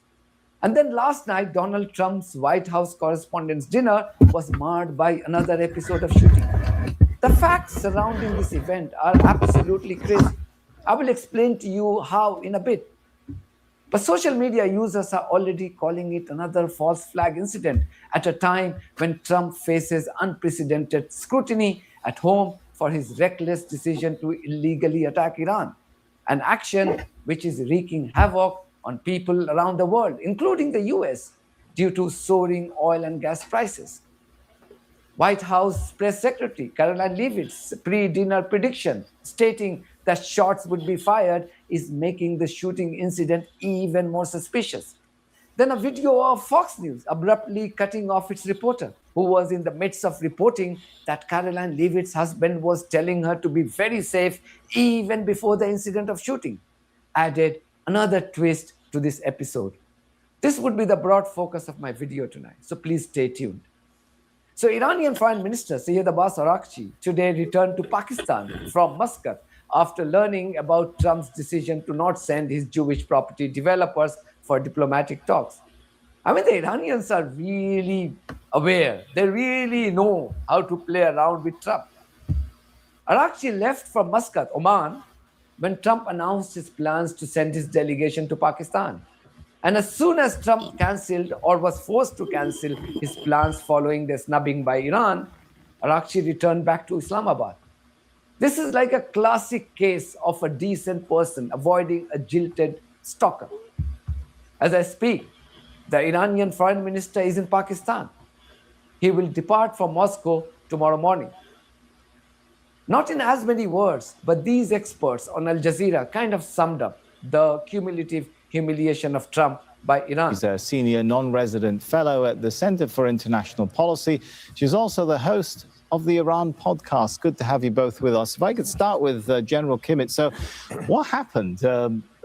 Caroline Leavitt was saying they're going because the Iranians want to talk. The Iranians were saying no. And now Jared Kushner and Steve Witkoff no longer going. Did the White House put out the wrong message, or did something happen behind the scenes? What's your feeling? Well, I think what's going on is what we've seen for the last couple of weeks, which is there are different power centers inside of Iran. There's nobody to make the ultimate decision. I suspect that it was communicated to the White House that there would be somebody there to talk to, and hence, let's get some people over there to talk to the Iranians. It's clear that Araghchi, the foreign minister, had different views on this. And as he announced that he was going to be making a trip to Islamabad and Moscow and Muscat, I think there was a sensing that he would stay in Islamabad to at least have indirect talks with the Americans.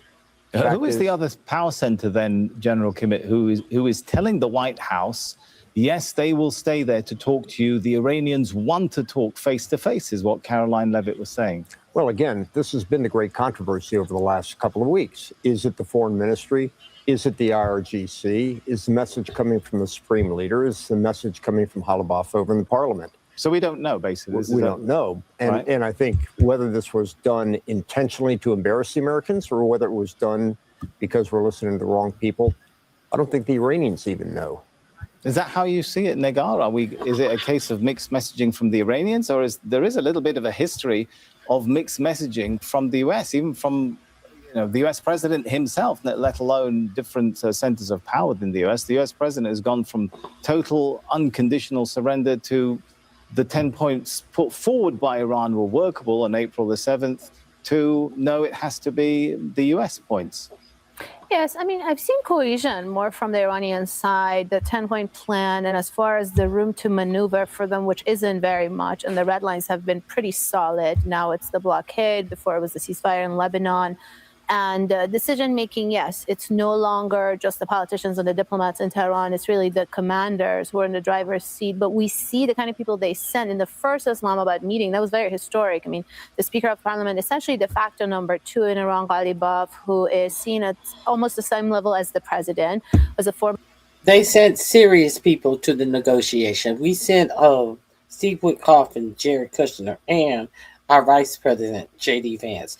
Very unserious doofuses. IRGC commander has good relations with that wing, so that was a consolidation of that power. And then also the foreign minister, Araghchi, who knows this file, U.S. and Iran, inside and out. He's been involved in it forever. So that showed seriousness. And then more senior people coming in the Iranian in a very large delegation with authority to make decisions. And then what we saw or heard as far as reporting from the meeting was that the vice president on the U.S., I mean, sending the vice president also showed a lot of seriousness from Washington, but he had to call President Trump. It wasn't seriousness because he could not make decisions. They said J.D. Vance had to call President Trump every 10 to 15 minutes because he was not in a position to say yes or no, to even converse properly with the Iranian delegation, because he had no right to make any decisions. So how are you going to negate anything when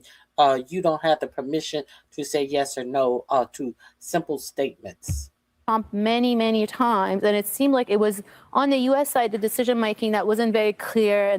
As for Trump, last night's White House Correspondents' dinner by him hit the media headlines for all the wrong reasons. That's because a shooting incident was reported at the site of the event in Washington. The police have already arrested a man identified as Cole Thomas Allen as the prime suspect.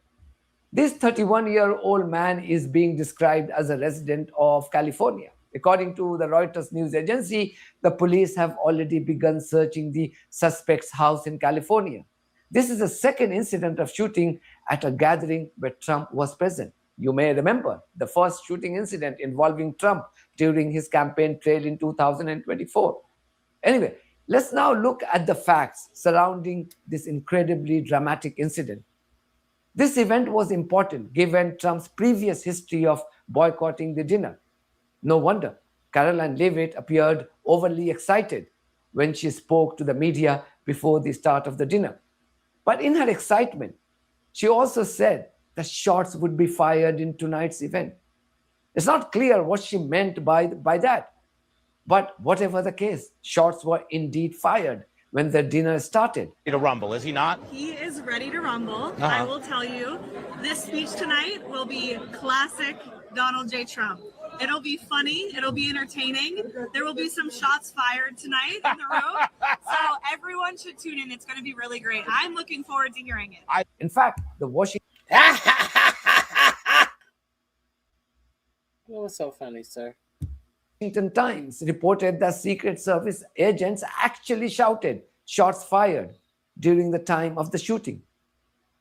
Then this happened. A Fox News reporter, Aisha Hasni, her name is, appeared on her channel to take her audience through the chronology of events. However, just when she was in the midst of revealing some damning truths, Fox News lost her abruptly. The channel, of course, blamed a poor network in the US for this sudden loss. I want to just quickly tell you, I was sitting next to Caroline Leavitt, the press secretary's husband. He was one of our guests. He was seated right next to me. And, right as the dinner was starting, the national anthem happened. And then he kind of leaned over and said, I watched you on TV, you do a great job. You need to be very safe. And he was just very serious when he said that to me. And he kind of looked around the room and he said, there are some...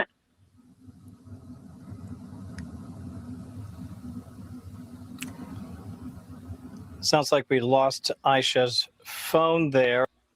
I'm not here to create any doubts in anyone's mind. And we cannot forget the fact that 4547 in his own reporting, in his own press conference 30 minutes after his life was allegedly went before his eyes, he said that they had Secret Service members sitting at the table. He did say that there were Secret Service members sitting at the table, at which point behind him, Todd Blanche and Kakai Patel both threw their head back in frustration and rolled their eyes. Like, oh my God, why did you tell the people that we have Secret Service sitting at the table? They both in unison were totally disappointed. So I guess that's why we need that big, beautiful ballroom. Now, let's see what else. Let me see. He may have this tired motherfucker. Have all of the attributes of what we're planning at the White House. It's actually a larger room, and it's much more secure. It's drone-proof, it's bulletproof glass. We need the ballroom. That's why Secret Service, that's why the military are demanding it. They've wanted the ballroom for 150 years for lots of different reasons, but today's a little bit different because today we need levels of security that probably nobody's ever seen before. Trump's critics are calling the shooting incident at the White House Correspondents' dinner another false flag episode. The argument is that this has been a pretty successful ploy by the Israeli spy network Mossad to convert hatred or criticism for Israel into widespread sympathy. Trump is now being accused of taking a leaf out of the Mossad book as he faces mounting criticism for his actions against Iran. Mind you, this deranged occupant of the White House told us that the Iran operation would be over within 4 to 6 weeks. We are now in the 8th week, and there is no sign of this conflict coming to an end. If anything, Trump's actions indicate that the conflict could last for a considerably long time as he deploys another aircraft carrier in the region. Trump's decision to attack Iran is hurting even Americans, who are now being hit by skyrocketing oil and gas prices. This has the potential to end Trump's political career after this year's midterm polls. Such is the dire prospect that Trump has already made peace with a humiliating defeat in this year's midterm polls. Also, acting Attorney General Todd Blanche said that the suspect of last night's shooting said that his target was Trump. But the same suspect has still not explained his motive. The investigating agencies have managed to, and very quickly, managed to force him to say who his target was, but not why. Some people are also raising questions about how the evacuation took place. Trump appeared unmoved even after shots of firing could be heard. Then this video showed Secret Service agents evacuating J.D. Vance first before taking Trump to safety.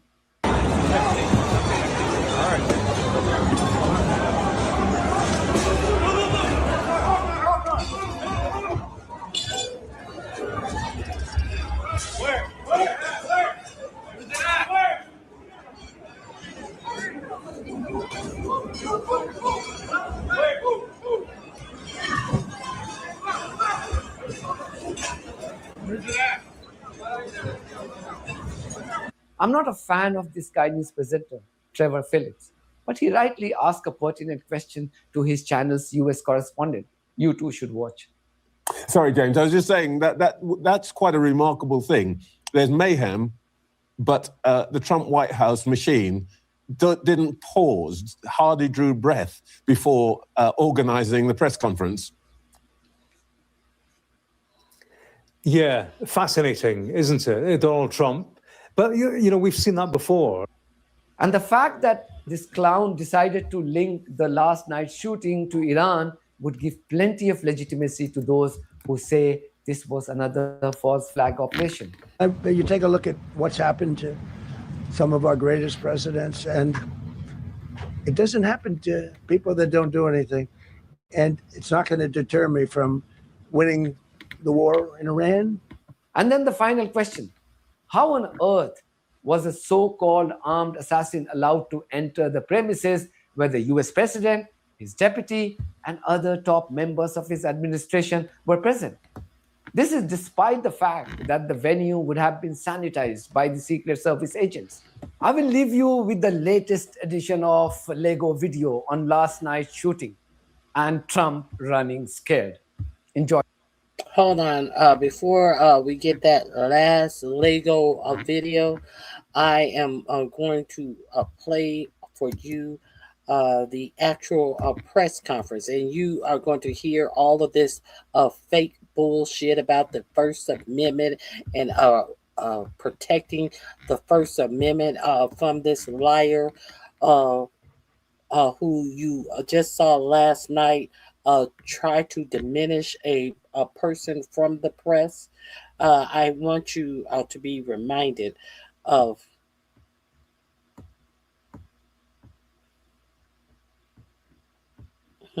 let me show this to you. I just really want you to remind you of the fake symbolism that they try to put up about this dinner to make you feel some type of way about a dinner that your president has never gone to. But then all of a sudden, after he decided to go to Mar-a-Lago, had never been to this press conference, and the one time he shows up, this breaks out. Let's hear what he has to say.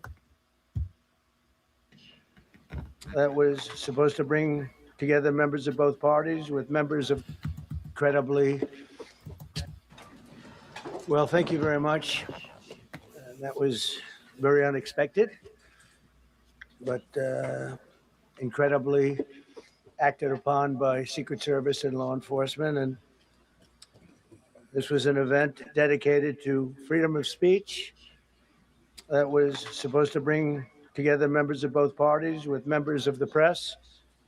And in a certain way it did, because the fact that they just unified, I saw a room that was just totally unified. It was in one way a very beautiful thing to see. A man charged a security checkpoint armed with multiple weapons, and he was taken down by some very brave members of Secret Service, and they acted very quickly and have just released, for purposes of transparency, clarity, I've ordered it to be put out. You probably have it by now, put out on Truth and put out on many of the platforms. A tape showing the violence of this thug that attacked our Constitution, and also showing how quickly Secret Service and law enforcement acted on our country's behalf. Really did a great job. One officer was shot, but saved by the fact that he was wearing obviously a very good bulletproof vest. He was shot from very close distance with a very powerful gun. Great shape. He is, we love him and respect him as Secret Service agent. And it's not, I didn't want to say this, but this is why we have to have all of the attributes of what we're planning at the White House. It's actually a larger room, and it's much more secure. It's drone proof, it's bulletproof.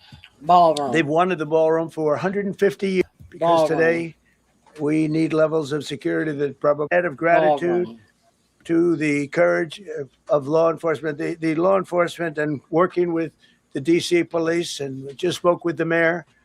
And when we're finished, the police chief is going to take over and discuss it also from their viewpoint. But they also performed exactly as they were supposed to. And you see the attacker in different positions, but you also see the attacker totally subdued and under control. So as you know, this is not the first time in the past couple of years that our republic has been attacked by a would-be assassin who sought to kill. In Butler, Pennsylvania, less than 2 years ago, you all know that story. And in Palm Beach, Florida, a few months after that, we came close. We really had.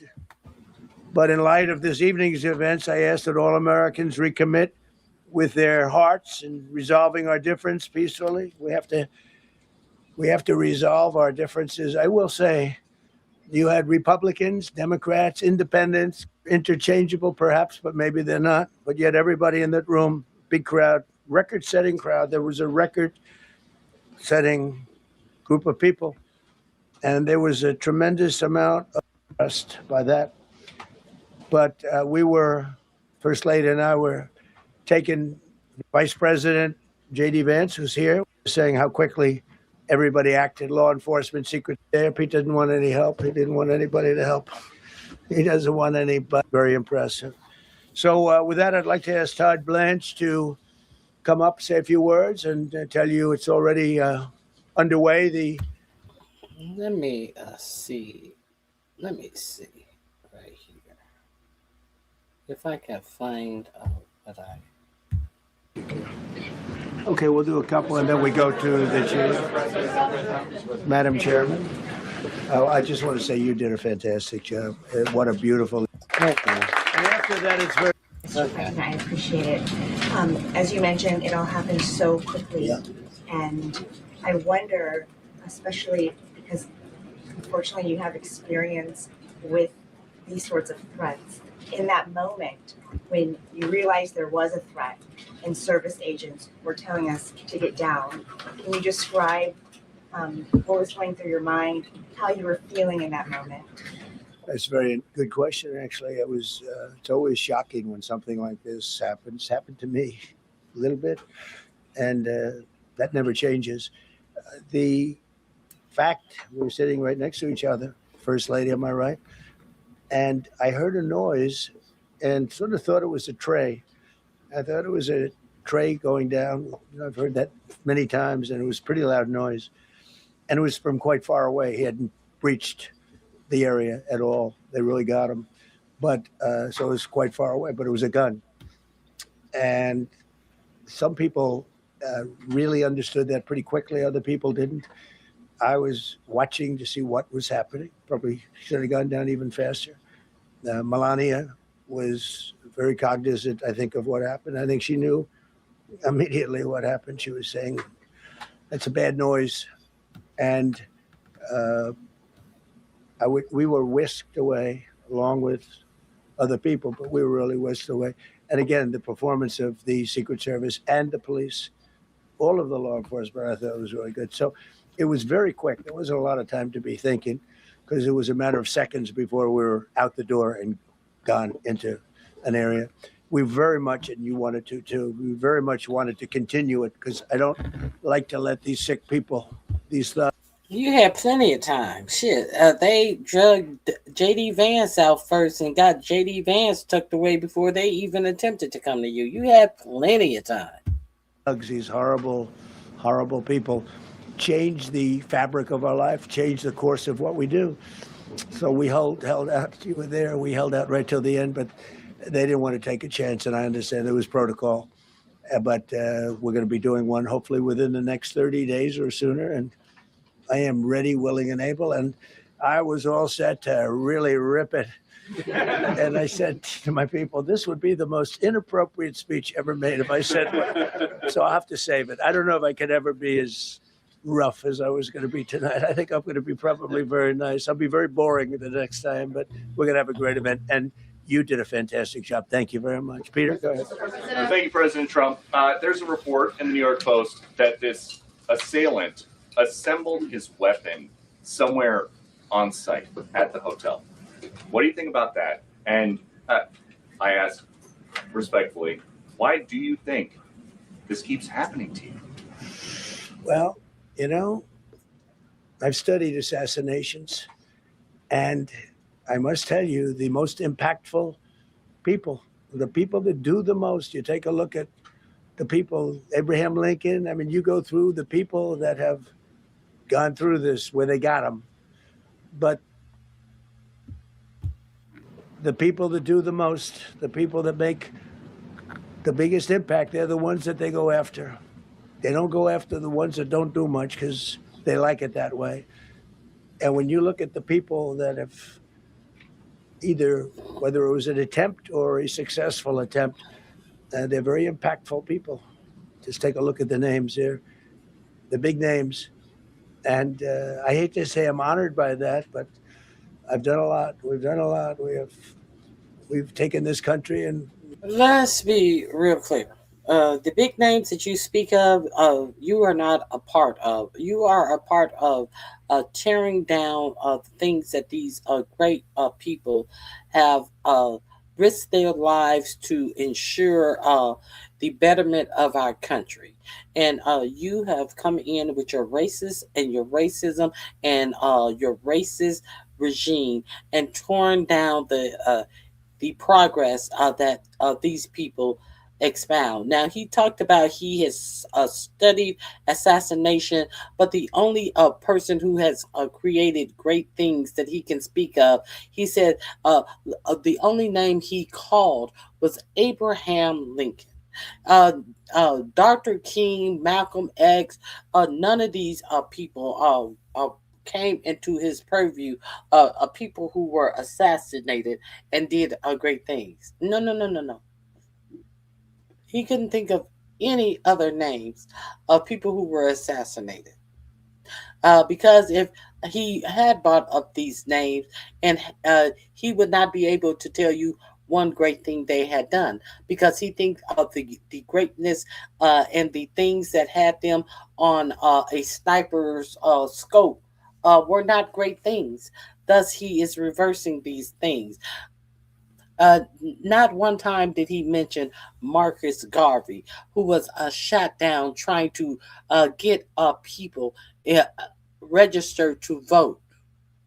Do you think that he think that it was a great thing that Marcus Garvey was circumventing the Jim Crow laws that in Mississippi that had a lot of black people not voting, not registering to vote, not understanding their rights to vote and be protected in their vote? So let's keep it a buck. We were a laughing stock for years, and now we're the hottest country anywhere in the world. We've changed this country, and there are a lot of people that are not happy about that. So I think that's the answer, Peter. And after Butler, your team for a while rethought outdoor events. Yeah. Do you think that you now need to rethink No. indoor? Well, but then you just don't do events. No, I can't do that. I have to. It is what it is. We have to do it. The room was very, very secure. He charged from 50 yards away, so he was very far away from the room. And what do you think when you saw the video of how fast he was running? He was moving. He was really moving. And the reaction time was great. Boy, those guys, they had their guns drawn literally by the time he was there. They were shooting. That's right. I thought they were very impressive. And if I didn't, I'd let you know. I'm not going to be, I would not stand for that. No, I thought they were very impressive. Thank you, President Trump, and thank you for updating us on the suspect earlier. Were you aware of any threats? Was your team aware of any threats beforehand? And do you believe you were the target of this tonight? I guess. I mean, these people, they're crazy. They're crazy. And, you never know. He was very far away from me. He had to go through a lot. We had resources all over. We had resources sitting at tables, literally in disguise, sitting maybe at your table, who knows? But we had people all over the disguise, resources all over. We had resources sitting at tables, literally in disguise, sitting maybe at your table.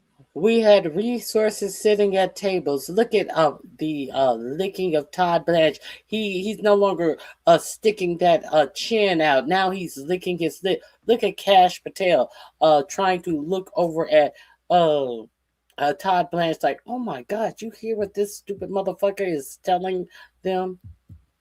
Let's hear that again. Beforehand, and do you believe you were the target of this tonight? I guess. I mean, these people, they're crazy.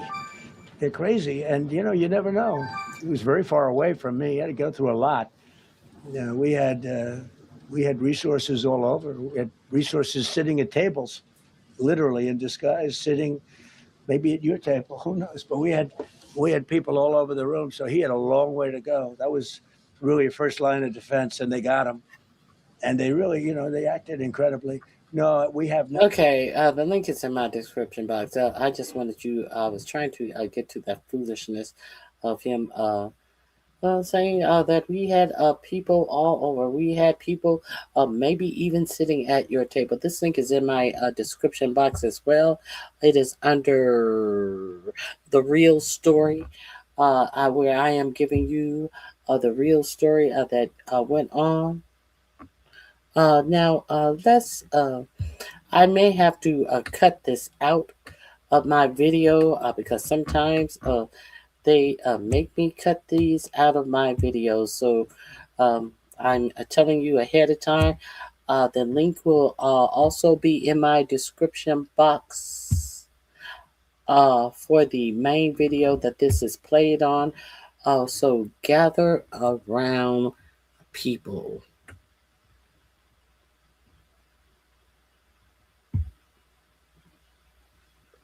let's get into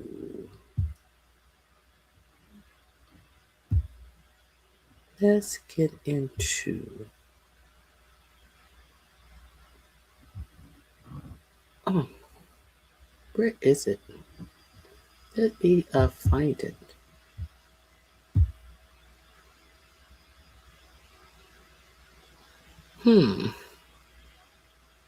Is it this?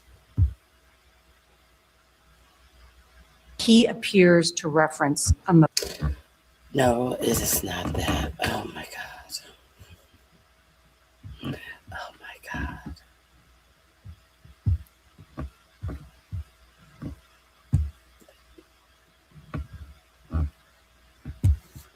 Let me share this with you.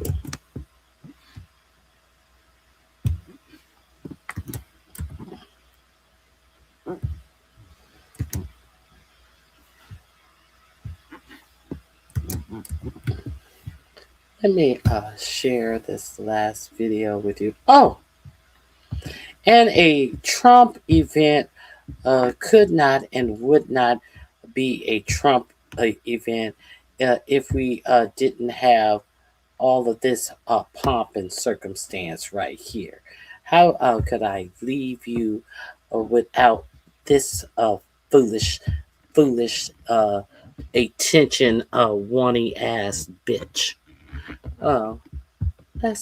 We could never leave without this attention-seeking whore. I just want to go find Susy. I just want to go. We heard. I just want to go home. Well, why are you there if you just want to go home in tears? Why are you there in tears, Erica Kirk, if you just want to go home? I thought that you were a trad wife, a good mother. I believe that mothers should be at home with their children and shouldn't be working. And you're at every fucking thing, every event that Trump throws. Sitting up here with this 1970s hairstyle, thinking you are turning it. What is that? What look is that supposed to be?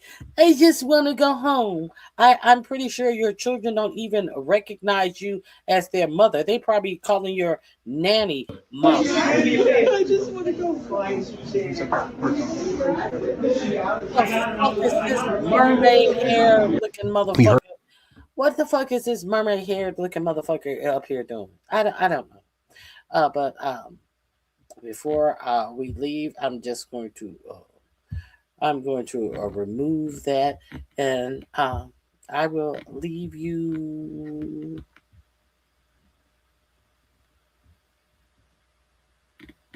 The Prime Minister jilted President Trump, and he enjoy this clip. Let's go. Let me share this with you. Stop sharing. Let me share this with you. Just in case you haven't seen it, enjoy.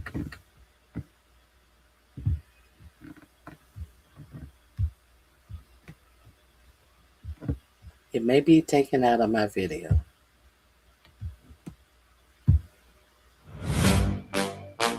Yeah. White House Correspondents dinner. Lights, cameras, then chaos. Trump on stage. Let's go. Let's go. I just want to go find Susy.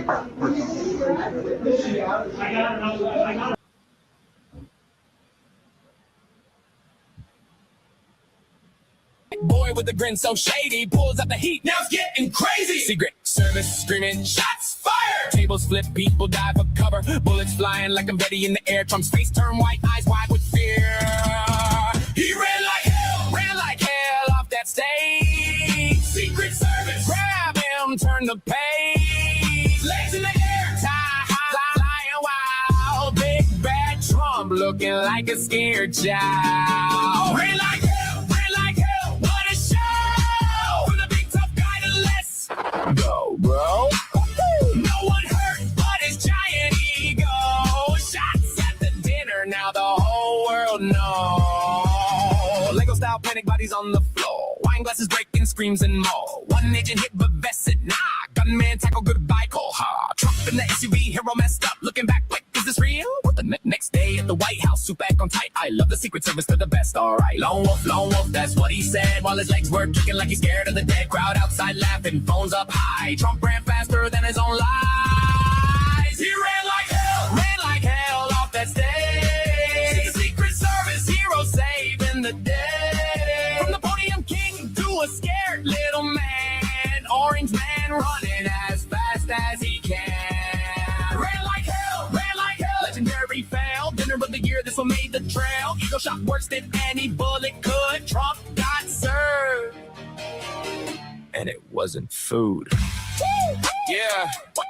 White House Correspondents dinner. Lights, cameras, then chaos. Trump on stage. Let's go. Fancy ballroom, Hilton lights glowing. Trump in his suit, orange hair showing. Millennium beside him, fans looking bored. Crowd full of haters clapping real low. Speech going smooth, ego on inflate. Till the shadow moves near the metal gate. Backpack boy with the grin so shady. Pulls out the heat, now it's getting crazy. Secret Service screaming, shots fired. Tables flip, people dive for cover. Bullets flying like confetti in the air. Trump's face turned white, eyes wide with fear.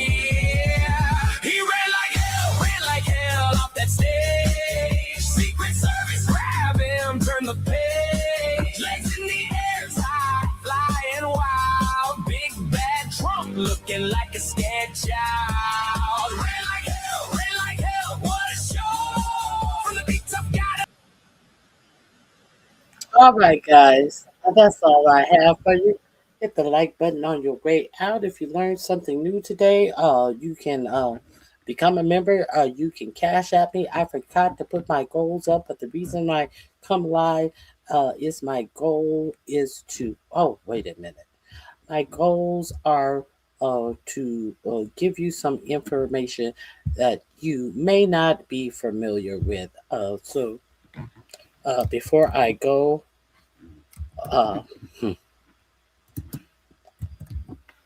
let me share this with you before I go.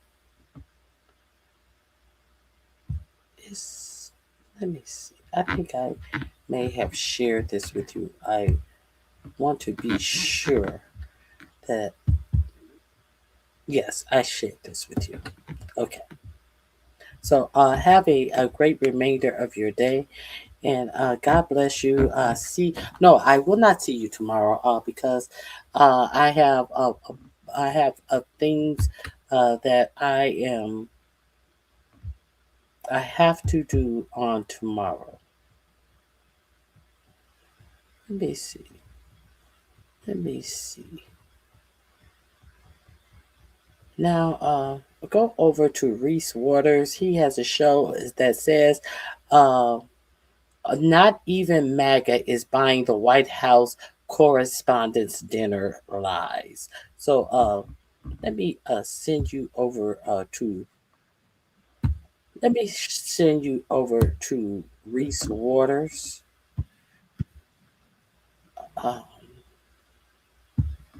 Let me send you over there. So you can check out Reese Waters. He does great commentary. Let me make sure I'm not sharing. Okay, yes. Let me send you over to Reese Waters and check out his commentary on even MAGA is not believing what is going on, what is being presented to you.